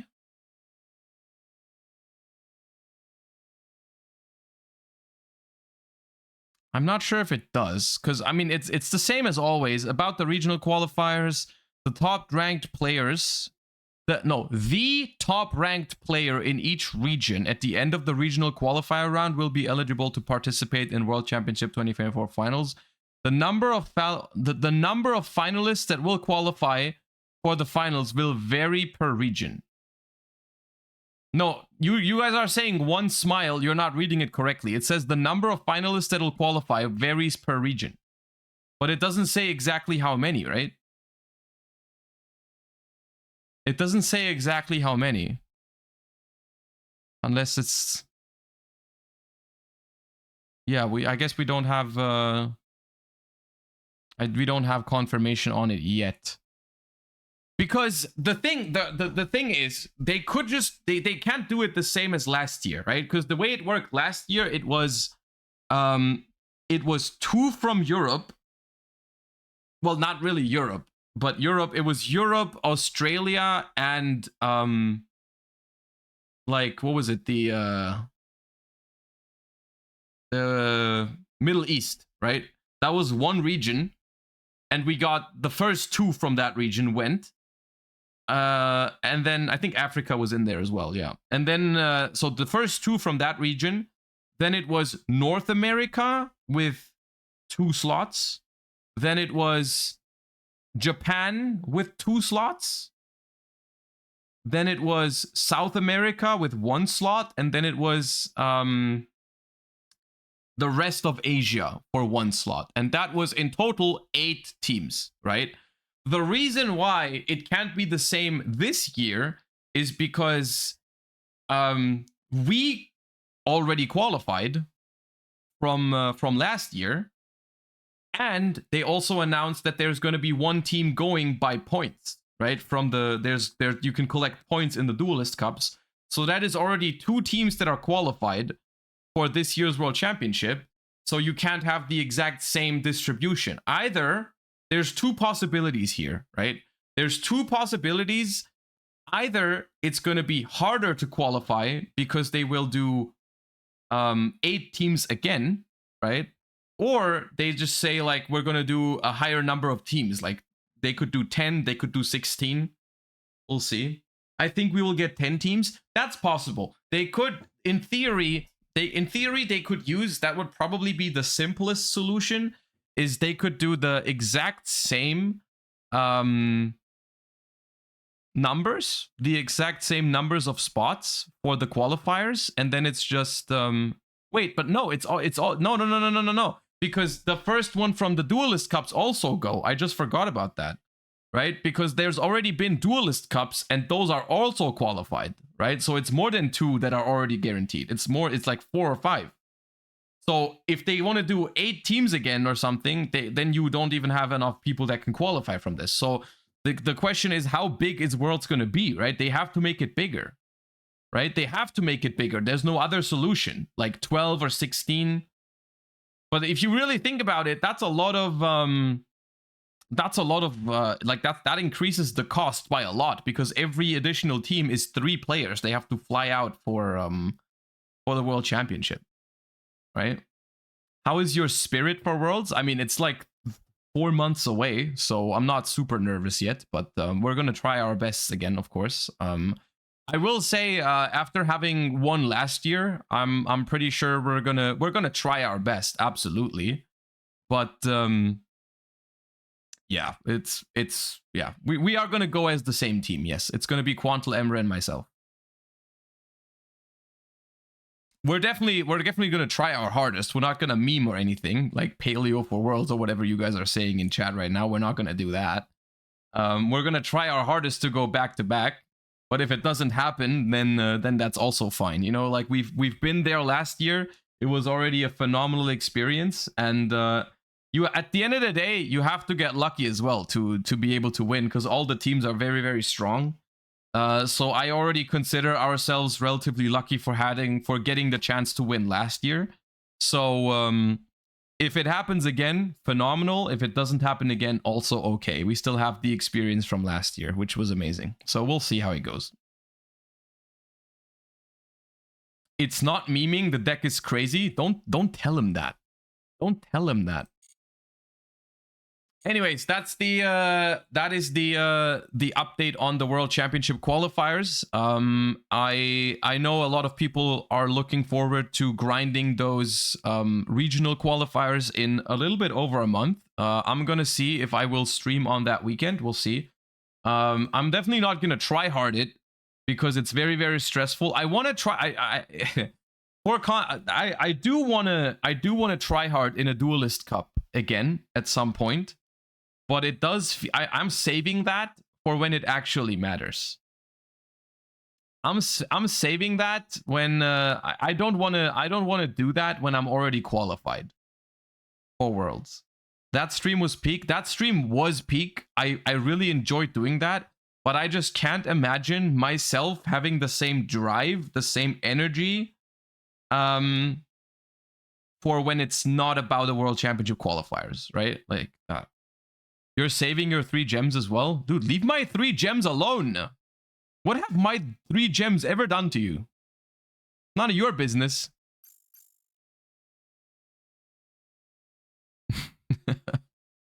Awesome, Jay. Thank you for the 7 months.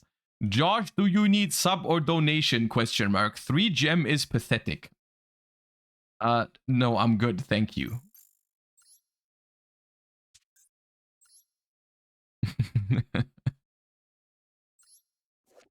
Look what I got this morning.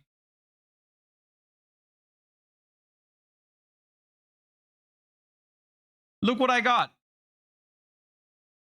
And I'm not going to do it. I'm not going to buy gems now because you subbed. Appreciate you, but no. And look what I also got. My second Gary. I have no more mismatching Garys. I have 2 Garys and Fountain now. Destruction. I wish I had Fountain, dude. Great times. You know what? I'm gonna play a game with Runics right now because I have Royal Destruction now. And you can't stop me.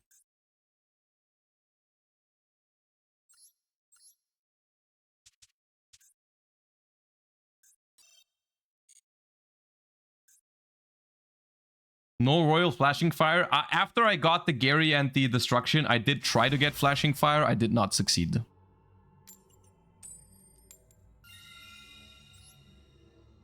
I did not succeed.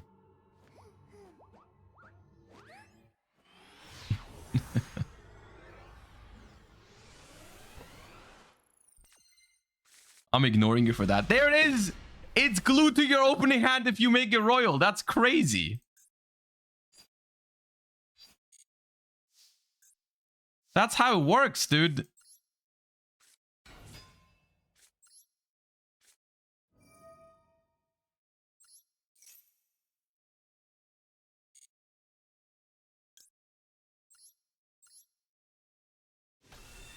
I'm gonna discard my Royal Destruction for Hugin, and you can't stop me.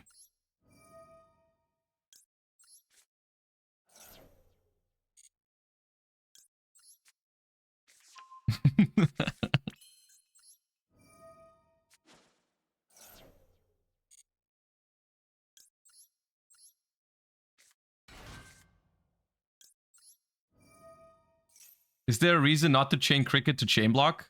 Forgetting is the reason.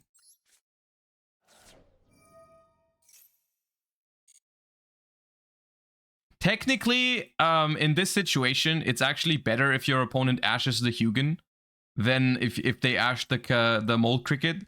So one argument could be by summoning the Hugin and activating it first, you give your opponent the chance to make a mistake. Which is, I think, fair enough. reason. But yeah. Coral Dragon.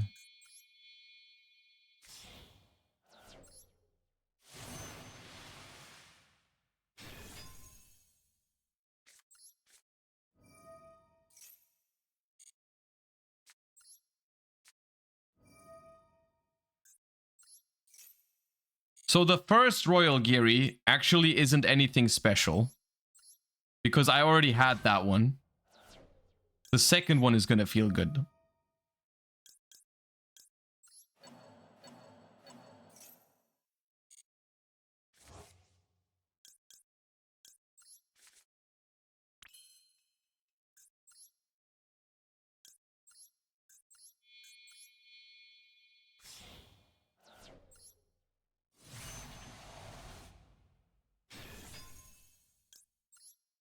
Gotta grind for the Royal Fountain. Dude, so far, I have never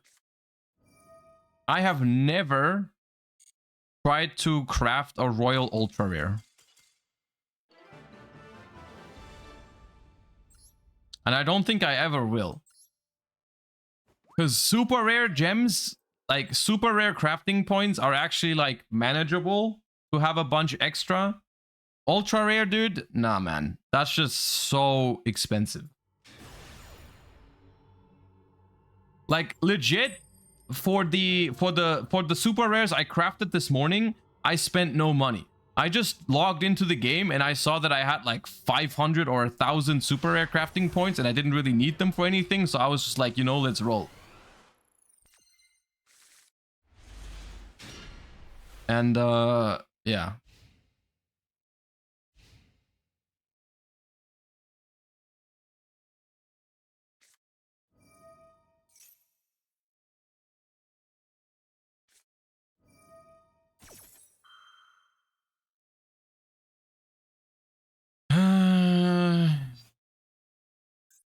The age-old question, where do you ash Pearly?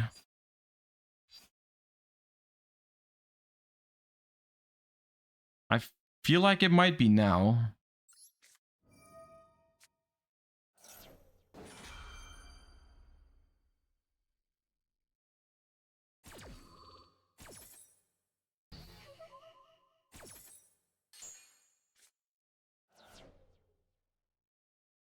My friend, yeah, the problem is, if you let them go all the way into my friend Pearly, they already have the ideally you don't want this card to be on the field, right? Because especially with this hand, because I'm probably gonna Flashing Fire the Exceed, it's gonna give them so many cards. Like I was trying to prevent them from getting this one, but I also didn't really want to ash the Pearl Lily, because then they get a guaranteed beauty. But yeah.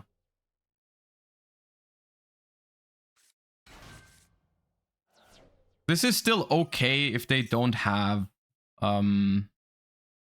another quick play spell, I guess. Not the end of the world. I mean, Flashing Fire on the Exceed when they use the trap on it is fine. Just miss with the cat. Just miss with the cat. Do me that favor.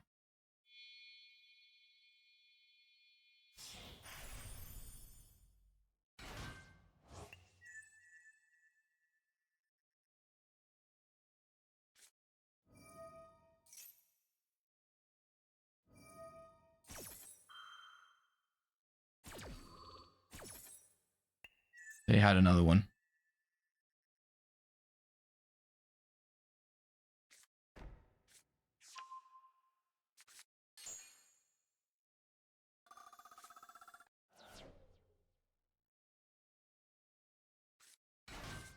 Miss! Miss!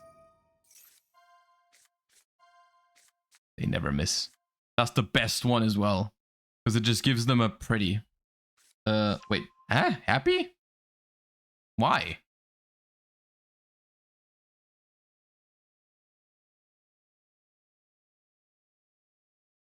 Dude, give me a mole cricket and I'm annihilating them.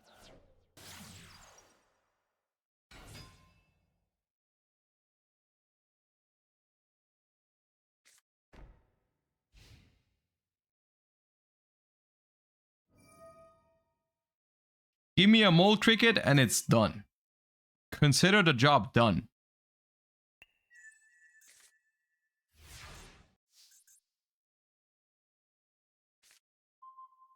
Job's not done.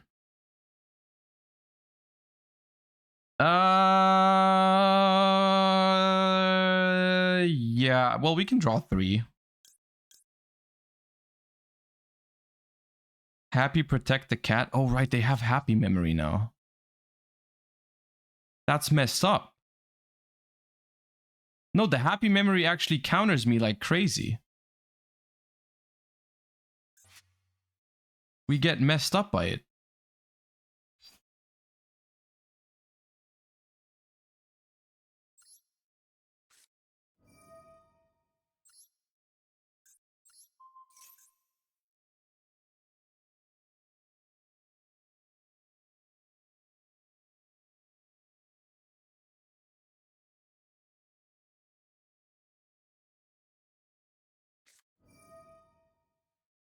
It's crazy because there's no way that's the right play, is it?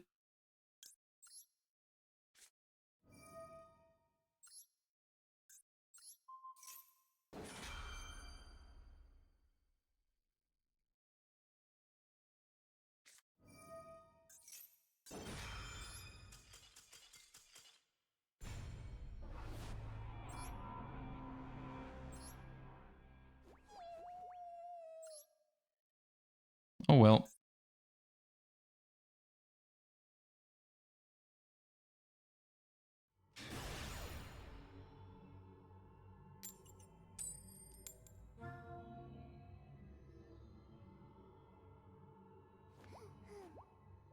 Memento time? Dude, the reveals are happening in 30 minutes. There's no way I'm learning Memento in 30 minutes.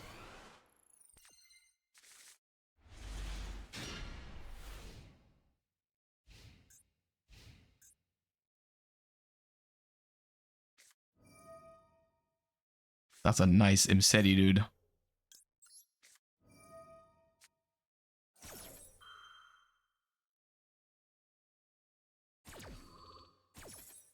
It's a shame if anything was happening to it. Okay, they have King Sarcophagus anyways. Pretty good. Dude, I hope they make Zombie Vampire. Zombie Vampire is actually so bad against this deck.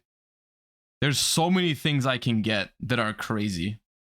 Like if I get Mole Cricket from Zombie Vampire, holy.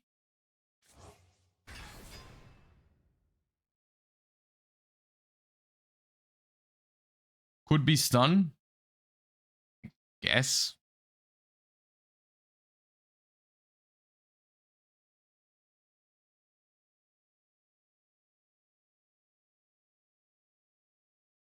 It is odd that they're playing the Kebe Senwef, right? Most people don't do that.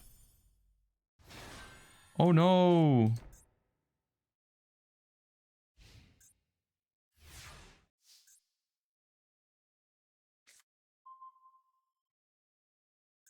We didn't need that, technically.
Oh man.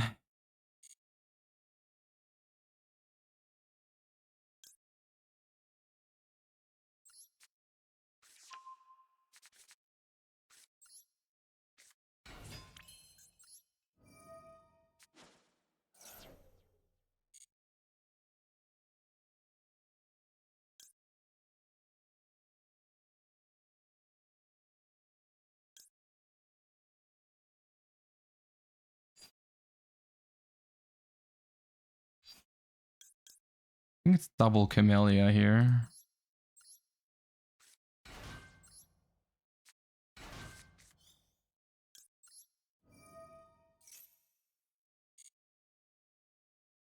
Dude, I can't wait. Unironically, I can't wait for the new Maxi to come out and for them to hopefully ban this freaking card finally when that happens.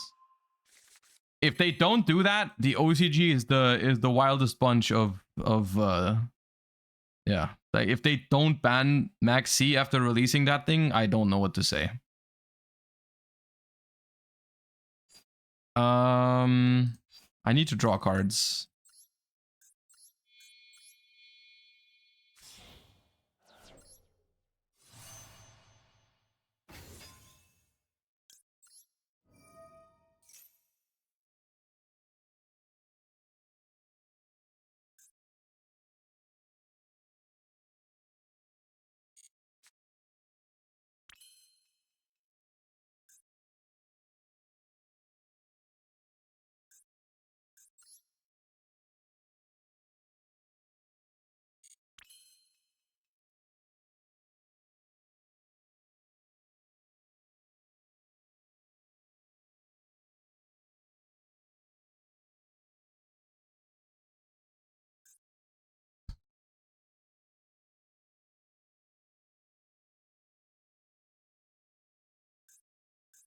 No SP? Oh, I haven't put SP into this deck yet. I didn't update this at all. This still has my old ashes in it. I haven't played this deck in forever. Chengying here would be good. Chengying would be phenomenal if I had a single Runick in my hand.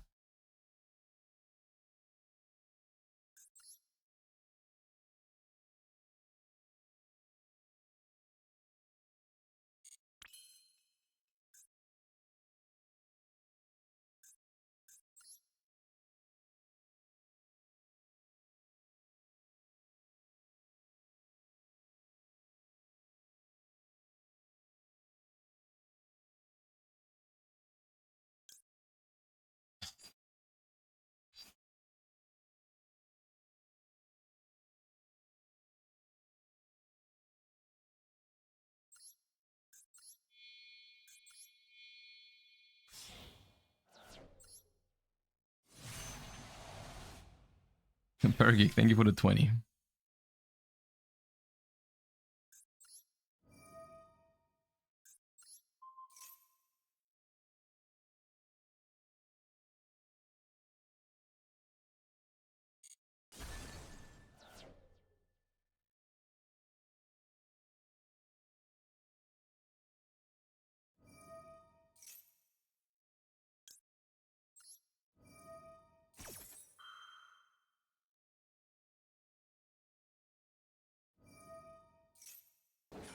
Oh no. Which one is it? Please just beat this one. No happy from hand. Okay.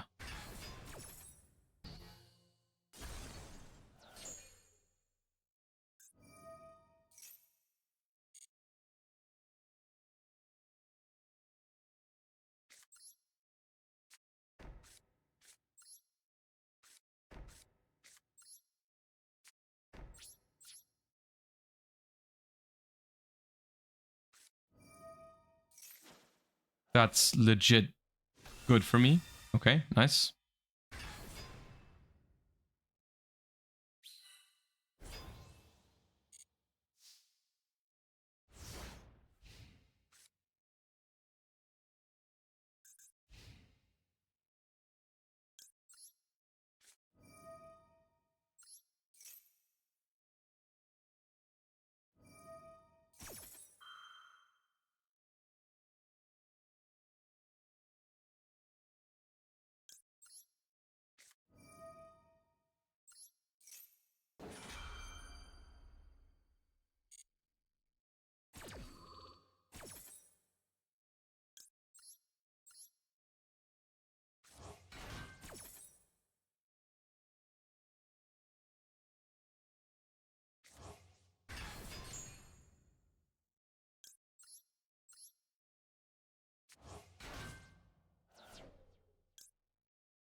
Oh man.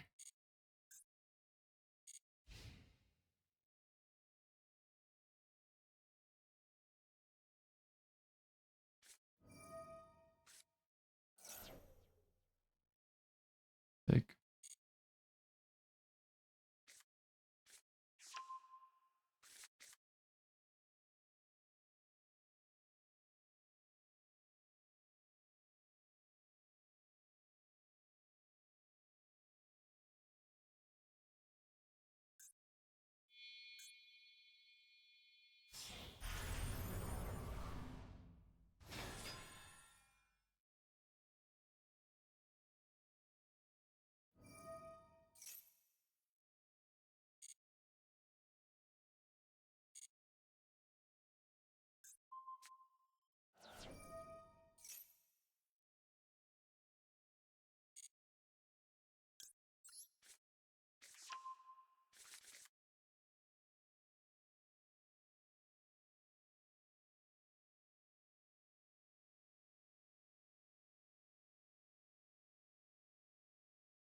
Wait, you're using that?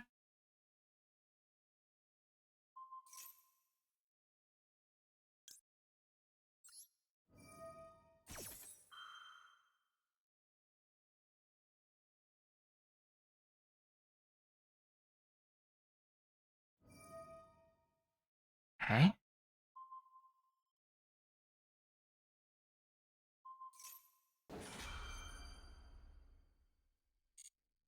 Okay.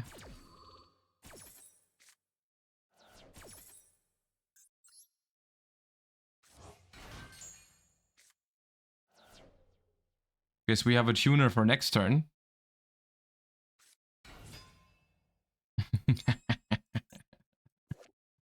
Look who's banished.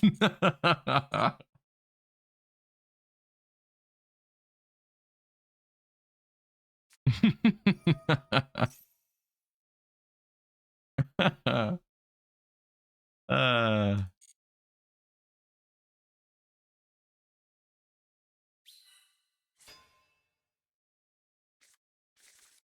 ooh.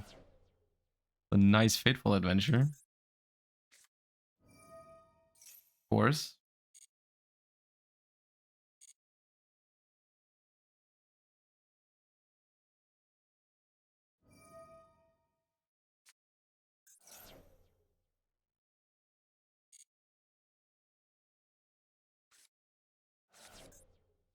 Happy.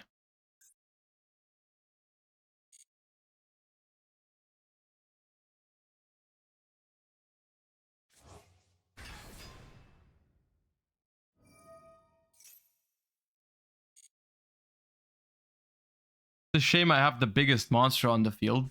I can only float into one with the mole cricket. That's okay.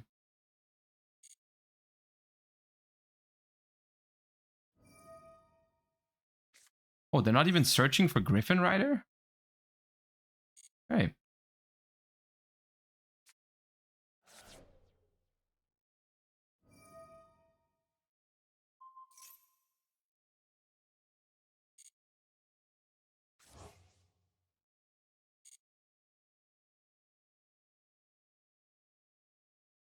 I didn't banish the Griffin Rider.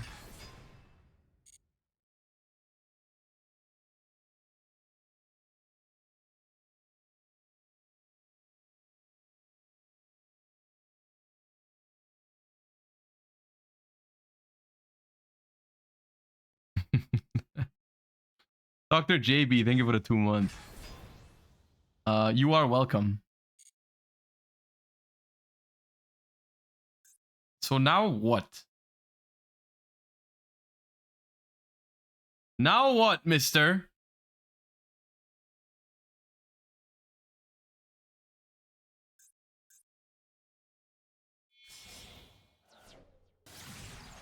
Apo. All right. Sick.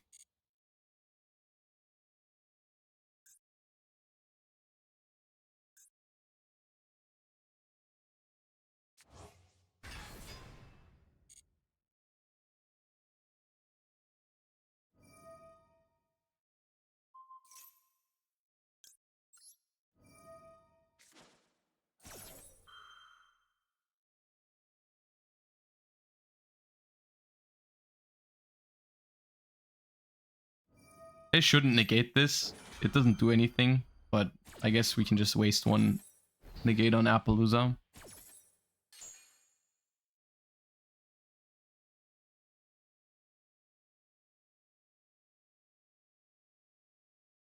I don't understand not getting rid of the token. Doesn't King Sarcophagus let him do that?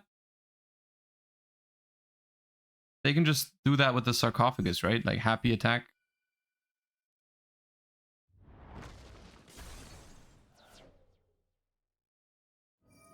Yeah. Rap.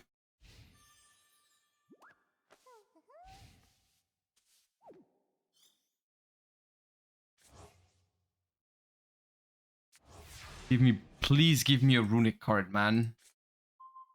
I guess that's good. That counts. That's better, technically. Bu, bu, bu.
No, I milled Sunflower. Oh my god.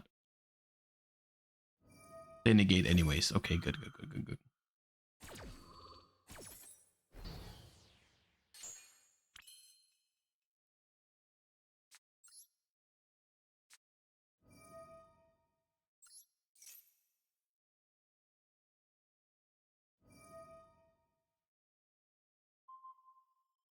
Why not take before? I need to draw.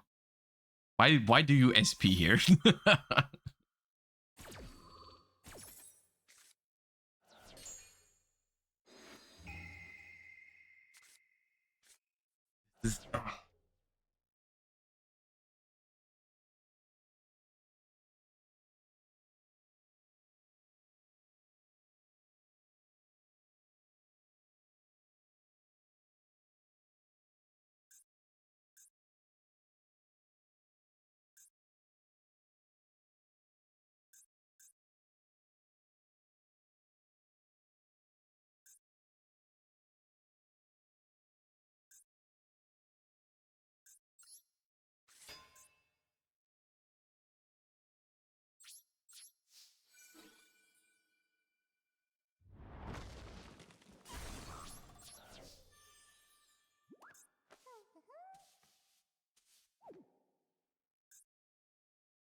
Exiton can't destroy the Horus monsters is the problem. They all trigger.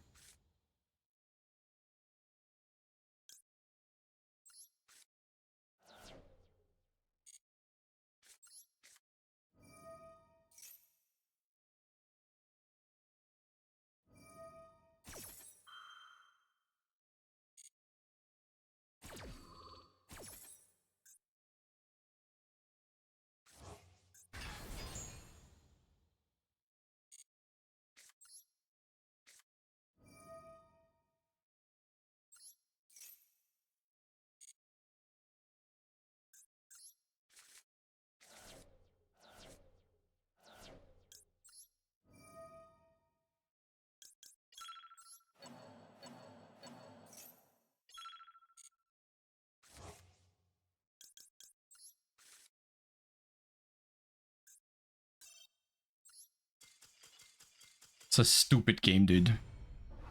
What a stupid game that was.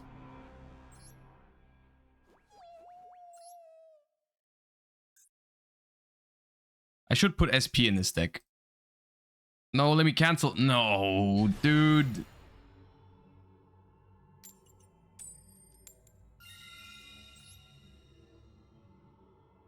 Ingmar, thank you for the 3 months.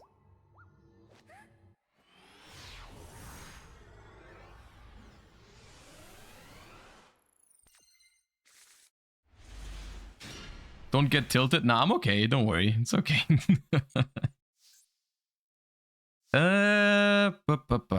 Normal.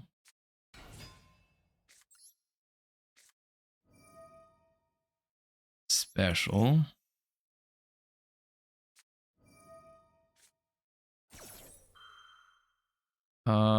Chain. I think I'm gonna give them no cards here. Oh no, I can't chain the second smiting. Never mind. This was the wrong runic for that, but it's fine. One draw is okay.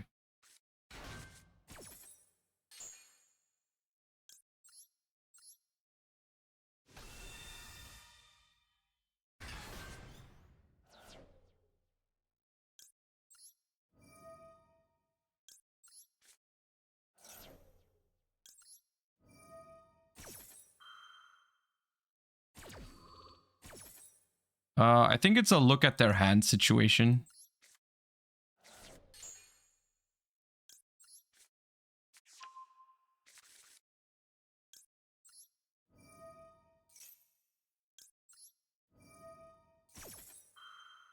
Just crafted a royal birth. My condolence. I don't know how do you say that word. Condolences. The joke would have been funnier if I knew how to pronounce it.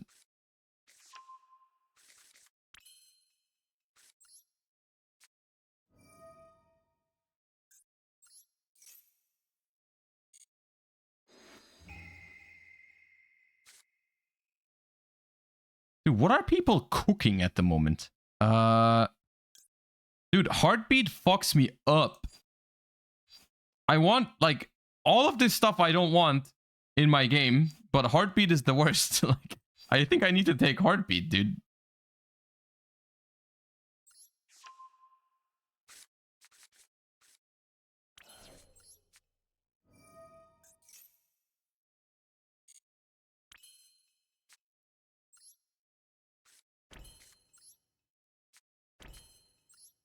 Can't you make Nat Beast in their turn? I was just considering that. Yeah, I could shotgun Nat Beast. I'm losing a lot of value if I do that, but I could shotgun Nat Beast. I mean, technically their entire hand is dead against that. Should we let's shotgun Nat Beast.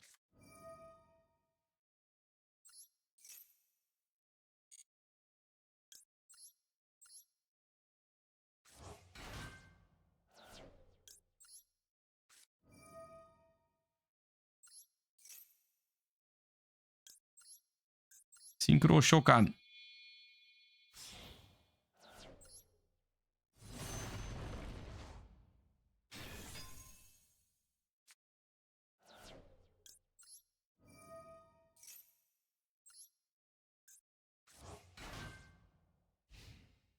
So cute.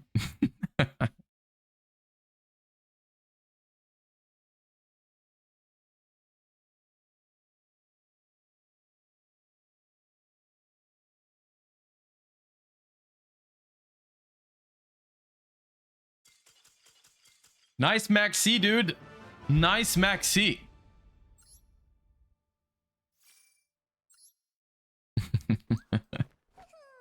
Okay, we have the Rarity Collection in a second now. Let me just quickly update this list, I guess. Let me throw in the new Ash Blossoms.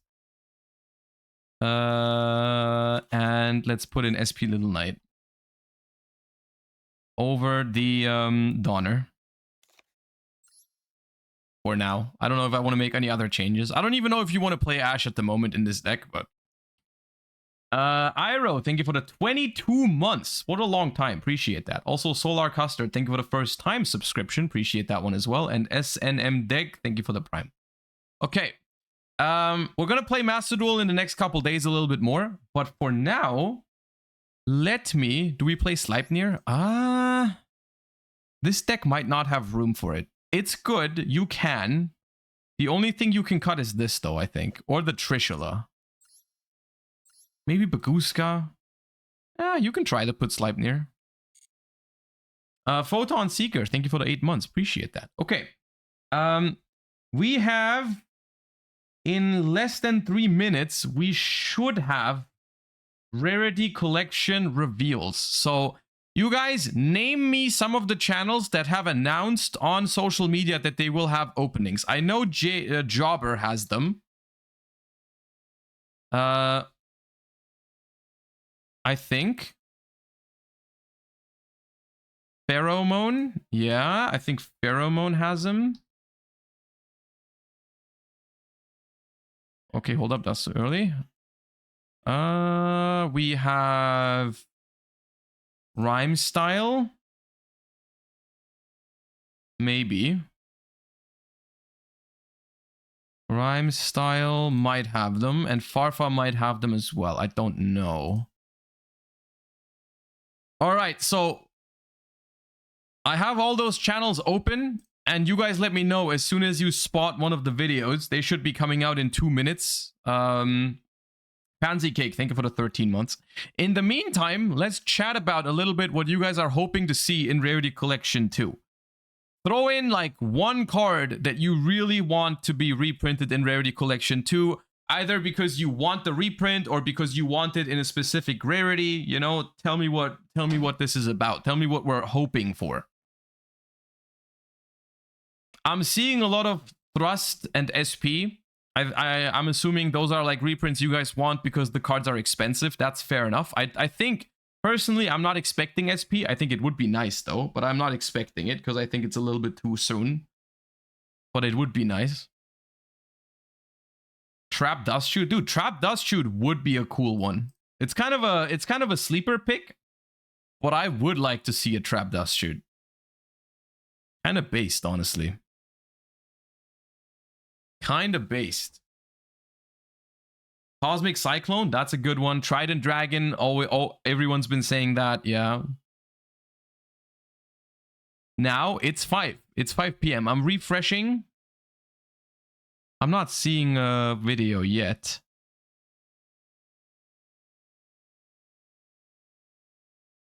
I'm not seeing a video yet. Where are they? Sometimes it takes a while for them to publish.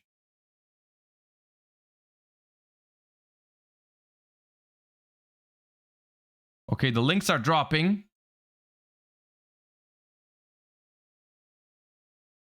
Oh, it's on Rhymestyle's second channel. Farfa's on it. Well, on Farfa's I can't see it. Anyways, whatever. I can't see the Farfa one. Let's do this one. Dude, this is 34 minutes. I have a podcast to record. I can't tell you how excited I am for this set. I have a podcast to record, so I'm going to speed it up. Many reasons. Number one, there's a lot of cool reprints in here. Really big chase QCRs like Appaloosa. But the main one for me is Sound Magician. One of my favorite cards of all time. Sound Magician is what I played in Duel Links when I first came back to Yu-Gi-Oh! Back in 2017, I think. Super hyped about that card. And the fact is, getting not just a reprint but a QCR, that's me ecstatic. So first and foremost, much love to Konami. We are sponsored today. Dude, it's already at 2 times. I can't do it faster. Not only doing sponsor content with Konami, but also winning tournaments. This is from the Master Duel Invitational back in our art, or the alt art's like one of my favorite, 5 cards per pack in D. And there's 4 ultras, and each one of those ultras has a chance to be in the Let's go, let's go! Like ultra rares and stuff like that. In this, you have Cosmic's in there. Droll, you have Rinbrum, Striking Dragon. Yeah, I cross out as a ultra rare, by the way. Yeah. Poggers? Pearly Primary as Pearlies? the ultimate rare, right? Yeah, it's ultimate rare. It's not the collector, which is also a possibility inside this. Rescue Rabbit, that's the collector rare. That's the big Rescue one. Rabbit, That's the big one. okay. So we have Crossout and Rimbrum and Common Cycle, which I don't think were in the initial reveal that were inside. You got my friend Pearly. Konami, you tell me when you play Pearly. Entire Pearly They got thing, Psychic and okay. Punisher. Punisher, And the last one, nice. Bingo Machine, go. Punisher is a nice collector's rare planets to have. Promoted Special Planets. It was Appaloosa, obviously, Master Arena, Sound Magician, Sound Swordsman. Rescue Raps as well. We don't know what's all inside, so Mind Control. Mind Control is sweet. Polymerization. Okay, that's probably Ollie's cool. Coral Yeah, Dragon is cool. It's our first ultimate rare. Twin Twister is a collector. That's a good one. Twin That's a really Twister good is one. nice. Forbidden Lance. Yo, I actually Forbidden won a Lance high is rare Forbidden Lance for my decent. cash deck because I think I only had like comments for this. That's actually sick. Illusion of Chaos. Ooh, That was that's more nice. still in this, still access code. But well, actually, Illusion of Chaos already had a Starlight anyways a while back. And I'm gonna QCR for this. I assume everything here has a QCR. That's why I promoted it. Quick Clips. They did mention Quick Clips, some nice staples. With the Illusion of Chaos super. I love that we have these multiple rarity things. Into the next one. Boom, boom. Right, Bugattis. Bugaris, nice. Solemn Strike, good. A lot of cards I'm looking to pick up in collectors. Quick Clips, ultra rare. And Super Nimble Mega Hamster. Oh, hamster, okay. And Power Duality as my first QCR. Woo! And then we have Super Rare for Lance. I'm a big fan of Power Duality because I know when this card is flipped, you know, like, technically Konami was like, yeah, you just got open one. The rest are for you. We open this all together. MST, dude. Skill Drain. Not Skill Drain. Preparation rights. You have Golden Sark. Sark is nice. Sound Swordsman as the ultimate rare. And then Fate of Knights of Breaksword as the collector. I love that you get multiple full rarities in a single pack. I think that's like the coolest thing that they decided to do. Bingo Machine Glow is a secret rare, and Polymerization is a secret rare, and Psychic and Punisher. Once you get the hit, you just kind of dump the box. Like, I'm not gonna. But in the Rarity Collection, oh, we have Dragoon in this? Ooh, Dragoon. That's sick. Yo, I want Dragoon as a QCR. I have the Starlight of it, but I want a QCR. Borland. You have Ghost Ogre as the alt art. Let's go. The alt art Ghost Ogre is kind of nice. Sound Judgment. Blue Eye Spirit. That's also, wow, this is a cool set. My friend Pearly. We got Borland as the. This is not a QCR. It's like QCR, but it's all secret rare. I think that's supposed to be like a platinum secret rare. Wait, what is this? What rarity is this?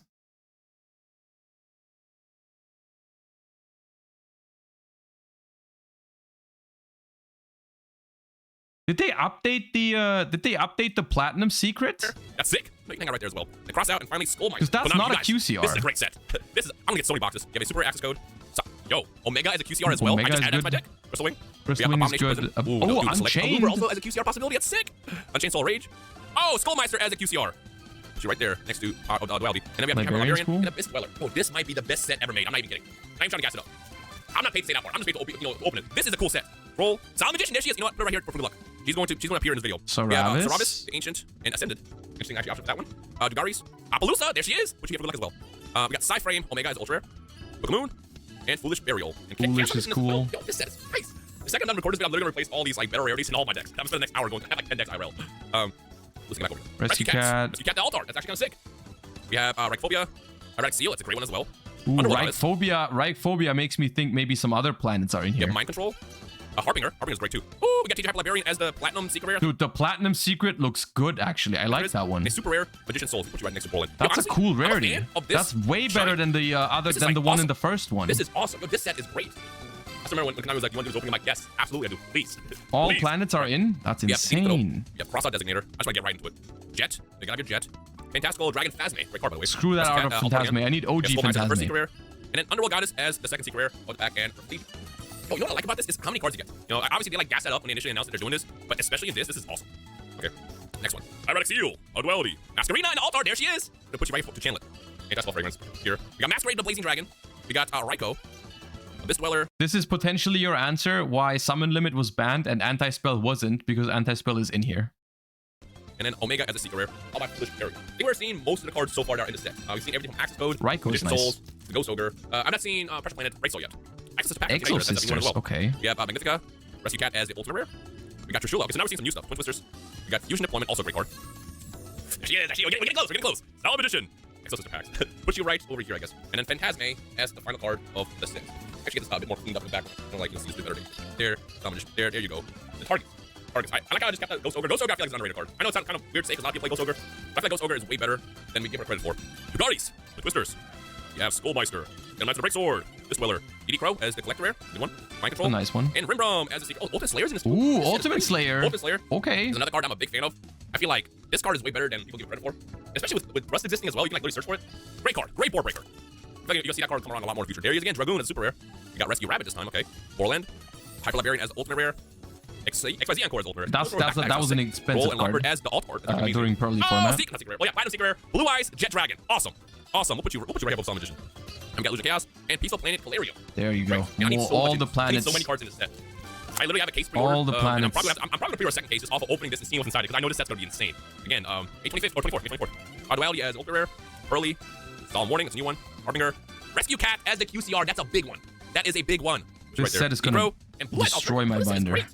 There's literally everything inside. My wallet, not binder. Dex, Fun Dex, Blue Eyes, like, there's a lot in this. Yo, Konami, y'all really went in. I want you to know, I received this box yesterday as I was leaving, and I was supposed to be gone for another like 8 hours. The whole time I was out of town, I was like, I just want to look at this boxes. And then when I got back at like 1 a.m., I'm like, why'd you do this now? No, I need to wake up in the morning and then do it. Duality, Foolish Burial, you have Abomination Prison, Blue Eyes, Alternative White Dragon, Cosmic Cyclone as the ultimate rare, Dragoon as a secret rare, and Unchained Soul Rage as the second. I definitely want the Dragoon. What's funny is, I was just debating about buying the Dragoon, Starlight, for one of my decks. I'm happy I didn't. I would have been so sick opening this the next day. I felt like yesterday I had it in my shop, in my cart. Got Saravis, Prep Rights, Bingo Machine Go, Rescue Cat. Trying to spot new cards. So far, it's a lot of repeats. Face Off, first Silent one. Swordsman as a secret rare, and Harbinger as the platinum rare. Yo, this is so sick. This is so sick. With this platinum, this platinum, it's probably not even a hot take, but this platinum secret is way better than QCR. Look, man, I am just geeking out right now. This almost looks like a Starlight. Last pack before we go into the next box. Again, I'm supposed to only do one box. I'm gonna be real. I'm opening all of it. I'm opening all of it. With Twisters, Travis, Coral Dragon, Apusa again, put you in the background, Mind Control, Cosmic Cyclone, and Masquerade the Blazing Tax Dragon living like a ball. What I like about this is you have multiple chances for like banger hits. Oh, there's one more pack. Yo, whoa! There's one more pack. Make sure you check your boxes before you like throw them out because I would have missed this. Watch this be the Solemn Magician. Rimbrom, Aurora, that's another good one. Ghostborn Mullet Chill as the alt art. That's my first time seeing this alt art, and that's amazing. I like that. Roll Lockbird alt art again. Skill Drain. Yeah, I don't know about that one. And then that. Yeah, that was still good. We get the Ghost Warner. So first box. Aurora is big. 4 QCRs per box. I almost missed that. 2 platinum secret rares. That's 3 actually. That might be random. I'm gonna keep this out right now and we'll compare it. I'll move these out of the way. No, we got 4 actually. No, so it's 4 platinum secret rares. I'll keep some just for good luck and I'll lose as well. And actually, there we'll do that. So I think it's 4 and 4. 4. Nimble Mega Hamster. Access code Talker. QCR. Yo. Good box. Great box. Great box. Another card I was debating about buying in Starlight. Insane. Konami. I'm about to make the Joey face for my officially licensed shirt. Don't worry. Right. No Chaos Angels so far. Haven't seen it. I wasn't expecting Chaos Angel to be fair, but it would have been nice. But pretty early pre-memory. And Pearly. You have Harbinger again. Cosmic Cyclone as the platinum secret rare, and then Trishula as a secret rare. I'll buy Bingo Machine Go. What I'll do is I'll put the Cosmic Cyclone over this. There you go. After this box, I'll just remove this out of the way. Just comparing at this point. All right, we got. Hamster, Rimbrum, this Dweller, collect rare, right? Collect rare. Yeah, collect Dweller is nice. Solemn Warning. Oh, Masquerina as the ultimate rare. And Rescue Rabbit to go with the Rescue Cats. UCR. Sick. And we got Raikou, followed by Foolish Burial. Oh, we got the Masquerina in Ultra Rare, right? Yeah, in Ultra Rare. Look at that. Sick. Love that. Right. I'm going to get a lot of boxes. I'm not gonna lie. I need all the boxes for this. We got Phantom Knight. We got Pearly. That's a new one. Bingo Machine Go. Rescue Cats. Masquerade Blazing Dragon. Right, so again. Ultimate Slayer as a secret rare. And Ghost Mortar Moonlit Chill as the second secret rare. Okay, we're getting mostly repeats now. I just woke up, by the way. We're getting mostly repeats. I'm doing this right now. We have enemy controls in this too. Enemy's nice, even though that has just gotten the actual ulti. Good one. Mind Control. Spears. Access code is secret rare. And Silent Swordsman in platinum secret rare form. There's a little bug flying around. Okay, we'll put you right there for now. And Solemn Warning was the last one. Also, I got a package that way. They got the super rares in the front and then one more super rare in the back. Kind of like, doesn't seem too impressive, dude. I don't know about you guys. I'm still hyped for a lot of cards in this. To me, this is still a banger. I love this. I don't know what you are on, but I like this a lot. This is an opening. In case you're wondering, this is indeed an opening. On to the next one. Saravis. Coral Dragon yet again. Polymerization. Cross out. Comment section below. Let me know what you're most excited about out of everything that's available in the set. For me, it's got to be Solemn Magician is like #1. Absolutely love everything about that card. I literally splashed that card in the decks that I end up having to take out because I'm breaking out sometimes. The first Rarity Collection was better, so that doesn't make this a bad set. Come on. Set. Rizzo, Aurora, Crystal Wing, Golden Sark, Phantasme, Duality. Guardian Chimera also in this? I think they put that one. Guardian Chimera? Oh my god! Yo! Other one for me is definitely the alt art Masquerina. Yo! Look at the shine on that. This is literally like 90% of this is super meta relevant stuff available in multiple rarities, and a bunch of it was even expensive beforehand. How is this not a great set? What are you on? Ghost Mortar Mullet Chill, alt art again, Omega, Solemn Judgment, and MSD, the strongest spell card. It's such an L take to say this is a bad set because it's slightly worse than the first Rarity Collection. Like, come on, dude. I'm not kidding. I'm still open now. We got DD Crow. We got Charged Light Brigade. Light Swords are coming back. Dude, Charged Light Brigade is literally expensive right now. Even the commons are like $5. We got Raicophobia as the platinum secret rare, and then Calarium as the second secret rare. Right. Get right into it. Get a bit less messy because I don't want to get giant stack there. Mind Control, Polymerization, MST, DG Hyper Librarian, Access Code, Forbidden Lands as a collector, and common high rarities of this. And we got QCR XYZ Encore. I don't really know what Encore is, but I'm sure it's something that's playable. Right. What's the next one? What we got? SP is not in it, I don't think. We haven't seen it yet. I don't think it's in there. And I also wasn't expecting it to be. This Dweller, Rescue Cat, Raicophobia, and Refuge followed by Forbidden Lands. Like, I don't know what else I can ask for. Like, obviously, I got my chase cards, but hitting access code and Master Arena like that is kind of crazy to me. MST, we got Skill Drain, everyone's favorite trap card. Snow Rabbits, Dugaris, Twin Twisters, Rachel, Rescue Cat, and Rescue Cat again. That's the second time I pulled both Rescue Cats back to back. I think last time was Ultra Rare, right? And the Platinum Secret Rare, and Psychic and Punisher as the Secret Rare in the back, right? I'll tell you, I'm a little kid at Christmas. I'm a little kid at Christmas right now. I'm a little kid at Christmas right now. This is insane. It's such a good set. We got Dragoon, Borderland, Book of Moon, we got Trishula, Religion Burial, Flesia, and the Controller, Secret Rare, Crystal Wing, Synchro Dragon, Secret Rare, and Skullmeister. I think we've seen everything so far. I think. Might be wrong. I might be wrong. But let's see what else we got. Access Code, Omega, Dragoon as the Ultimate Rare. Side. Solemn Judgment, Solemn Magician, there she is again. Teasing me. I'm being teased by my favorite card. Roll Lockbird as an Alt Art Secret Rare. We have 3 packs left. We have 1 more box after this. That's the crazy part. Whole extra box. Alright, we got Roll, Solemn Magician as the Super Rare. Skullmeister. Dragoon as the Ultra Rare. Soul Luna, that's the new one we haven't seen yet so far. Rafflesia, Mist Dweller, and a Chaos Hunter as the QCR. Chaos Hunter is a nice high rarity one. I think I gotta get out of Dion. This was not expensive, but it's nice to be able to pick it up in some different I love rarities. Chaos Hunter. Yo, Sirius, I got you, bro. In the mail for you. Now, you know what? Dion, you want this Chaos Hunter training Solemn Magician for it. Yeah, we take it back to the Playground days. Rescue Cat back to back. That's like the 3rd time this happened. We have Echo Sister Packs, Chaos Hunter again, Omega, Skill Drain, Harbinger. We have Appaloosa as a Secret Rare for the Alt Art. On sick. And what was the last one? Oh yeah, Harbinger. Place 2. Okay. Alright, last pack of this box. Watch me like send it over to Konami to like approve and like, hey, you only supposed to open 1 box. We may have very well seen all of the cards by now. Crossouts. I obviously haven't kept track of how many different cards we've seen, but it's very likely that there's no huge surprise anymore. On to the next one. And we got Guardian Chimera. Enemy Controller. We got Ghost of Snow Rabbits, Solemn Judgment, Appaloosa. I'm gonna finish this video for completion's sake. I don't think we need to check out multiple videos though. Yeah, I'm getting a very good impression. I gotta just keep like a better rarity. I just like stack on top of the old one. Okay. Got Soul Luna again. Solemn Magician is super rare. Turtle Rhino is in there as well. Yeah. Twin Twisters. Unchained Soul Rage. We just haven't pulled it yet. Twin Twisters is the Platinum Secret Rare. Encore. And then Phantasme as the last part. Have we seen? I'm a little concerned. Have we seen the original art of Phantasme? Because I really prefer that one. Work with me. Solemn Magician, the last box would be insane. Absolutely insane. Is that not in there? Roll Lockbird. We got Saravis, Garis. Surely it's in there. All the other cards have both artworks. Please. Yes! This is the most insane opening of all time. What? Dog. Bro. Dude, please. Brother. Yo, Tyree, I know when you watch this video, you're going to be sick. Tyree is going to be sick. Tyree is going to be sick. Tyree is going to be sick at this opening. I just pulled most of my chases in a single box. I'm not beating the they sent you a stack box allegations. I promise that's not how it works. Mind Control, Ironic Seal, Blue Eyes Alternative Dragon, Chaos Hunter. The more you open, the more chances you have to pull something. I mean, look, if anything, this shows you the example of the pull rates.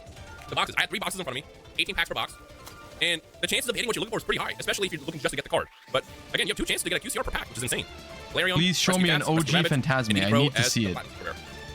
Hey, at least now all I need is 1 more card when I get my case. And that's when they have both artworks for all of them. All the hand traps, there's Turtle Rhino. For Apple, for IP Masquerena, it has both artworks for all of them, right? And Ghost Ogre, Alt Art, Secret Rare. Why is it only not Phantasme? I absolutely love this set. This is the best set ever made. This is the best set ever made. I said what I said. Best set ever made. Sorry. I changed my mind. The set sucks. Skullmeister, Ritual again is Ultra Rare.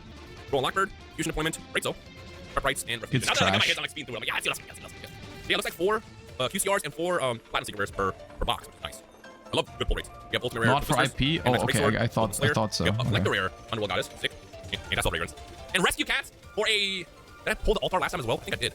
And Psychic and Punisher. That's insane. This is an opening and have we seen an actual original artwork? Didn't we pull Apple earlier? Maybe I'm... Roll Dragon, Mind Control, and Ultimate Rare. You got Blue Eyes Alternative by Dragon, Roll Lockbird, Early. Droll and Lockbird, I've seen the original artwork. And Raikou as a super rare. I think. Again, let me know in the comments. Droll was in there. The normal Droll was there. 100%. Honestly, I want the Underworld Goddess as well. A couple copies of Rachel as well. With the clips. Guardian Chimera. Skullmeister. And we got Phantom Rider Breaksword as the next QCR. Alright. Nah, this set is great. Left? This box? Right? Lost count. Okay. Rescue Cats. We got Harbinger. Dingo Machine Go. Coral Dragon. E-Teleport. Actually, Encore. I think Teleport is new. Underworld Goddess as a secret rare, followed by Master Arena. I'm not sure though. Card, by the way. It's so many cards, so much info. But imagine also had SP Lona inside this. I'm gonna do Rarity Collection 2, we'll probably do something like that. You got Super Nimble, Mega Hamster. There's one thing there's no Unchained Soul Rage. There's no Trident Dragon. Omega, and Chaos. I guess that is one reason why people are disappointed. Here. Roll Lockbird. You have Ecstasy. See, there's OG Dragon. Roll Dragon, the sequel. That's obviously in Ultra Rare, right? Yeah, Ultra Rare. Ghost Bullet Chill. You have Sound Swordsman. We have Abomination Prison as the next QCR. Rimbrom and Dingo Machine Go. I think I'm definitely starting to hit all my QCRs that I'm like not going after. Yours is gonna be like, oh no, boo, poor you pulled literally everything else. Soul Luna, Omega, you got Phantasme, Charge and Light Brigade, Appaloosa, Skill Drain. I got excited. I got so excited. Illusion of Chaos, and Psychic. I got super excited for a second. Super excited about that. Imagine the last QCR is Solemn Magician. I'm here for it. Okay. Got Dugatis, Rarity Teleport, Rimbrom, Striking Dragon, Rossa Designator, Aluber. Got Coral! Mind Control, and Abomination Prison. A box had Abomination Prison QCR and a Platinum Secret Rare. That's crazy. That's actually insane. That is nuts. Right. On to the next one. On to the next one. We have 3 packs left. I think we can get 1 QCR, but I think I lost count. I don't know if 3 or 4 so far. Anti-Spell. Dragoon is an ultra rare. Life of the Encore is ultra rare. Illusion of Chaos. Dragoon is a secret rare. And DD Crow and Rycophobia for last one. Right. 2 packs left. Next time you see me doing this is when I get my case. Remember, releases on the 24th. We got Mullet, Ghost from Mullet and Chill, Vibration Rights, Chaos Hunter, Cosmic Cyclone, Access Code Talker, Super Nimble, Mega Hamster, Talon Swordsman, and Unchained Solar Rage, all by Blue Eyes Jet Dragon. Again, you got lost counts, or this last one will be the craziest QCR. No, I think the craziest QCR in the set definitely has got to be Appaloosa. But for me, my personal chase. That's what happens. Cosmic Cyclone, Rescue Rabbit, Rut Rights, Golden Sarcophagus, Abyss Dweller, Cosmic Cyclone, Sequel, and DD Crow for the last QCR. I'll take it. That's a good one too. Blue Eyes Alternative White Dragon. This set is insane.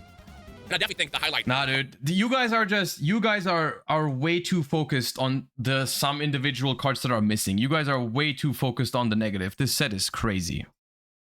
This set is still very, very good. I'm still very, very happy we're getting it. Yes, it's not everything that everybody has asked for, but it's still really, really good. And I think you need sometimes in your life, it's better to focus on the positives than omega focusing on the negatives. Okay, like it's definitely, this is still very, very good and a super, super good set. Does it have every single reprint that we've asked for? No, but it still is it's still crazy, right? All of the Visas planets, a bunch of solid reprints in terms of rarity upgrades. We have the entire Pearly deck in here. We have Guardian Chimera in here. We have Appaloosa, Access Code, IP Masquerena, Alt Art, all of the hand traps in every single rarity you could ask for.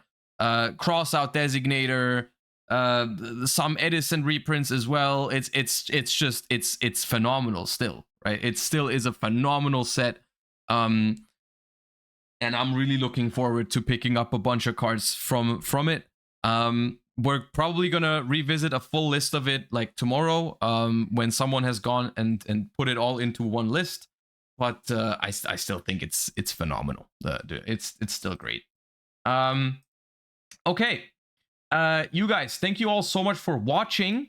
I'm gonna send you guys over to Farfar right now. This is not technically the end of the content for today because we are still recording a podcast over on Farfar's stream today in like 10 minutes. So I'm gonna go on a very, very short break. I'm gonna send you guys over to Farfa, and we will be recording the podcast over there in 10 minutes. So if you want to stick around to listen to the podcast, then feel free to just join the raid, and I'll see you guys in 10 minutes.